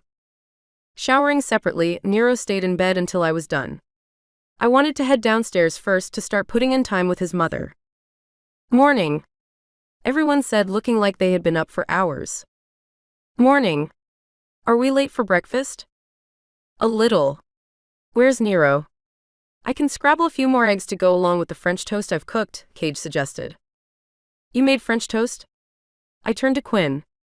How are you still so thin? Believe me, it's all genetics, Quinn said with a smile. Nero will probably be down in a few minutes. He was right behind me. I'll get started, Cage said, going to work. Miss Roman, you must love having a son who cooks like this? I asked the woman I sat next to. I just love having my son back. I don't care how he cooks, she said, looking at Cage with joy. I could tell that she wasn't going to be hard to get to know. Since I don't know anyone and Nero will be helping out with the festival, do you mind if I hang out with you today? I asked her casually. It would be my pleasure, the dark-haired woman said, wrapping my hand in hers. Once Nero joined us, we sat around the table and planned our day. Most of the planning was Cage and Nero gently teasing Quinn about the mascot costume she agreed to wear. Hey, I helped her make that thing, I said, defending her. It was even her idea, Quinn said. So, you're the one painting the target on my baby's back? Cage asked, amused. It's a moonshine festival. I thought she should be wearing a moonshine jug. And when drunk rednecks try to pop her cork and drink her, what are you gonna do then? Nero asked playfully. Well, I thought the two of you did a wonderful job, Nero's mom said, coming to our defense. I grabbed her arm, wrapping mine around hers. Thank you, Miss Roman. I turned to the guys. See. And you should always listen to your mama. Everyone laughed, having a good time. After Nero and I cleaned up, we packed up the trucks and headed to the festival. Nero's mom rode with us. Didn't you have to take care of that thing for Titus? I asked him after we had been walking for a while. Oh, right. It will probably take me what? He asked, looking at me. 30? 45 minutes? I suggested. Probably. You good with Kendall, Mama? I'm just fine, she said, crinkling the skin around her eyes with her smile. With Nero gone, I asked her questions, starting with the most basic ones possible. Hearing Nero's stories, I had an idea of what I should avoid. I think I succeeded, and by the time Nero returned, she was telling me about where she grew up. It was in a nearby town. Somewhere 50 miles from here. With Nero back, I switched up my questioning. I hinted at things that might be off limits and danced around things that were probably too sensitive. But when I asked her what she had wanted to be when she grew up, I seemed to hit an unexpected nerve. Tears filled her eyes as she explained. I wanted to be a ballerina. You wanted to be a dancer, Mama? I didn't know that about you. Yep.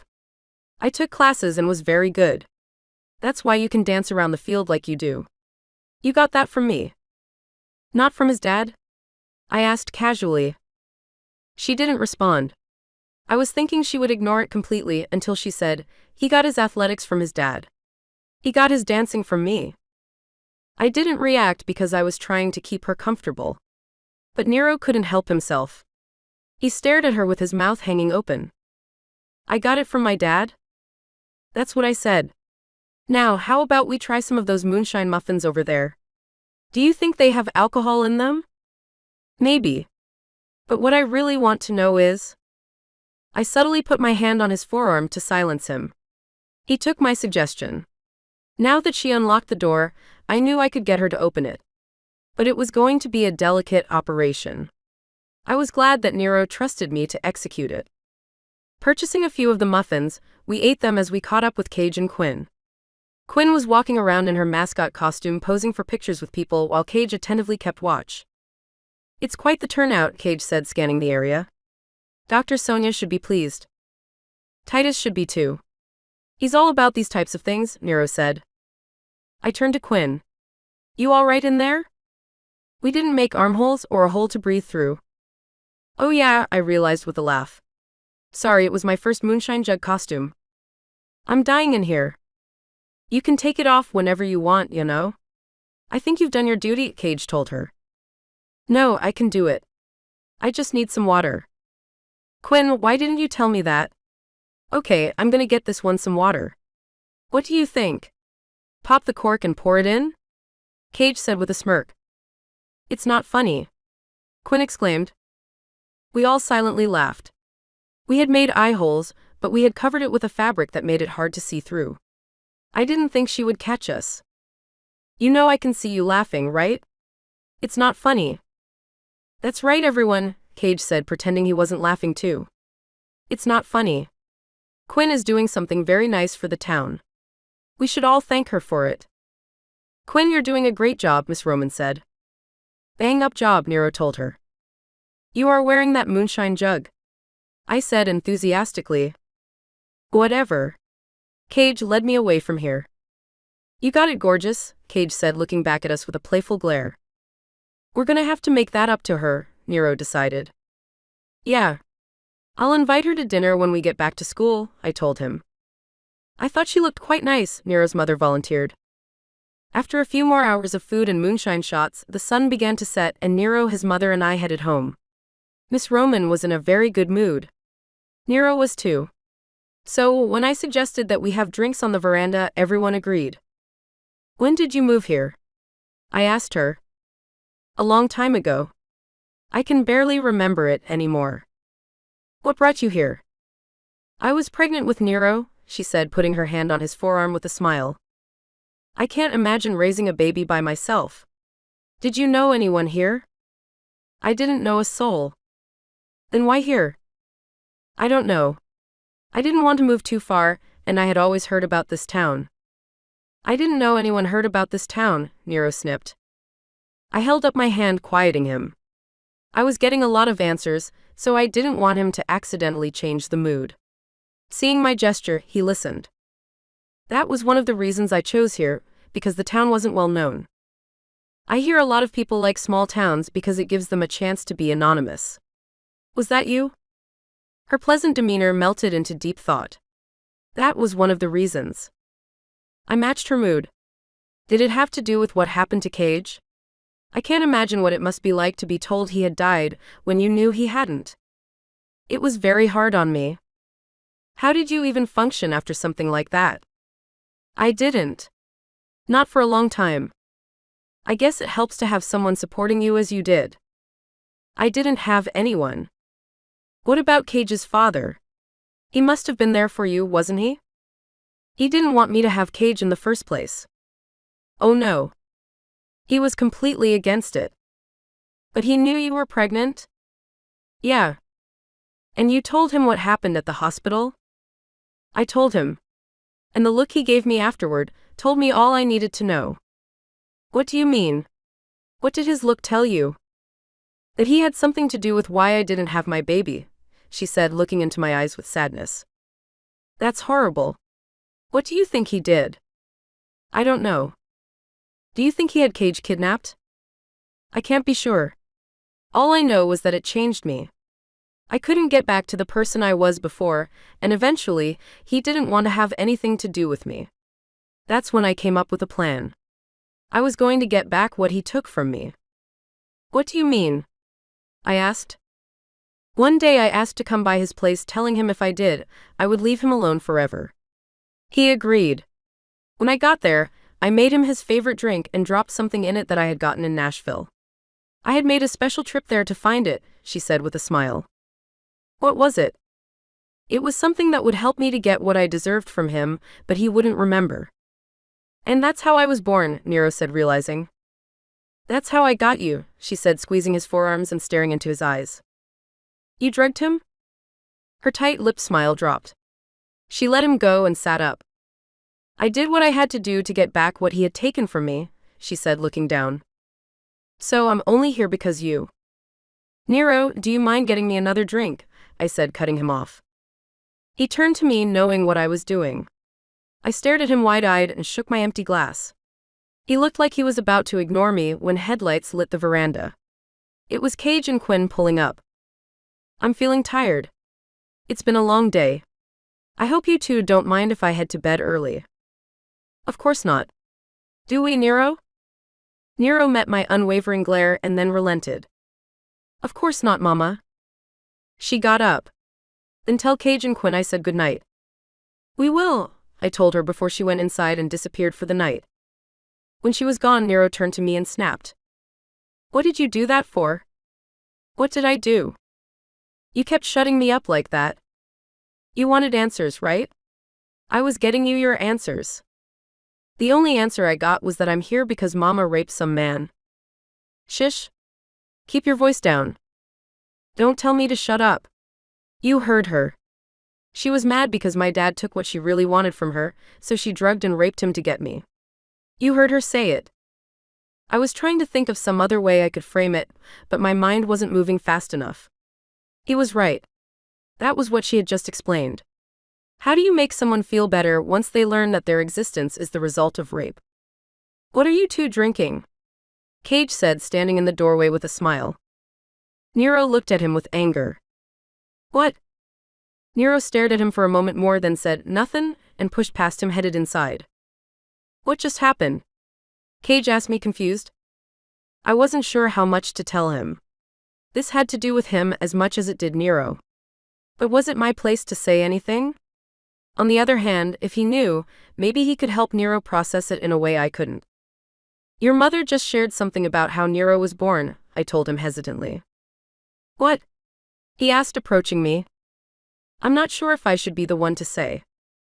"What's going on?" Quinn said, stepping outside and seeing the tension. "Kendall said that Mama just told them something about how Nero was born." "She told you too something about their father?" "Not exactly," I said. "Whatever it is, you have to tell us," Quinn insisted. "This has been something Cage has been wondering about his whole life. You need to tell us, Kendall. There's no other choice you can make." I still didn't know if I should, but I did. I told them what their mother had said to me and why. It was something I was hoping I could do for Nero. I thought knowing would help him. Now he's just... I don't know. "You didn't know what she would say." "Neither did I," Quinn said. "But you had a feeling he wouldn't like it?" I asked. "I had a feeling." "What do I do now?" I asked, looking between them. Nero's been through a lot in his life. He'll figure out how to deal with this. I just wish it wasn't something that made him feel he wasn't wanted. He has enough of those. "Yeah, he does," I confirmed, remembering the horror stories he had told me. "So, what do I do tonight?" The two of them looked at each other. They didn't have a clue. Neither did I. Did I give him his space? Did I climb into bed with him and offer him my body? I didn't know. Not wanting to decide, I stayed on the veranda. Grabbing drinks, Cage and Quinn joined me. The fun time everyone had had beforehand was gone. But we continued to talk. Quinn told me about her experience as the mascot, and I told them a little more about myself. Even if I hadn't met Nero, I was pretty sure that I would have liked Quinn and Cage. They were both great people. More than that, they were starting to feel like friends. When they headed to bed, I did too. I wasn't going to return to the guest bedroom. Nero might have needed space, but I didn't want to create distance between us. I loved him. I wanted to be with him. Allowing the light from the hallway to flood the room, I saw Nero already asleep in bed. At least he looked asleep. Undressing, I joined him. I would have been okay if he had wanted to use my body to feel better, but he didn't.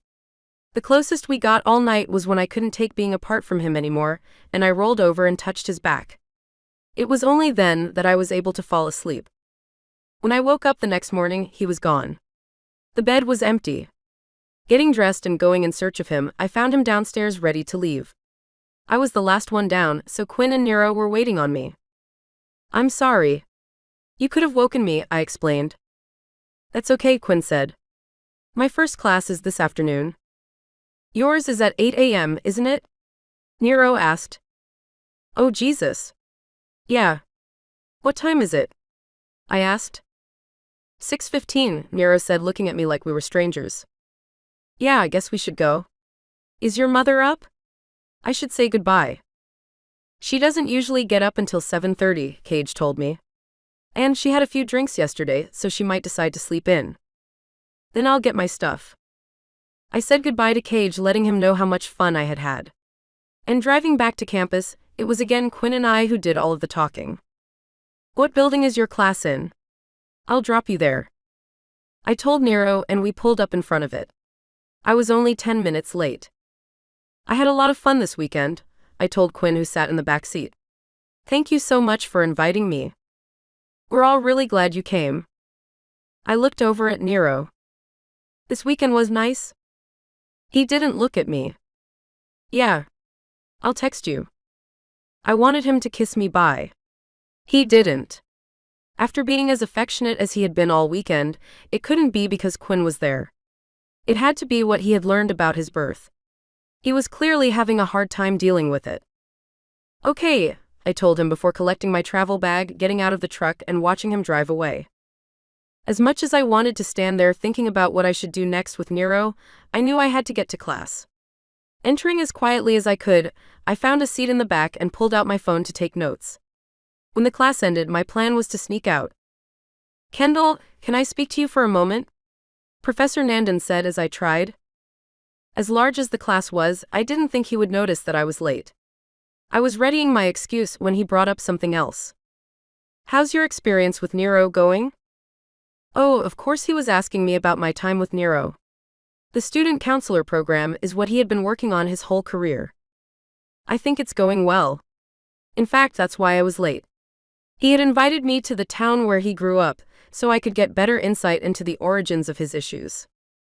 He invited you to go home with him? Yeah. There was also a festival this weekend. I had helped his brother's girlfriend build a costume for it, so she was the one who actually invited me. I mean, they both did. But I went because of Quinn. Quinn? His brother's girlfriend. She has a house there. They moved into it this weekend. I thought about it and laughed. I guess there was a lot going on. Professor Nandan stared at me suspiciously. What? It's my mistake for not saying this before, but dating someone you're trying to help is never a good idea. Dating? I said, feeling my face flush. No. Why would you suggest that? It's okay if you are dating him. I don't want to make it seem like there would be anything wrong with it. But if you are, I will have to assign someone else as his counselor. Why? Trust and consistency are the two bedrocks to counseling. It is often what allows people to open up and work through their feelings. I'm both of those things. And that's great. But the complexity introduced by intimate relationships often interrupts that. Again, there's nothing wrong if you two are dating. It would mean you've made progress with your bias against football players. But as a person trusted with Nero's mental health, I would be required to remove you from your role with him. I looked at my professor, not knowing what to say, but knowing I had to say something soon. Weren't Nero and I dating? Hadn't we had sex? Hadn't he told me he loved me? Didn't I love him? At the same time, I didn't want anyone else to be assigned to him. He was making tremendous progress with me as his counselor. He had opened up so much. And hadn't I gotten the answer to a question he had wondered about his whole life? Sure, we might have experienced a bump in the road as he's processing it. But I was the one who had done that for him. No one else could have. I'm the only one who could help him in the way he needs it. I'm positive about that. Don't worry, Professor Nandan. The two of us are just counselor and counseled, I said with a forced smile. And I think he's making a lot of headway. He's opened up a lot. I think I'm helping him. Professor Nandan looked at me skeptically but relented. Well, I'm glad to hear that. His coach did mention that he's been playing better than ever. See, I've been helping him. You can trust me, Professor Nandan. I have his best interest at heart. That's good to hear, he said, finally relaxing. But keep in mind that your counseling doesn't give you permission to be late for my class. I'm sorry about that. It'll never happen again. Or at least I'll try, I said with a smile. You do that, he said, smiling back. As sure as I was that I was the one who could best help Nero, my professor's words did linger as I walked back to my room. I knew the rule against dating someone you're helping. Everyone does. I never thought I would have to worry about it because I never thought I would date anyone, much less a client. Yet here I was sleeping with the first person whose mental health I had been entrusted with. What did that say about me? I would like to think that this was a special circumstance. After all, I did kiss him before he had been assigned to me. We had established our attraction for each other before our work together began. Besides, wasn't it Nero's attraction to me that got him to open up? Would he have done that with a complete stranger? He certainly wouldn't have invited them to his place for the weekend. And if they weren't in his hometown, Nero couldn't take them to the lake and share his painful story. No, it was a good thing that the two of us had the relationship we did. It was helping him. But as his counselor, maybe it was better if I slowed things down. I wanted to be his girlfriend. I wanted to rush to his side and wrap my arms around him until he felt better. However, a good counselor would give him the time and space he needed to process it all. He said that he would text me. So instead of pushing him, I would wait for his text. It would be what a typical therapist would have to do. And it wasn't like I needed to hear from him every day. It wasn't like I needed him to breathe or anything. Evan Carter. Prickles shot through my body like jagged rocks. I whipped around, replaying the image in my mind. I saw Evan Carter. It took me a moment to realize it, but I had. At least I thought I had. I thought I had seen him standing in the quad staring at me. I didn't see him now. Scanning everywhere, I didn't even see someone trying to hide or get away. Had it just been in my head? Checking my surroundings, I considered that it could have been. Thinking I had seen Evan when I hadn't wasn't a new thing. It used to happen a lot, especially my freshman year. I used to think I saw him everywhere. He was the boogeyman sitting in my periphery. Whenever I looked for him, though, he was never there. But all that had stopped.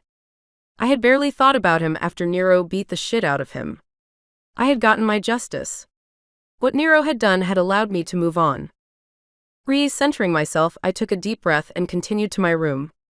I reminded myself that I didn't have to be scared of Evan Carter anymore. Nero had taken care of it for me. Nero had put the fear of God in him. There was no way he would dare show his face here, even if he knew where I was. But I was sure that he didn't. And I knew Nero would keep me safe, that is if we were still together. Initially, I thought questioning how Nero felt about me was me being insecure. After all, we had spent the weekend together, opening up about the most intimate parts of our lives and having sex. No one could go cold that quickly. But as the days passed and I hadn't heard from him, I began to wonder. Could I really mean so little to him that he could disappear for days without a word? Sure, he was dealing with some heavy stuff about how he was born, but didn't he love me? Why didn't he want to share what he was thinking with me? "What are you doing?" Corey asked me as I stared at my phone. "I'm trying to make my phone ring with my mind," I explained. "That's what I thought you were doing. You know that you could just text him, right?" "I can't." "Why not?" "Because he said he would text me." "So that means you can't text him?" "Kind of." "And you've determined this how?" "I don't know. Isn't that what you're supposed to do? Is there a rule book somewhere I didn't see?" Corey joked. "Isn't there?" "Huh," Corey said, getting into bed. "What?" "I guess I just never thought of you as that type of girl." "What do you mean?" "I don't know. You always seem like the type of girl who took charge. I didn't see you waiting by the phone, hoping for someone to call you. Don't get me wrong, I do it all the time. I guess I just pictured you differently." I stared at Corey, not knowing how to respond.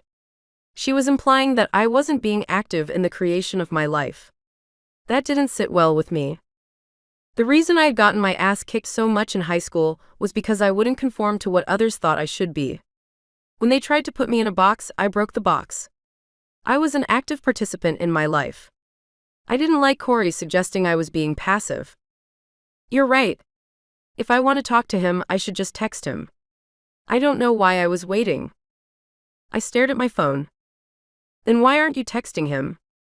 "Give me a second." I could feel Corey's hot gaze on me as I sat there. "You're still not texting him." "All right. I'll text him. I just need to figure out what to say."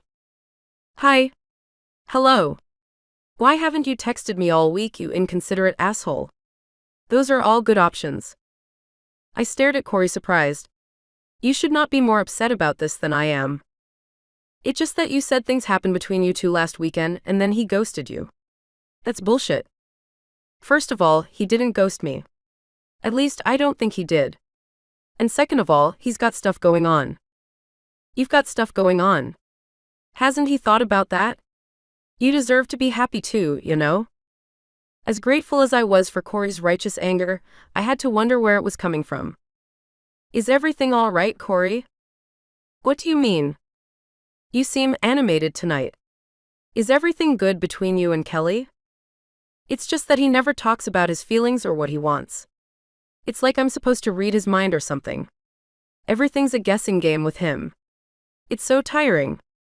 I just wish he would say what he wants instead of getting upset when he doesn't get the thing he never told me he wanted, you know?" "Okay, I'll text Nero." "See, I'm texting him," I said, exaggerating my typing while reading aloud. "Hey Nero, long time no hear from. Did you want to get together to talk about what happened?" I pressed the button. "See, I sent it. It's done. I'm not trying to get him to read my mind." I stopped when my phone dinged. Is that him? Corey asked. Yeah. Corey sat next to me on my bed and looked at my screen as I read it. He says he's flying out for an away game tomorrow morning. Did you know he had an away game this weekend? No. Ask him if he wants to get together tonight, Corey suggested.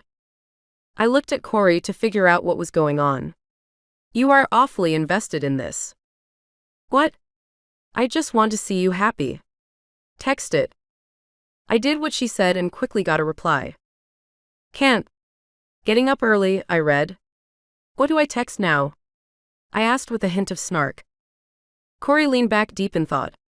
She really was invested in this more than I was. There was definitely something going on with her. Maybe you wish him luck on the game and ask if you could get together when he gets back? I shrugged and typed it, figuring it was as good of a reply as any. Sent. Okay, was what followed.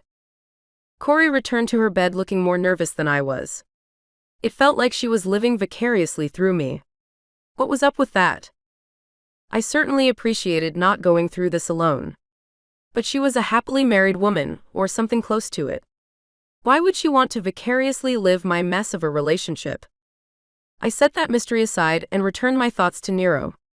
He had replied to my texts very quickly. It didn't seem like he was playing games. Then why hadn't I heard from him? Had he just been waiting for me to reach out? Knowing that I needed a fix of Nero one way or another, I sent a text to Quinn. Are you around this weekend? She didn't reply as quickly as Nero, but I didn't have to wait long to hear back from her. I have to work this weekend, so I'll be around. Dinner Saturday night? Sure. I would have preferred to have Nero, but Quinn was a great consolation prize. I liked spending time with Quinn. She was the first girl I felt I had a lot in common with. Corey was great and had been a lifesaver over the years. But she was popular in high school. She grew up with a loving family and has been in a relationship since birth. I had none of that. In fact, I was the exact opposite. The biggest challenge Corey has ever had to deal with was choosing the picture for her family's Christmas card. There weren't too many areas we could connect on. Looking forward to my dinner with Quinn almost as much as a date, I was excited when our meeting time rolled around. Frankly, I was also a little nervous. This is a nice place, I told her when we arrived at the Italian restaurant. It was one of the first places I went with Lou and Cage. I don't think I've met Lou. She's my roommate. I know. Nero's mentioned her. Really? Quinn asked confused. She came up in a conversation about Titus. About Titus? Yeah. Aren't they dating or something? Quinn laughed. Why would you think they're dating? Her reaction surprised me. I don't know. Maybe it was something that Nero said. I think they're just friends. Okay. I would still like to meet her sometime. Maybe I'll book a slot in her schedule for a game night. That is, as long as you and Nero are free. Sounds good? By the way, have you heard from Nero? From Nero? Not really. He doesn't reach out to me like that. Oh. He's not a texter. He's pretty good at replying. But I don't think I've ever gotten a text from him asking me how I was doing. That sounds like him, I said, feeling relieved. By the way, how are things going with him? You two seemed snuggly last weekend. I thought things were going great. But then his mom said what she did, and now he's MIA. I wouldn't worry about it. He can get like that. If you give him a few days, I'm sure things will settle, Quinn said as she pulled her phone out of her pocket. Flicking the screen on, Quinn squinted as she read a text. With a few more swipes, I heard the audio from a video. As soon as someone woohooed, she lowered the volume. Continuing to watch, Quinn looked more uncomfortable. What is it? Quinn opened her mouth to speak, then stopped and watched the video to the end. You're freaking me out a little, Quinn. What's going on? Quinn looked up at me rattled. Cage just sent me a video that his old teammate posted on one of his socials. What was the video? Quinn's eyes bounced around. Seriously, Quinn. You're freaking me out. Sorry. Maybe you should just watch it. Quinn handed me her phone. The first frame of the video filled the screen. It was of Nero. He had a woman dancing on his lap and she was butt-ass naked. I looked up at Quinn, who was stone-faced. Returning to the phone, I pressed play. I couldn't tell if he was in a strip club or somewhere else. But there were other football player-looking guys standing around watching as Nero motor-boated the naked woman's huge breasts. What was most upsetting was that he seemed to love it. He stared at her body wide-eyed. When she moved her naked hips to grind inches from his face, his head dipped in as if he wanted to take her into his mouth. It was as he dipped forward a second time that the video cut off. "I'm sorry," Quinn said, looking at me heartbroken. I didn't know what to say or think. Was this what he did every time his team took a road trip? Was someone like her who he really wanted? Had I been a fool to fall for Nero? Once again, a football player had hurt me. It might not have been in the way it was in high school, but it hurt just as much. Maybe more. "Kendall, I don't think this is Nero." "You don't think that's him in the video?" "No, it's him. But I don't see him choosing to do something like that. Yet there he is doing it." "Where did you say Cage found it?" "I think it was on an ex-teammate's Instagram account." "So everyone has seen this?" "Not everyone. I'm sure it's just a few people. I'm going to ask Cage to ask his teammate to take it down." As Quinn texted, I thought about what I had just seen. Hadn't Nero talked about wanting to go pro? Why would he put himself in this situation? "Do you think Nero knows the video was posted?" I asked Quinn. "I don't know. Cage didn't say whether he sent it to him." "I'll text him about it," I said, curious about what Nero would say. After I hit send, I waited for a response. If nothing else, Nero was always a fast responder. But this time, nothing. I stared at the phone, waiting for it.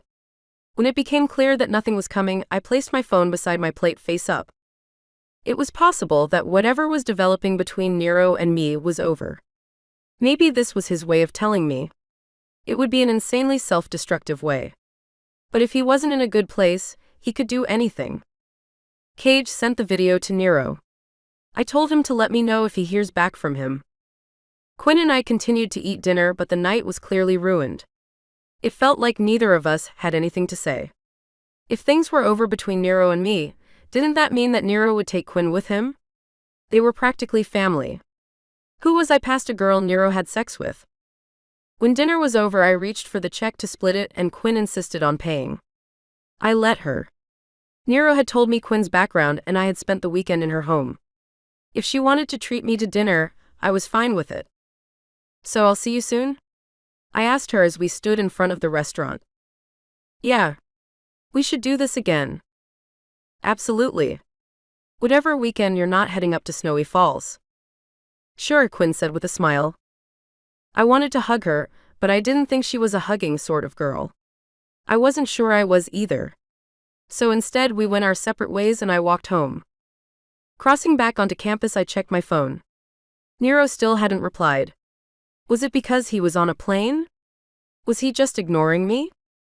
The worst version of every scenario raced through my mind when I suddenly spun around. With the door to my building feet in front of me, I thought I saw someone in my periphery. Evan Carter. I had been distracted, but thinking back on the last 10 minutes, I remembered the feeling that someone had been following me. With my heart racing, I checked the shadows. Was I just being paranoid? Why would he be here? Hadn't Nero made clear what would happen if he ever came looking for me? And with Nero slipping out of my life, what protection would I have if it was Evan? Not finding anyone, I jogged the rest of the way, never taking my eyes off of the darkness behind me. When I was safely inside, I peered through the small glass in the door, searching for him. Nothing moved. Maybe I was going insane. Had the shaky connection between Nero and me triggered something? I thought I was over this. I thought I had worked past my Evan Carter nightmares. "You okay?" Corey asked when I entered our dorm room. "I don't know." "What's going on?" she said, giving me her full attention. I wasn't sure what I should tell her. "There's a video of Nero getting a lap dance at a strip club." Was the stripper a man or a woman? I stared at Corey and froze. My brain backfired processing what she said. "Whoa. Why was that the first thing you asked? Where did that come from?" "I'm sorry. I don't know why I asked that." "Sorry?" Corey looked away, panicked. She scanned the room and then got up as if she were about to run out. Wait. Stop. Why did you ask that question? Corey slowed and then slowly looked at me. It was a stupid thing to ask, she admitted. No, please. Tell me why you asked that. Corey's head dipped in defeat. Well, you told me you used to dress like a boy in high school, right? Hearing her words, I swallowed. I couldn't believe she was going there. Seeing my response, she rushed over next to me and grabbed my hand. Look, it was a stupid thing to ask. I don't know why I said it. You asked it because you thought that if he was into me, he must be bisexual. No. Yeah, I confirmed. I let her words settle in my mind. I wasn't sure how I was supposed to feel. I had gone to school dressed like a boy for months. There was a reason for that. I knew I wasn't the most girly girl. You think that for a guy to like me, they have to be into boys. That's not true. She insisted. You're a beautiful girl. Believe me, you are one of the most beautiful girls I've ever seen. But you think I remind Nero of a boy? I was just wondering. I didn't mean anything by it. Honestly. Please don't hate me. I swallowed again. I don't hate you. But what you suggested is wrong in a lot of ways. I know. I don't think you do. Even if Nero was bisexual, you're kind of implying something about bisexual men and cheating. I'm not. Really? You sure? Because it sounds like it. Seriously, it was just a stupid thing that slipped out. That's all it was. And I didn't mean to imply anything about you. Nothing at all. You're the prettiest girl I know. He's an idiot for doing anything at a strip club. A complete asshole. He doesn't deserve you. I did not know what was going on with Corey. What she said stung, but it didn't hurt. She clearly wasn't saying it to be mean. But that didn't change the fact that no matter the reason, Nero was slipping away from me. I let what Corey said go. I think I might be losing him, I admitted as tears quietly filled my eyes. Oh, Kendall, Corey said, wrapping her arms around me. What is it about me that no one can love? I asked. Having asked the question that had haunted me for so long, I couldn't pretend any longer. I melted into tears. As Corey gripped me tighter, I put my head on her shoulder. Corey didn't let me go the entire night. We slept like that and it did help. When we both woke up, it did become a little awkward. She had her arm wrapped around my chest, and she was holding me like she never wanted to let me go. It was nice but more intimate than anything I was used to. What made it weirder was what she did next. Her hand rested on my breast. I thought it had been an accident until her fingers closed, cupping me. I flinched. She quickly pulled away. Bolting out of my bed, she said, "Sorry," and scrambled, unable to look me in the eyes. What was going on with her? I watched as she collected her towel and bath supplies and scurried towards the door. Should we talk about? No, she said, startling me. Realizing how harsh she had said it, she calmed herself. I told Kelly I would meet up with him for breakfast. I gotta go, she told me before exiting for the showers. Figuring out what was going on with Corey was a good distraction. But eventually, my mind turned back to what was going on with Nero. Picking up my phone, I still didn't find a reply. He wasn't going to text me back. What we had really was over. I had no idea what had gone wrong between us. My chest ached thinking about it. Getting out of bed to get breakfast, I went through my day like a zombie. I didn't understand. It was just a week ago that I was lying in Nero's arms. Why had this happened? Mercifully, the day eventually ended and I fell asleep. I was not looking forward to seeing Professor Nandon for my 8 a.m. class. Trying to hide in back, there was a moment when our eyes connected. Crap. He had seen me. Please reference your syllabus for this week's reading. And Kendall, can I see you before you go? The professor said, collecting his notes and packing his bag. I did not want to speak to him. Last week, he had warned me about mixing counseling with relationships. It didn't even take a week for him to be proven right. I thought I had it all under control. But now Nero wasn't even texting me back. Everything was a mess. There's a video with Nero circulating online. Have you seen it?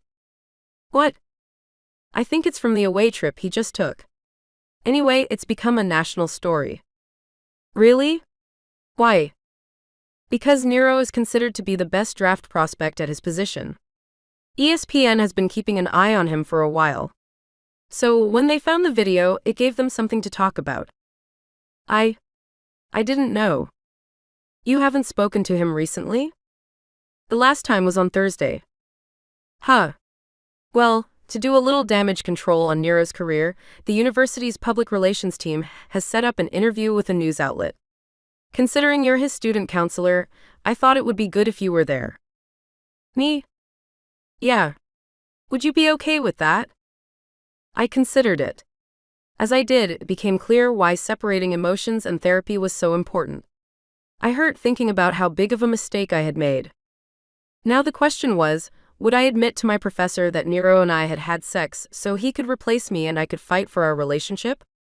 Or would I prove to myself that I could be a professional by pushing my feelings for Nero aside and being there for him like I was supposed to be?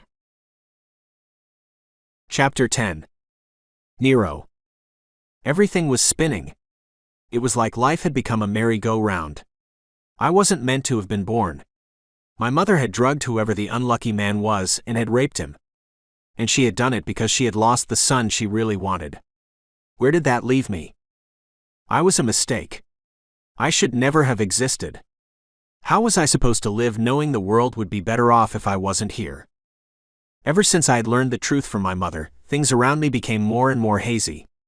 It was like I was losing control of the steering wheel of my life. I hadn't meant to let Kendall slip away, but I had. I hadn't wanted to go to a New Orleans strip club, but I went. And I certainly didn't want a lap dance, but my teammates pushed her on me so I acted like they expected me to. Now everyone's pissed.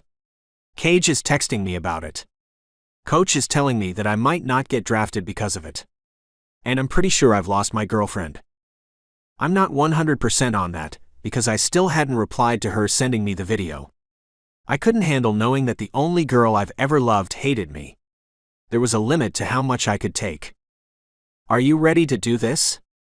Coach asked when he joined me in his office. Yeah. Whatever. He paused and stared down at me on the couch. Do you not want to be here? Because let me remind you that we're only here to salvage your professional career. But if you don't give a shit about it, then we could tell everyone to go home and be done with it right now. No. I want to do this.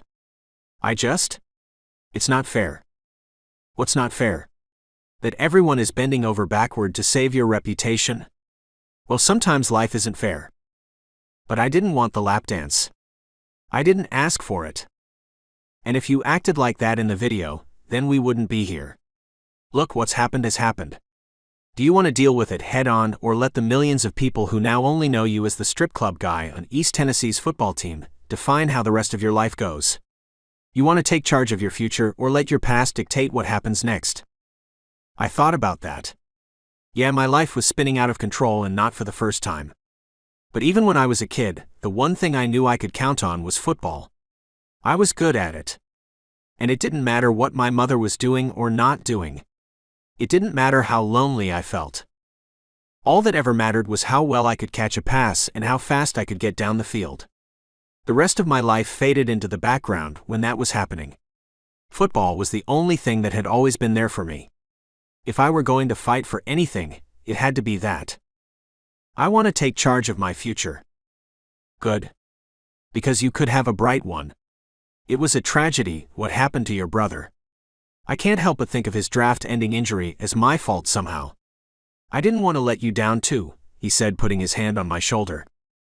Thanks, Coach, I said, meaning it. Now, I'm gonna need to ask you a personal question. Are you dating anyone? What does that matter? I asked, feeling my skin flush as I thought about Kendall. Because what you did isn't illegal. You're young. You're an alpha male. Right or wrong, people will accept if you were just following your impulses. So if you told the world that you're single, and subtly reminded them that you didn't violate any moral code, they'll forgive you. Yeah, some people are always looking to feel superior, so not everyone will give you a pass. But if you say it in the right way, the boys will be boys narrative could take hold. So I'm asking you, Nero, are you single right now?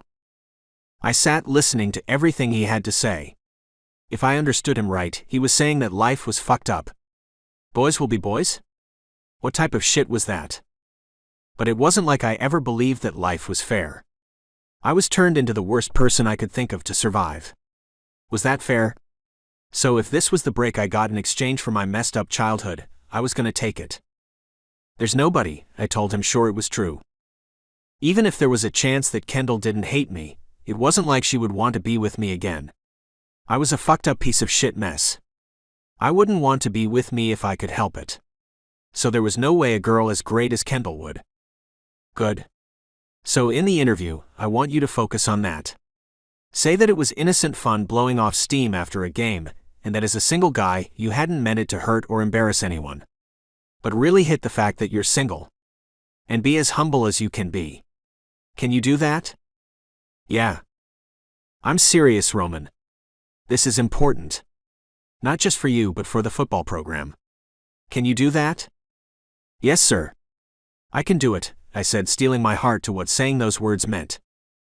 Good, he said again, squeezing my shoulder, but this time with a smile. You're gonna do a great job out there. The interview is with the Nashville Channel 5 sports reporter. But we expect it to go viral.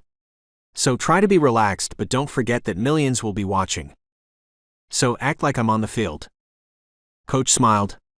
You got this.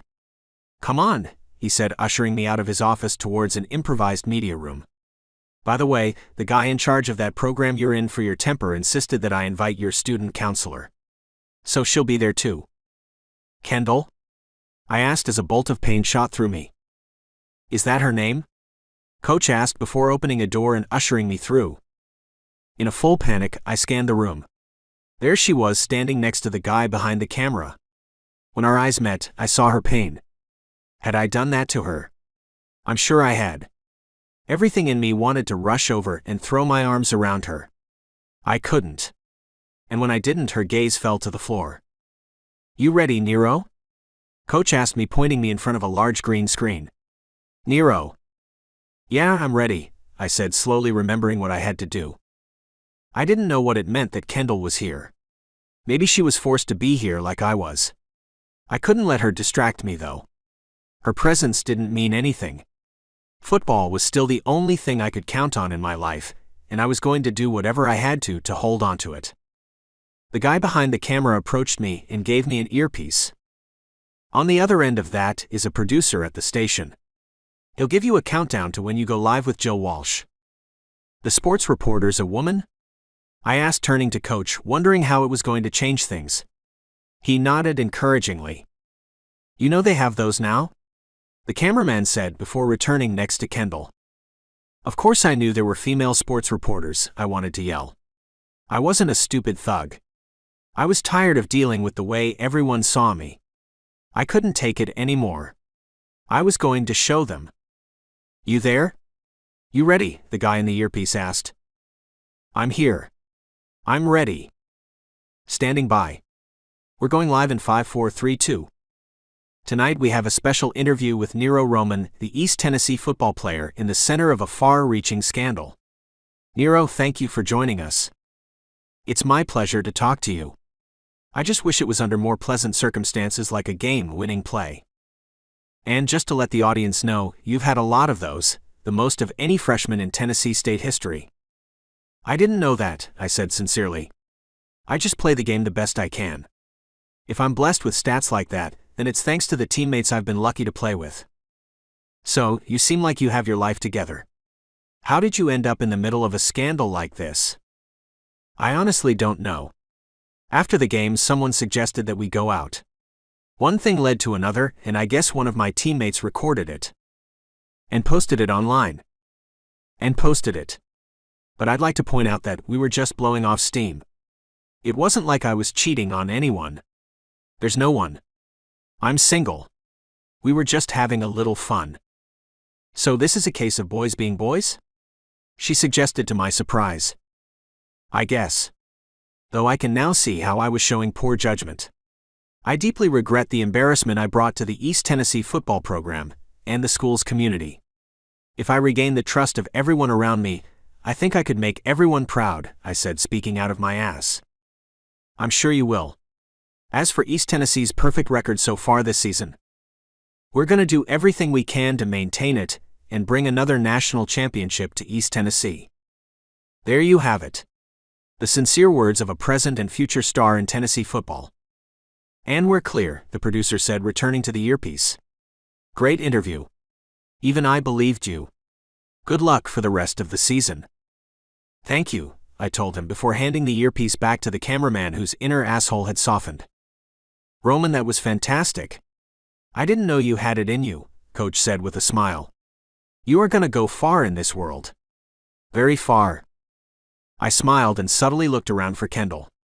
She looked as devastated as I thought she would be. Looking like she would burst into tears, she rushed out of the room. I didn't go after her. Why not? I don't know. With the coach releasing me, he told me to stay out of trouble at least until the interview airs. He said it in a way that made it sound like it would be hard for me. I didn't know what to think about that. Luckily, there were other things on my mind. Mostly it was Kendall and what I had let slip through my fingers. The closer I got to my room, the more rage I felt towards myself. I was such an incredible fuck-up. Everything about my life was a shit show, probably because I was the mistake who never should have been born. By the time I had made it back to my place, I was ready to explode. I tried to think of something that would calm me, but the one person who centered me was the reason I was so furious. Unable to hold it in anymore, I grabbed my heavy wooden bed frame and flipped it. It slammed into the wall with a crash. Nothing I owned was safe after that. Anything I had that could break, I smashed against the wall.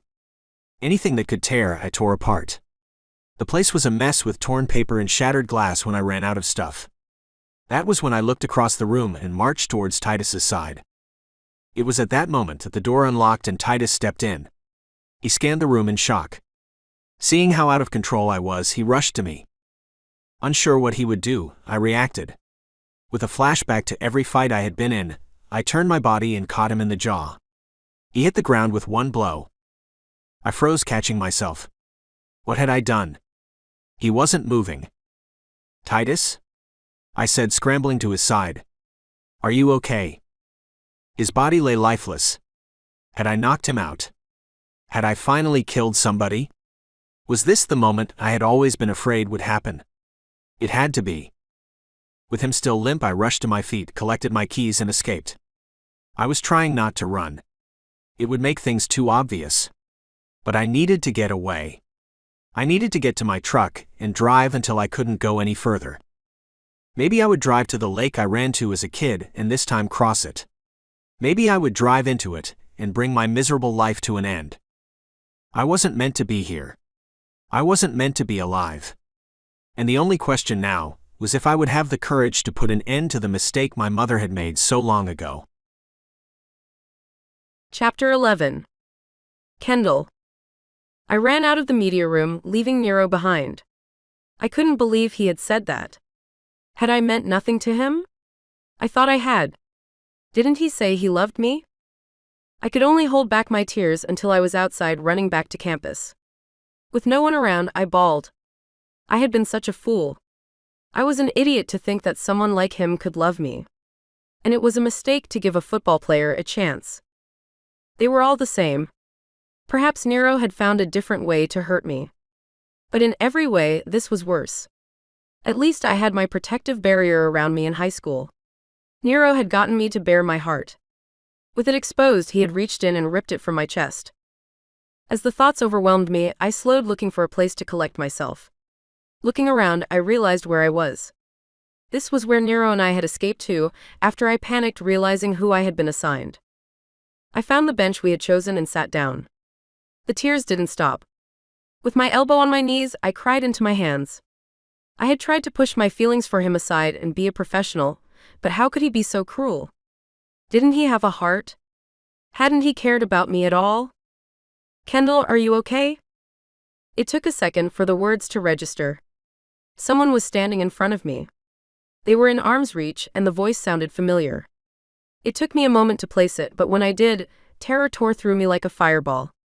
Evan Carter. I looked up, finding the vision from my nightmares staring back at me. This was it. He was going to kill me for what Nero did to him. I needed to get away. Leave me alone, I said, jumping up and backing off. No, wait. I'm not here to hurt you. I just want to talk, he said, holding up his hands. Sure you are. Just like in high school. What are you gonna do this time, beat me to an inch of my life and leave me for dead?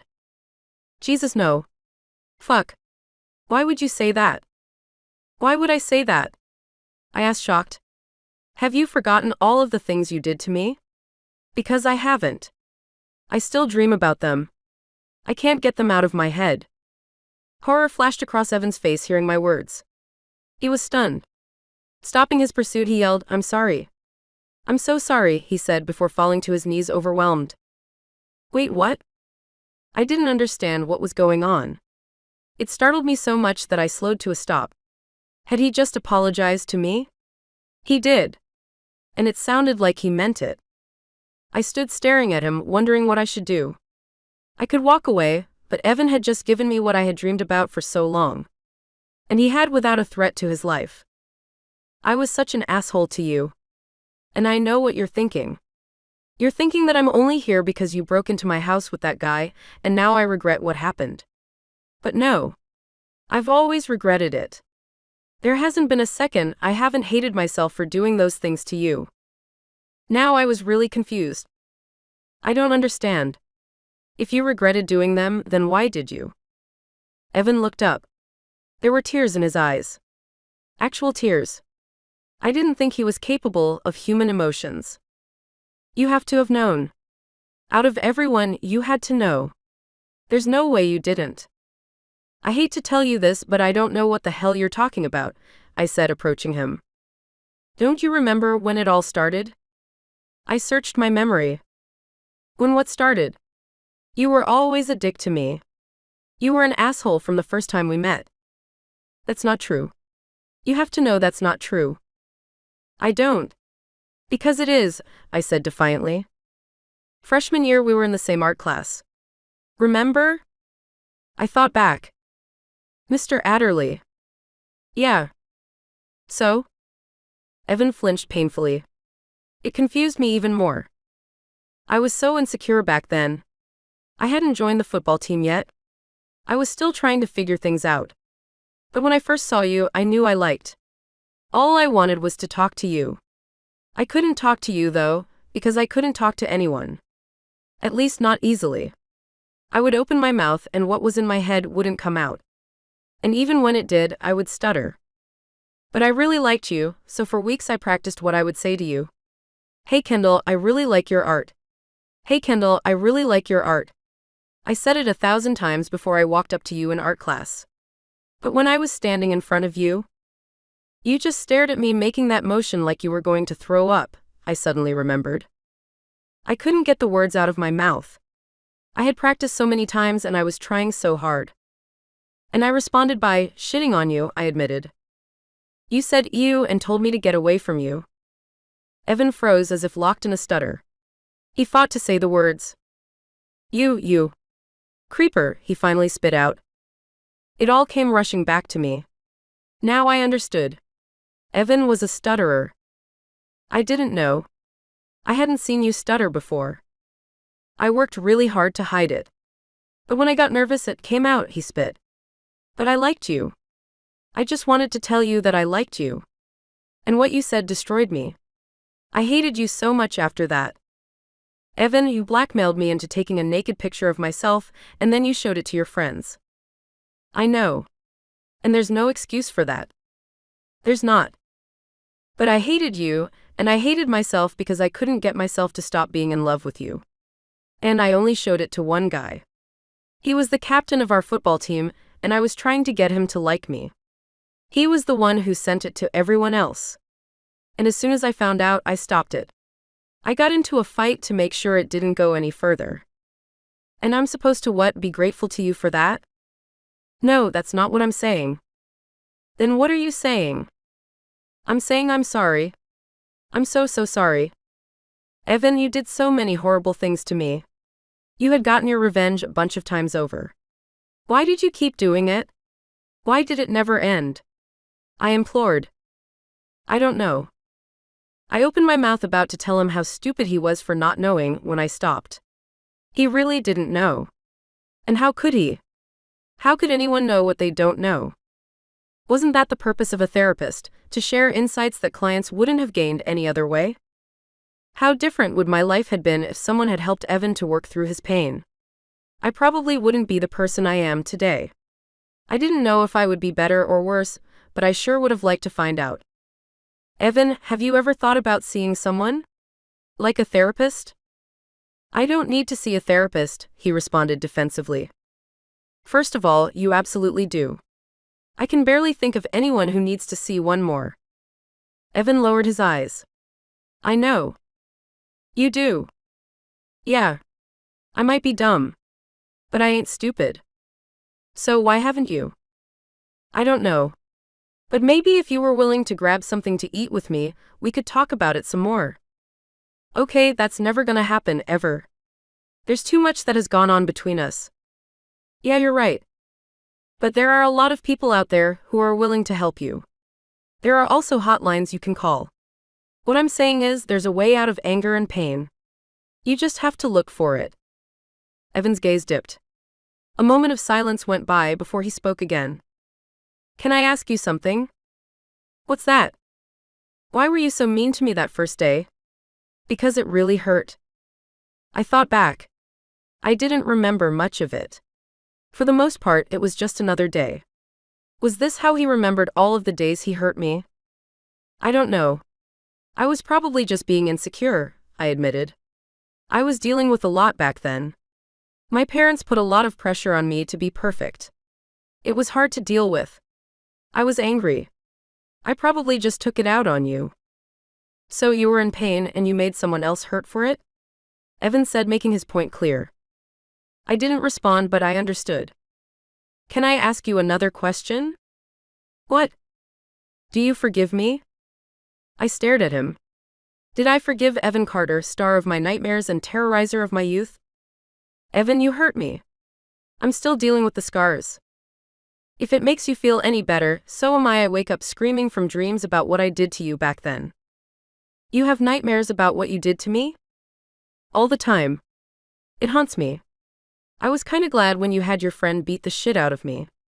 I thought I would be able to consider us even. But it didn't change anything. Which is why you came here? Yeah. And why I've been seeing you around campus. Evan looked away. And why I saw you around campus so much my freshman year? He looked at the ground. So I wasn't going insane. That really was you. I just want you to forgive me. I looked at the guy they first had thought about so much throughout my life. For the first time in a long time, I saw him as human. Evan Carter, I forgive you, I said, surprised to hear it come out of my mouth. He got off his knees. Really? He asked excitedly. Yay. With a smile on his face, he threw his arms open, about to hug me. No. I said coldly. I forgive you. But we aren't friends. And you need to get help. You owe it to me and everyone else you've hurt. I paused, catching myself. More than that, you owe it to yourself. You don't have to feel like this, and there could be a really great life waiting for you on the other side. Evan settled himself. I appreciate you saying that. I never want to see you again, Evan. Is that clear? He took a deep breath. It's clear. Good. And good luck, I said sincerely.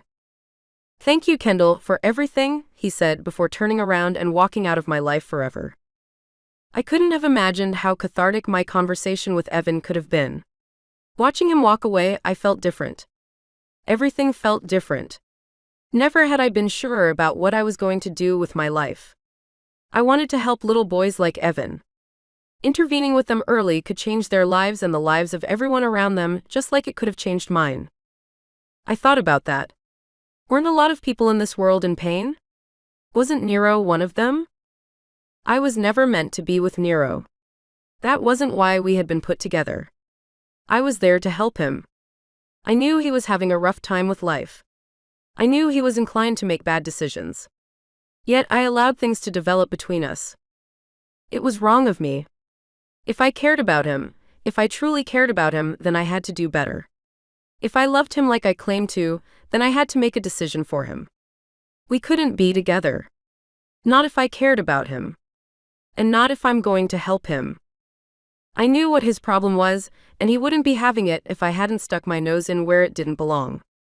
When I heard his mother's story, it broke my heart, so it had to have devastated Nero. Someone had to tell him that he mattered to them. A lot of someone's had to tell him. Marching back to my room to come up with a plan, I got a phone call from somebody I hadn't expected. "Quinn? What's up?"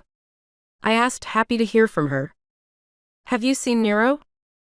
"Yeah, I left him about 30 minutes ago. He had an interview with a Nashville reporter. I think he's still at the sports facility." "I don't think he is." "What's going on?" "I just got a call from Titus. He walked in on him tearing apart their room, and when Titus went to stop him, Nero knocked him out.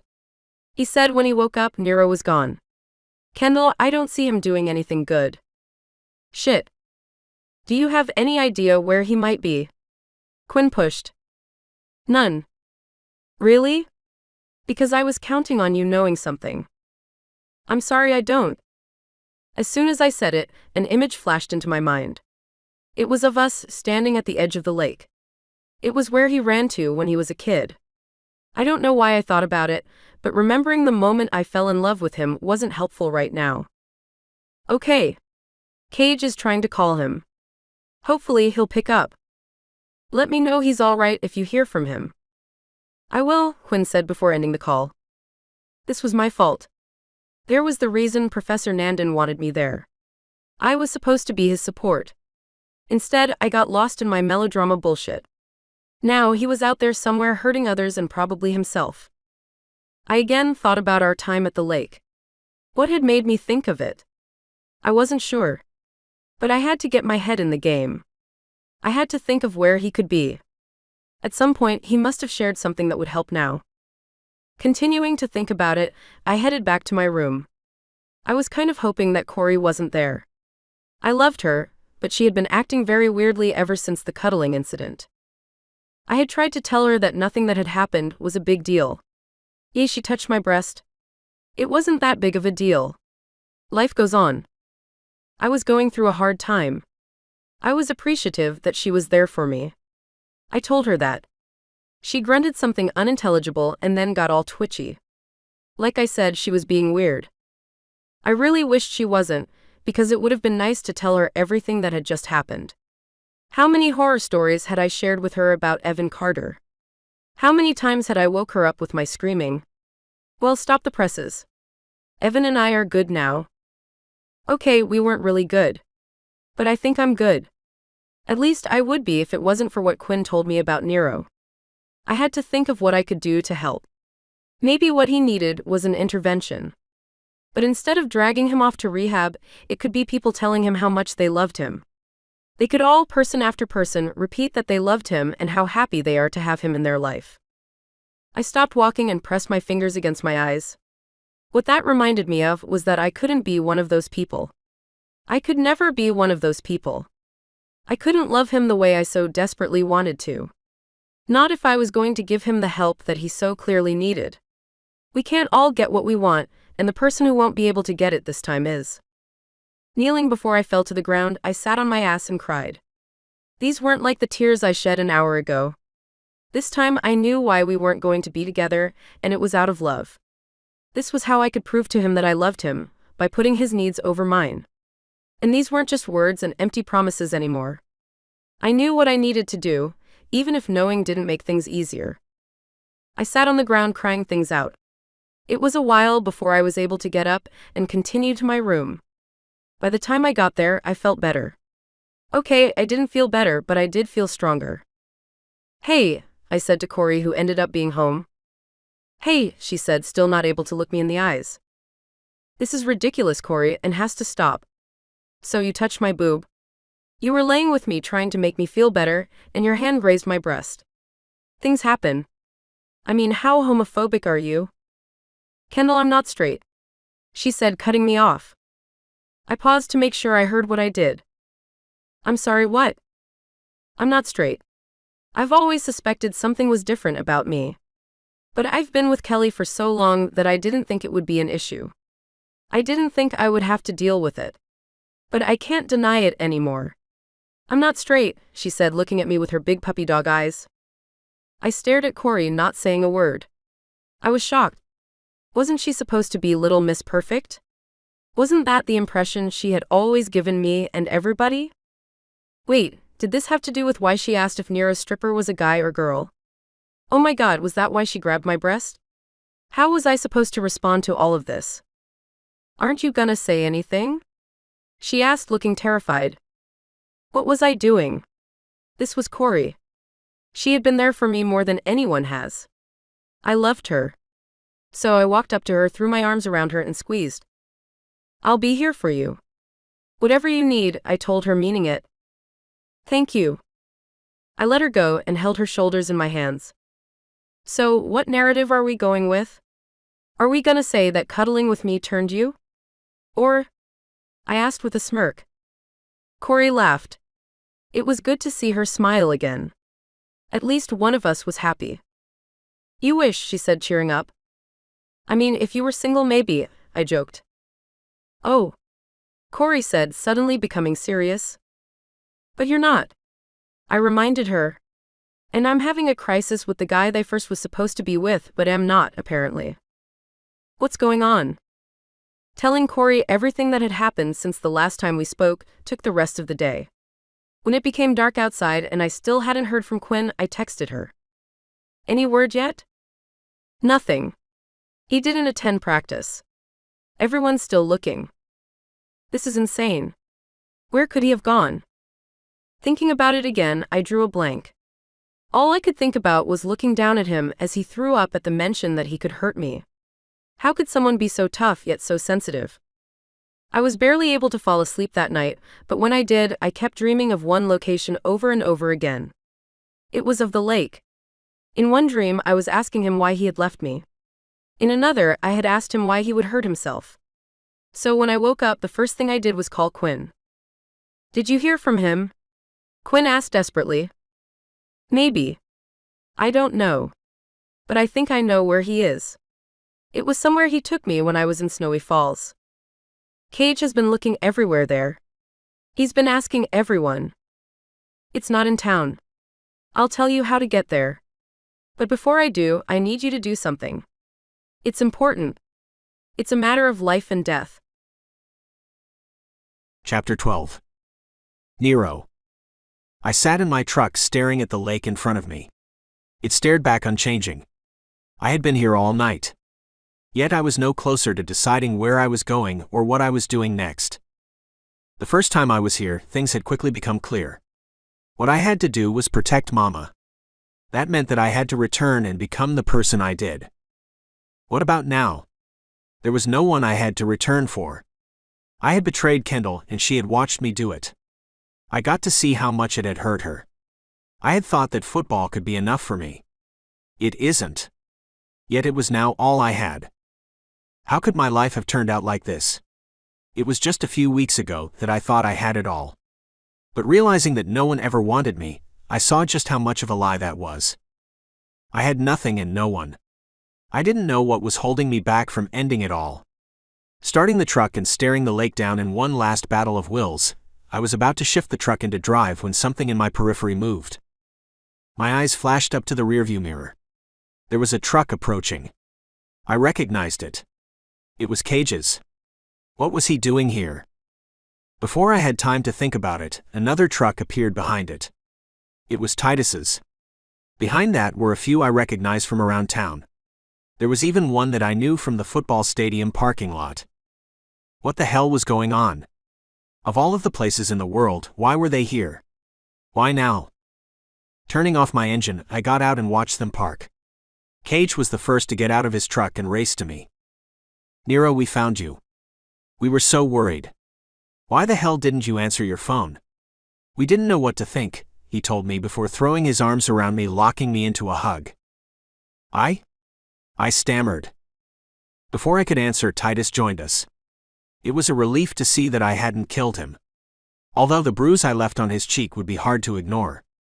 I lost my strength, reminded of what I had done. I really was the ultimate fucked up mistake. Look what I had done to my friend. I was an animal. One that deserved to be put down. Nero. Quinn said, joining her boyfriend hugging me. "We're so happy you're safe." Titus didn't get as close. Neither did Dr. Sonia or her son Callie. Dr. Tom, the local doctor, and his husband Glenn stayed back a bit. So did Mike, the asshole I worked for as a busboy, and Claude, one of the football players from my high school team. The familiar faces continued to pour out of their trucks until I had to pull away.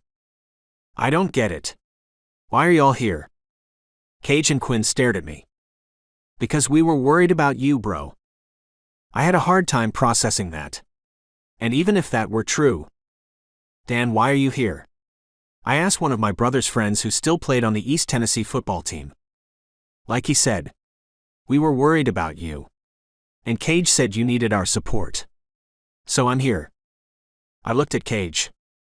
"We knew you were going through something, and everyone's here to help." "How do you know I'm going through something?" Titus stepped forward. "You weren't exactly subtle about it," he said with a painful smirk. I tried to gather the strength to apologize to him, but couldn't. Instead, I fell back onto my truck, sitting on the bumper. Seated, I couldn't hold any of it back any longer. I cried. I wept for the mistakes I had made.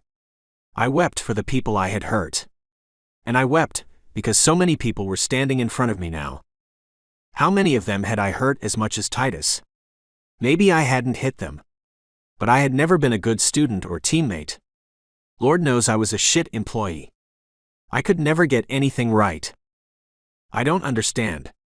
Why are you here?" I begged through the tears. "Because we care about you," Cage insisted. "Yes," Quinn confirmed. "That's why we're here," Titus said confidently. "But you don't understand. None of you do." "Then tell us," Cage said softly.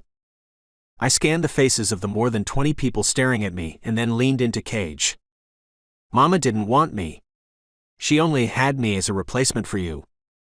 "I know that's not true. But it is. If you don't believe me, then she can tell you." Cage turned and yelled back at his truck. "Mama! She wasn't sure you'd want her here." I watched as my mother got out of the back seat. I didn't know what I was expecting, but the woman approaching me wasn't the same one I had had to take care of for so many years. She was even different from the one who had told me about my conception. She looked stronger, more confident. "Mama?" As she approached, she opened her arms, inviting me into them. I went. I wasn't sure when the last time was that she hugged me. She wasn't a hugging type even before her brain crashed. But I was beginning to realize that I never knew who my mother was. "I'm so sorry, baby. I'm sorry for so many reasons." That was when I again lost it. "You are the strongest man I know. The things that you have had to endure. I could never make it up to you, my son, my beautiful baby boy." I grabbed my mother and bawled. Years of pain flooded out of me. I howled with anguish. With the gates open, there was no stopping it. She just stood there holding me. I never wanted to let her go. I don't know how long it was before I was able to again gain control of myself. Realizing that everyone I knew was watching, I looked up embarrassed. "I'm sorry," I said, wiping my raw eyes. "Don't be, bro. Everyone here is someone who cares about you. There's no need to be ashamed of who you are. We all know what pain feels like. We're here for you. Whatever you need." I looked around at the nodding heads. I didn't have the strength to figure out if what he was saying was true, so I believed him. It felt good to believe that I wasn't alone, so I did. "Why here?" Mama asked, looking around.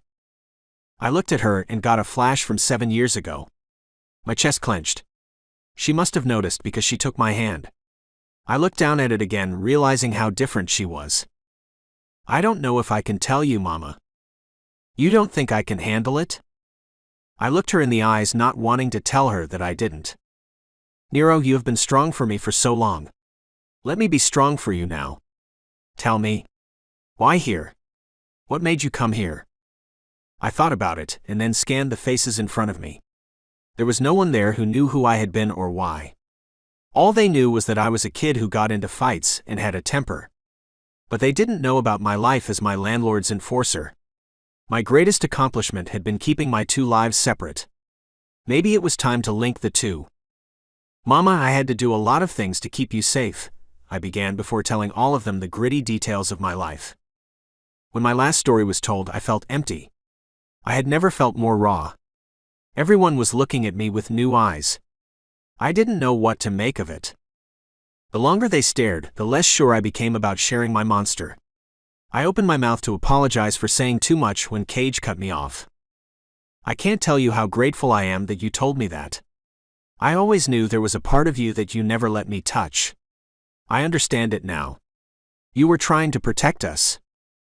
Yeah, thank you for sharing, Titus said. So many things make sense now.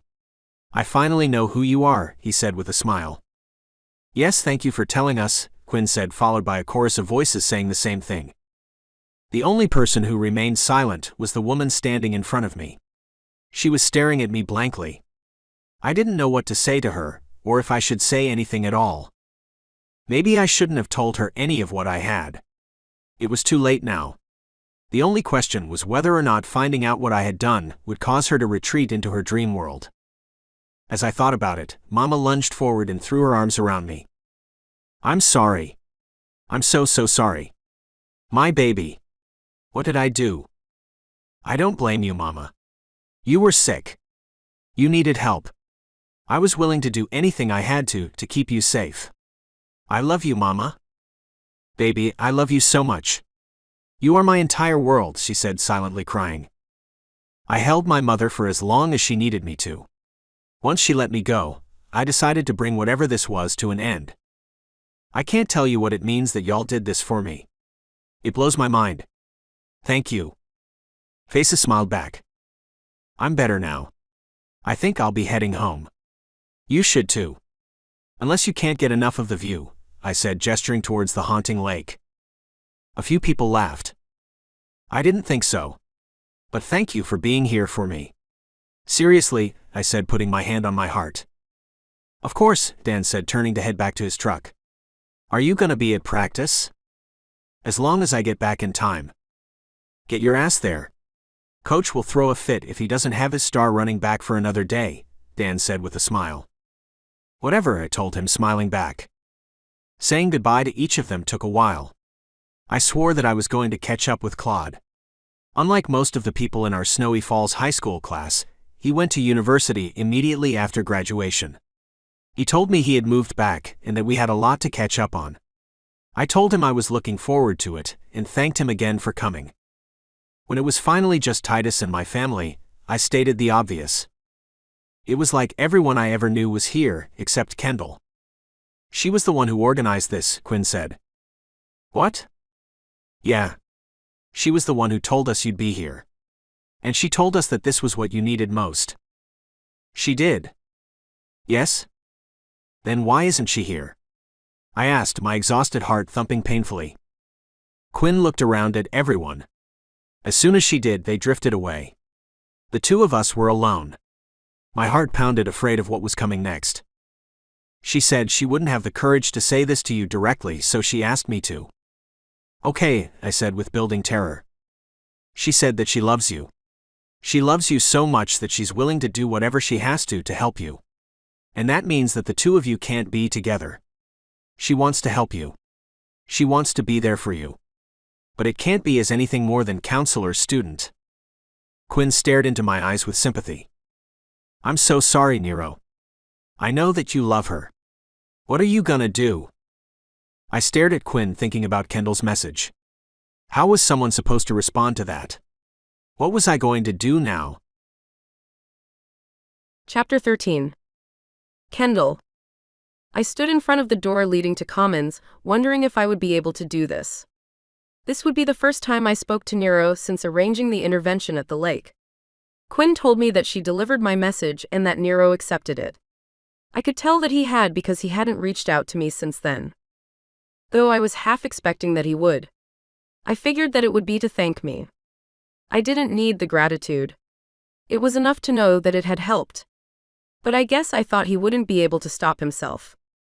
There was also a part of me that hoped he wouldn't respect my request. Maybe it was the romantic in me, but I was partially hoping he would refuse to keep things professional and would sweep me off my feet. In my heart, I knew that would be the worst possible decision he could make. I could help him so much more in this capacity. So in the end, I guess I'm glad he didn't. But didn't every girl want to feel wanted so badly that someone says, "The hell with all of the rules. I'll have you no matter what"? I can admit that I am such a girl, even if I know it's for the best that he didn't. Taking a final deep breath, I pushed open the large metal door and entered the building. Ascending the stairs, I looked around at the tables.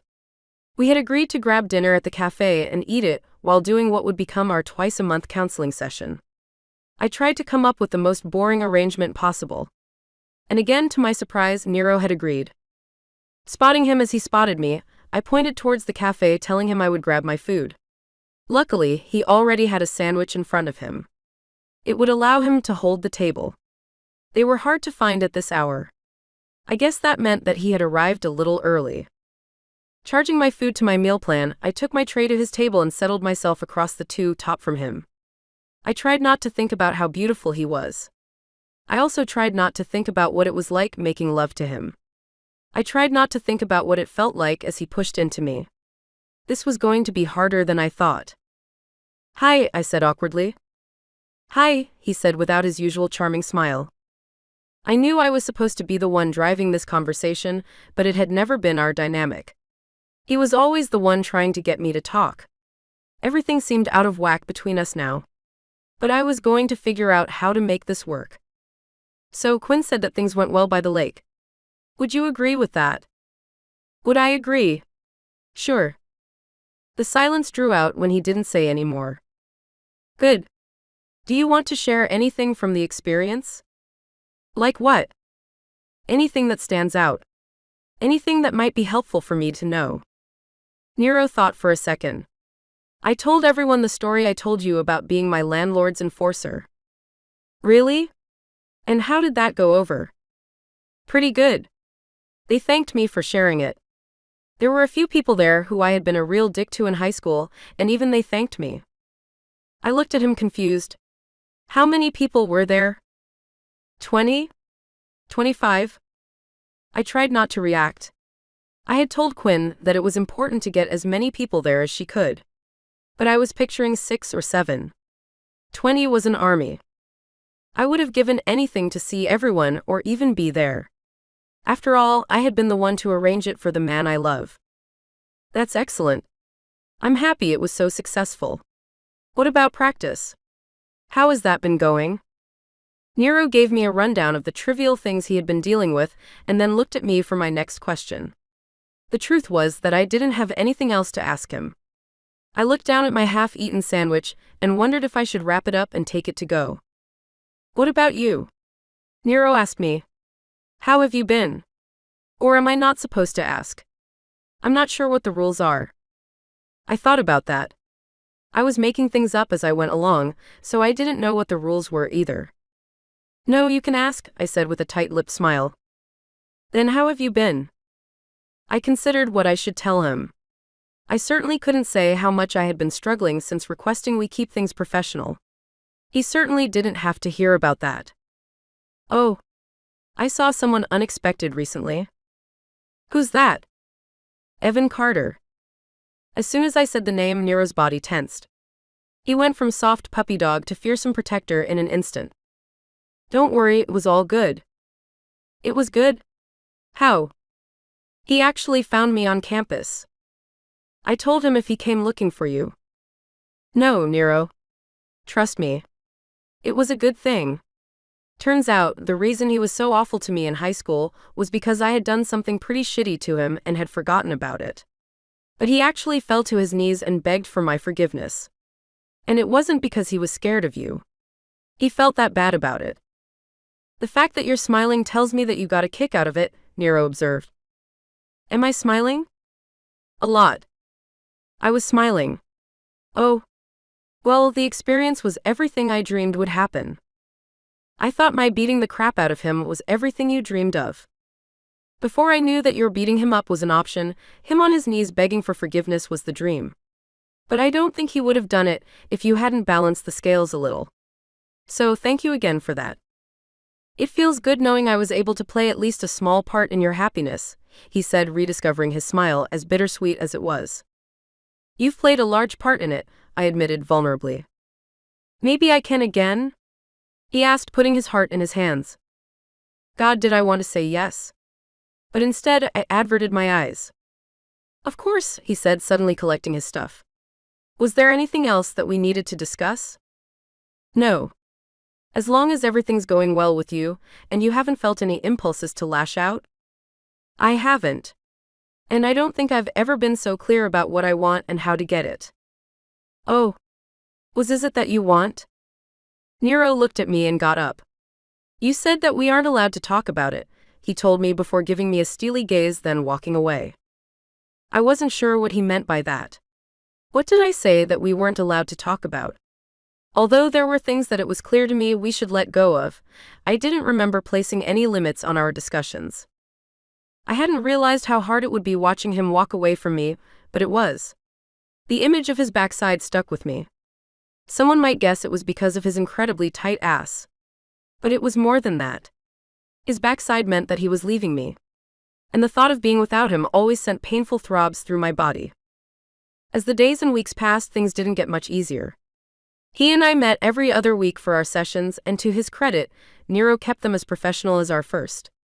The truth was that being with him showed me how lonely my life had been before I had met him. Sure, Corey was great. And helping her come to grips with her new bisexual identity was fulfilling. But with Nero had come a family and an interesting new best friend who I desperately wanted to see again. So, when I got a text from Quinn inviting me to dinner, I couldn't accept it fast enough. How have you been? I asked as we sat down at the Thai restaurant. Good. I think we're completely moved in. Finally. Have you been heading up more often? Unfortunately not. I was up last weekend, but I can't this weekend. By the way, we're doing a game night at my place on either Saturday or Sunday night. Would you like to come? I didn't have to think about it. Of course I did. Is Nero gonna be there? He has an away game this weekend, so probably not. But it's an important game for him, so depending on which day we do it, we might have it on in the background. I thought about it. I missed hanging out with Quinn nearly as much as I missed being with Nero. At least I got to talk to Nero every 2 weeks. Quinn had disappeared from my life. I understood. I had drawn a line in the sand, and Nero was her future brother-in-law. But the idea of spending time with her while watching Nero do what he did best was nearly irresistible. Can I let you know? Sure, Quinn said, falling silent. She looked disappointed. It's not that I don't want to come. I just don't know if I should. You know, I once chose my work over Cage. What do you mean? I grew up feeling a lot of pressure to do the right thing. For me, the right thing was to change the world with my work. To me, Cage and Snowy Falls didn't fit into that picture. So I chose work over Cage. What changed? Someone wiser than me talked me out of it. You know our situations are different, right? Of course. You believe that you have to give up being with him because it's the only way you can help him. It is. It is a long, accepted rule in therapy that you can't have a personal relationship with the person you're trying to help. But you're not his therapist. Call it whatever you want. I'm the one who will do whatever it takes to help him be happy. Have you considered that the happiest he's ever been was when he was with you? I saw the way he was when the two of you were together. I've never seen him happier. I thought back to our time in Snowy Falls. I had to agree with Quinn. Not only was that weekend the happiest I had ever seen Nero, but it was also the happiest I had ever been. I really want to help him get everything he's ever wanted, Quinn. What if everything he ever wanted was you? I wanted to believe what Quinn was suggesting. I think we both know how much football means to him. Quinn looked away and nodded her head in thought. Do you love him, Kendall? What? I'm saying all these things, but I guess it wouldn't matter if you didn't love him. What did I tell her? Of course I loved Nero. I loved him so much I ached thinking about him. Knowing that I have an appointment to see him is what gets me out of bed in the morning. It doesn't matter how far in the future it is. The fact that I will eventually get to see him allows me to breathe. Yeah, I love him. The same wise man once told me that when you're lucky enough to find love, you have to choose it. Haven't I, though? I've chosen his happiness over my own. Have you? Or are you running from it? You haven't told me much about your past. But is it possible that you've been hurt before and you're using professional distance as a way not to be hurt again? I tried not to feel what Quinn was saying, but the dagger of her words sank deep. I had been hurt before. Evan Carter had filled my childhood with nothing but pain and mistrust. The fog of it was so thick I could barely see beyond it. So was Quinn right? Was I using professional distance as a way of protecting myself from getting hurt again? Was I just scared? Although Quinn changed the topic, I thought about what she had said throughout the rest of dinner. When we were about to leave, she reminded me about game night. You said Nero won't be there? He has a big away game that weekend. I don't think he could be there even if he wanted to. Would you not come if he was? I don't know. But I guess it doesn't matter since he won't be. Text me when it is. I'll try to make it, I said, leaving myself some wiggle room to change my mind. Quinn wasn't shy about expressing her joy. I'm glad.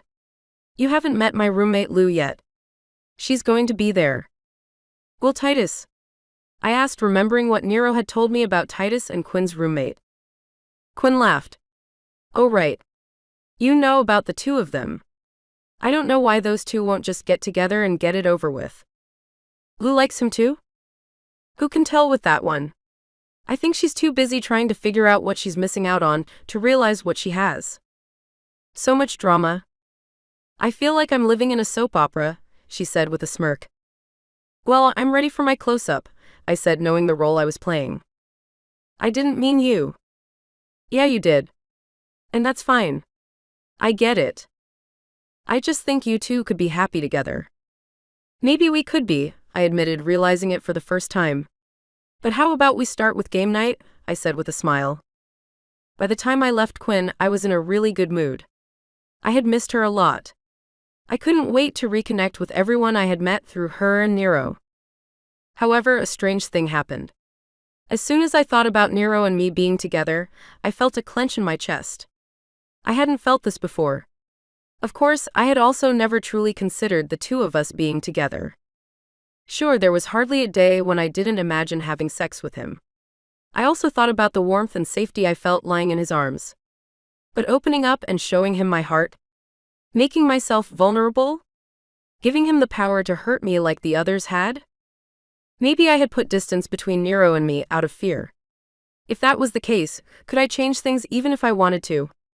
Not only would I have to fight my own resistance, but hadn't I succeeded at pushing him away? Hadn't Nero moved on? Realizing that I might have lost him for good sent a wave of fire through me. I had really messed things up.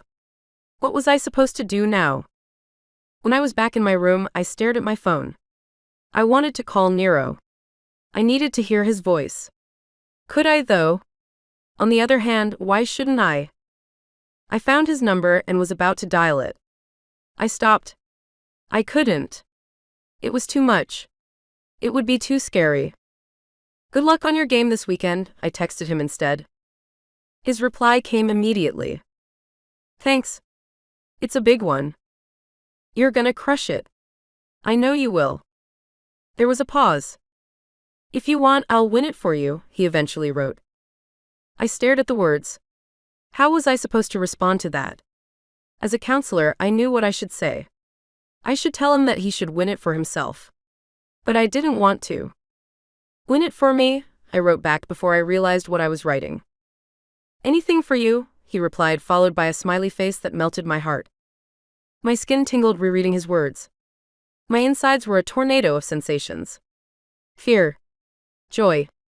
Apprehension. I wanted to escape into the night and run to him. I felt everything. This was what I had been afraid of from the moment I met him. What if he pushed me away now? How would I survive it with my defenses down? I don't think I could. What was I supposed to do? I didn't sleep for a second that night. I could barely sleep the night after that.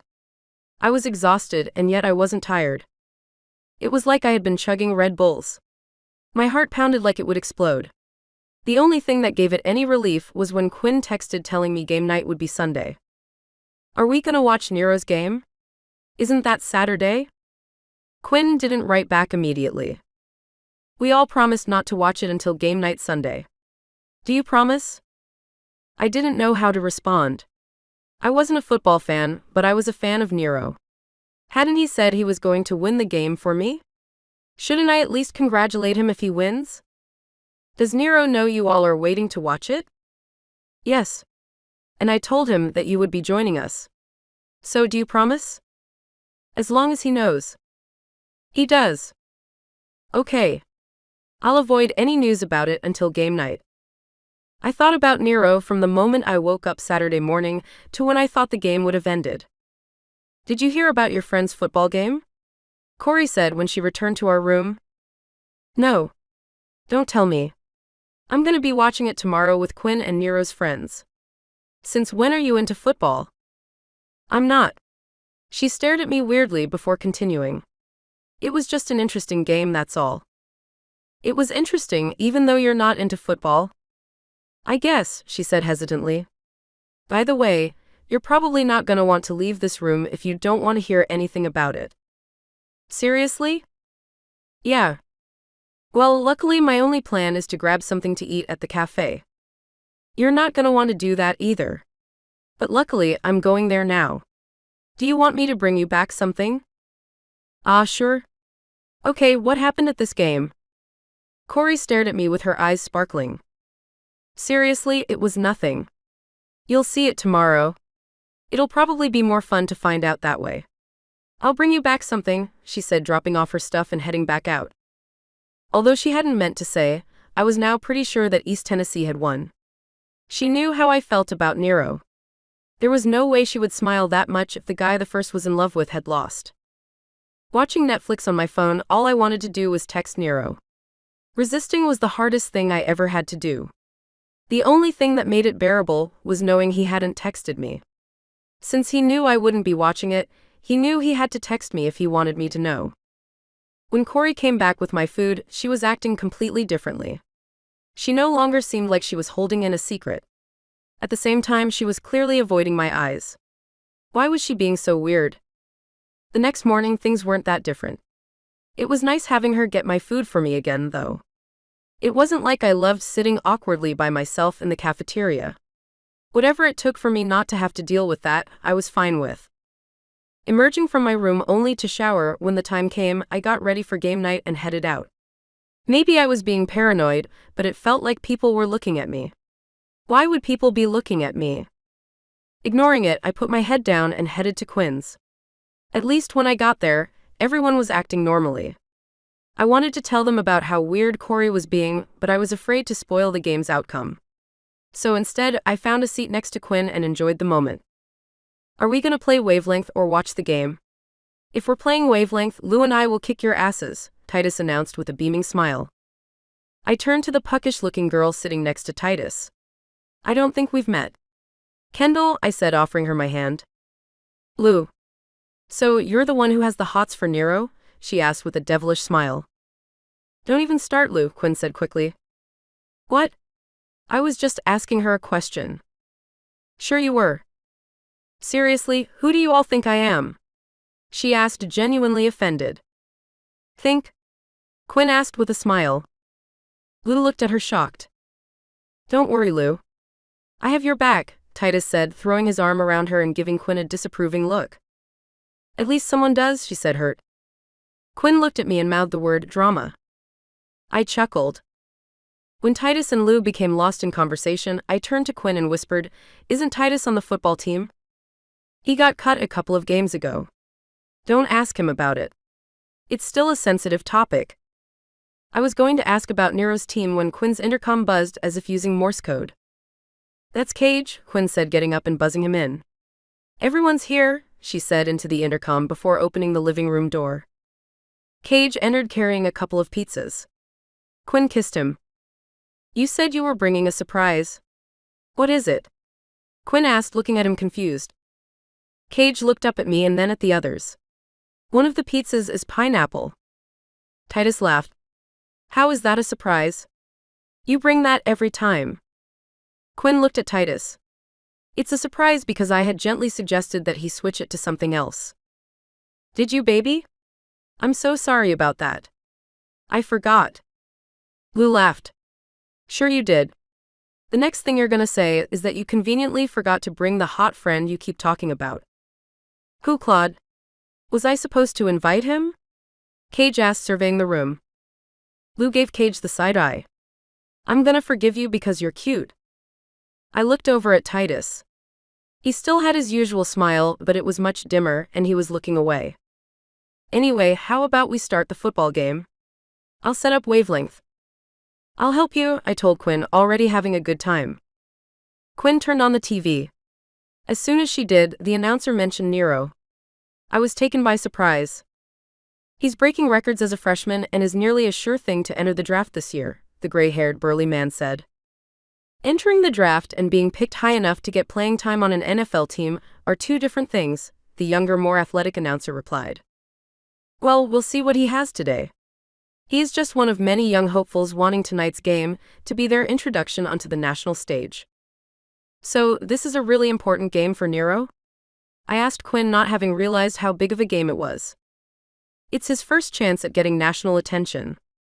If he enters the draft, he'll still have to go through tryouts where they'll see how fast he runs and all of that. But if he plays well here, he'll show everyone how he performs under pressure. That counts a lot, Quinn explained. Once Quinn told me that, I was hooked. Sure, I helped set up and then played the board game, but most of my focus was on the TV. When the teams exited the tunnels, my heart thumped. That's him. It's Nero, I told everyone when they showed him warming up on the sidelines. My God, was he beautiful. I had seen him in his football uniform, but only from the nosebleed seats of the university stadium. Seeing him close up, I felt a warm wave wash through my body. The first time he stepped onto the field, I could barely breathe. I was so nervous. It didn't take long for him to get into position and fall back. In a second, he was running with the ball in his hand. I hadn't even seen the handoff from the quarterback. And running into a wall of 200-pound men, somehow he found a crack. Oh my God, I said, springing to my feet. He's got it. He's got it, I said as he spun past one defender after another. Eventually, he was running in an open field. He passed the 20-yard line, then the 10. There was only one defender left in view.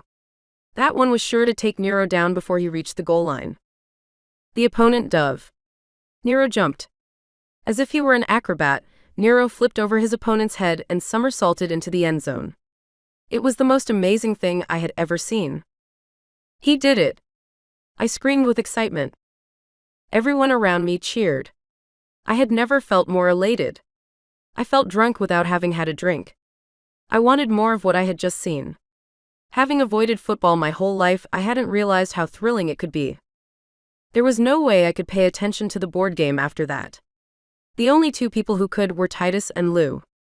Eventually, they started playing a game on their own. The rest of us sat glued to the TV as if our lives depended on it. I wondered how much of mine did. Nero had said that he would win this game for me. What would it mean if he won it? What would happen if he got drafted? Wouldn't that mean he would have to move? And would he want to be tied down with a college girl while playing professional football?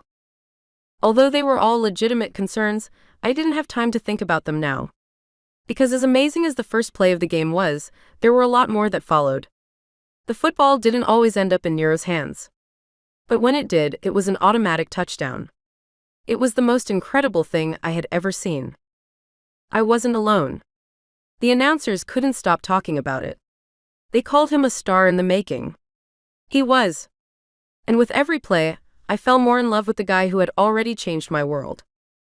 At halftime, Nero's team was up by 12. The announcers said that Nero had broken the record for most yards run in a half. I was so proud of him that my heart hurt. I could have cried just thinking about it. When the second half started, Nero picked up where he left off. Spinning, diving, dodging, he was practically dancing on the field. No one could stop him. By the end, the announcers said that he had shattered every record in college football history. So when they cut to a post-game interview with him, I had to wipe the tears from my cheeks. Nero Roman, you just broke the NCAA records for yards run, connected passes and touchdowns in a game, and you did it as a freshman. Your name will be cemented in college football history as one of the greatest ever. I have to ask, what inspired this performance? Nero looked at the woman interviewing him with a light in his eyes. It was like he had been waiting for this moment. Love. Love inspired this. Your love for football. No, he said with a smile. Football is great. But I told someone that I would come out here and do everything I could to win this game for them. So I did. Kendall, everything I did for you. I know you think we shouldn't be together.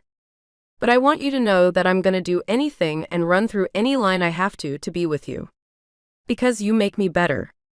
You make me want to be better. And when I get you back in my life, you're gonna make me the happiest person on the planet. I love you, Kendall. I have from the first moment I saw you. And nothing anyone will do or say will ever change that, he said, his eyes tearing up as he stared into the camera at me. Well, there you have it, Frank. A historic game by a freshman, all done not for the love of the game, but the love of a girl. We've never seen anything like it. Now back to you. I stared at the TV stunned. I was speechless. It took a moment to realize that tears were rolling down my cheeks. Looking around, I wasn't alone. The only one not crying was Cage. He was smiling and looking at me like he knew something I didn't. That was when he got up, walked to the door, and opened it. Now for my surprise, Cage said, revealing Nero standing in the doorway with a bouquet of roses. Nero. You're here, I said, springing to my feet. I heard you were gonna be at game night. I couldn't stay away, he said with a smile. My heart melted. I couldn't speak. Nero stepped into the room. With him standing in front of me, everyone stared at us. I bought these for you, he said, handing me the beautiful flowers. This did not help my crying. What is this about? Did you hear what I said in my interview after the game? I tightened my lips and nodded nervously. Nero opened his mouth to speak and then looked around at everyone. You think we could have some privacy? Sure, bro, Cage told him. Why don't we go grab some ice cream? He said to everyone else in the room. You want us to bring any back? Nero turned to me, gazing into my eyes. I was mesmerized. We'll bring some back, Cage confirmed before heading out and leaving us alone. With everyone gone, Nero took my hand and led me to the couch. Turning off the TV, he rested my roses on the table and took both of my hands in his. I meant what I said, Kendall. No one has ever done more for me than you have. You arranged for everyone in my life to find me and tell me how much I mean to them? Who does that? You are the most incredible girl I've ever met. I would be a fool if I didn't do everything I could to have you in my life. I opened my mouth to speak, but he cut me off. And I know what you're gonna say. You think that the only way you can help me is by keeping things professional between us. But if I have to choose between having a football career and you, I choose you. If it's between millions of dollars and you, I choose you. There's nothing I would choose over you. And if you just gave us a chance, I promise I'll never let you regret it. I'll work every day to make you as happy as you've already made me. And I don't care what anyone thinks about us or says. I love you. I will always love you. I want to be with you. And I'm standing here hoping to God that you'll say yes. I stared at him. I could only say one word. Yes. Yes, you'll be with me? He asked, his face beaming. Yes, I love you. Yes to all of it, I said, needing him. I can't believe it. That was when I kissed him. The feeling of his lips on mine turned my brain into melted caramel. My head spun. I needed to be a part of him. And as if reading my thoughts, Nero gripped the back of my head and parted my lips. Our tongues danced together. It was crackling flashbulbs. I was alive for the first time. Warmth wafted through me, but I wanted more. So when he slipped his hand under my shirt and found my flesh, I moaned with pleasure. Driven by my yearning desires, Nero stripped my chest bare. Pushing me back onto the couch, he took control. Pinning my wrists above me, he turned my chin and nibbled on my ear. I could barely breathe from the sensation. His thick tongue touched my canal. It electrified me. I could hear every sound he made. It was driving me wild. My chest was heaving. I couldn't stop it. So when he kissed down my body, pausing on my nipple, my legs danced, begging for more. With his hands now gripping the back of my arms, he took my nip in his teeth. I was as sensitive as fuck, and he was biting it. It hurt, but the pleasure of it made me purr. Finally, when he locked his jaw, not seeming like he would let go, I struggled against his powerful grip. Only then did he continue his trail of kisses down my body. I felt the pleasure of relief. The world around me was cold. His lips were warm. I could feel the tip of his nose and his breath. That was hot. His heat enveloped me further, robbing me of my will.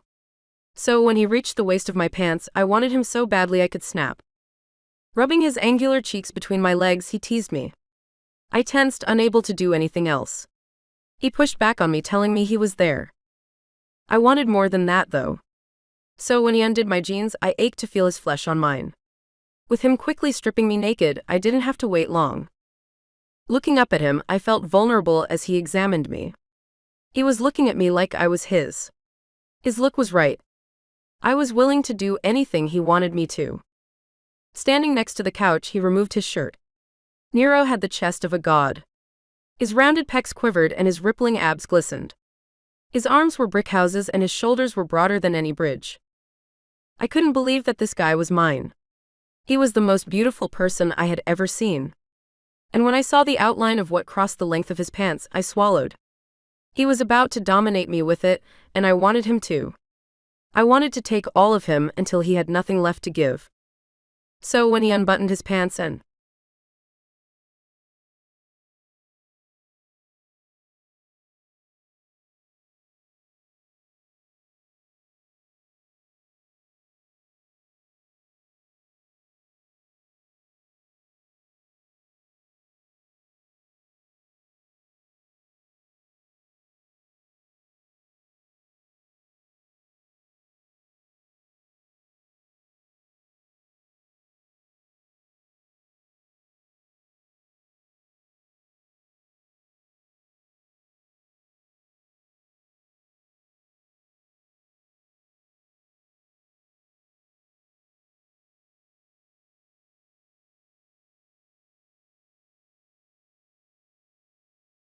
I was expecting him to lie on top of me, but as if I was weightless, he picked me up, switched places, and rested me on his chest. There was nowhere in the world I would rather have been. Nero was my home. He was my protector. I was willing to do anything I had to keep him. And I knew he would do the same. I loved Nero with everything I had in me. And I knew I was going to love him until my dying day. Sure, we were destined to have some rough patches, especially if he got drafted. But there was no question about it. In the end, the two of us were going to live happily ever after. Draft day. Nero. Getting to draft day turned out to be a lot more complicated than I thought it would be. But sitting in the convention center with everyone I loved around the table, it was worth it. Were the hits I got during games harder than they were before I declared my love for Kendall on national television? Some were. And there were a few slurs. Not everyone appreciated me tearing up about it. But I and my team got revenge the best way we knew how. We rolled through the rest of the season without dropping a game, and we won our first national championship since Cage led them to the same. That only made things a slight bit easier when it came to dealing with prospective NFL teams. I got far fewer invitations to pre-draft workouts than anyone else would with my prospect grading. I had a 7.1. That's insanely high for a running back. Yet only 7 teams worked me out. That wasn't a good sign. Cage had warned me that NFL teams weren't looking for running backs anymore. He was right. I didn't care. Whatever I got, it was going to be more than I had before my brother and his incredible girlfriend entered my life. Before him, I was hosting fight clubs for money and working as a busboy.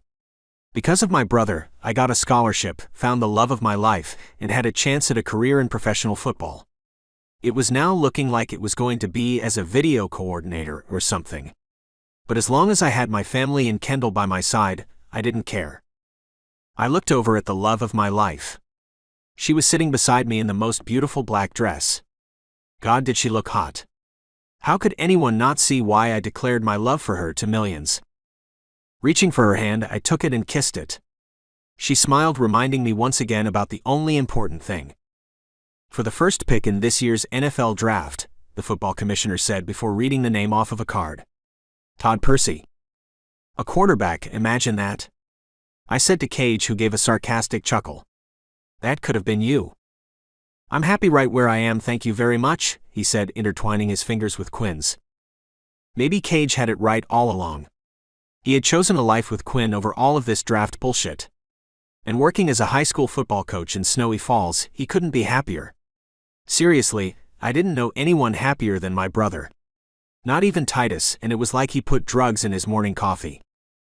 Staring at Titus, I decided that no matter what happened today, I was going to do whatever I had to help him find his love.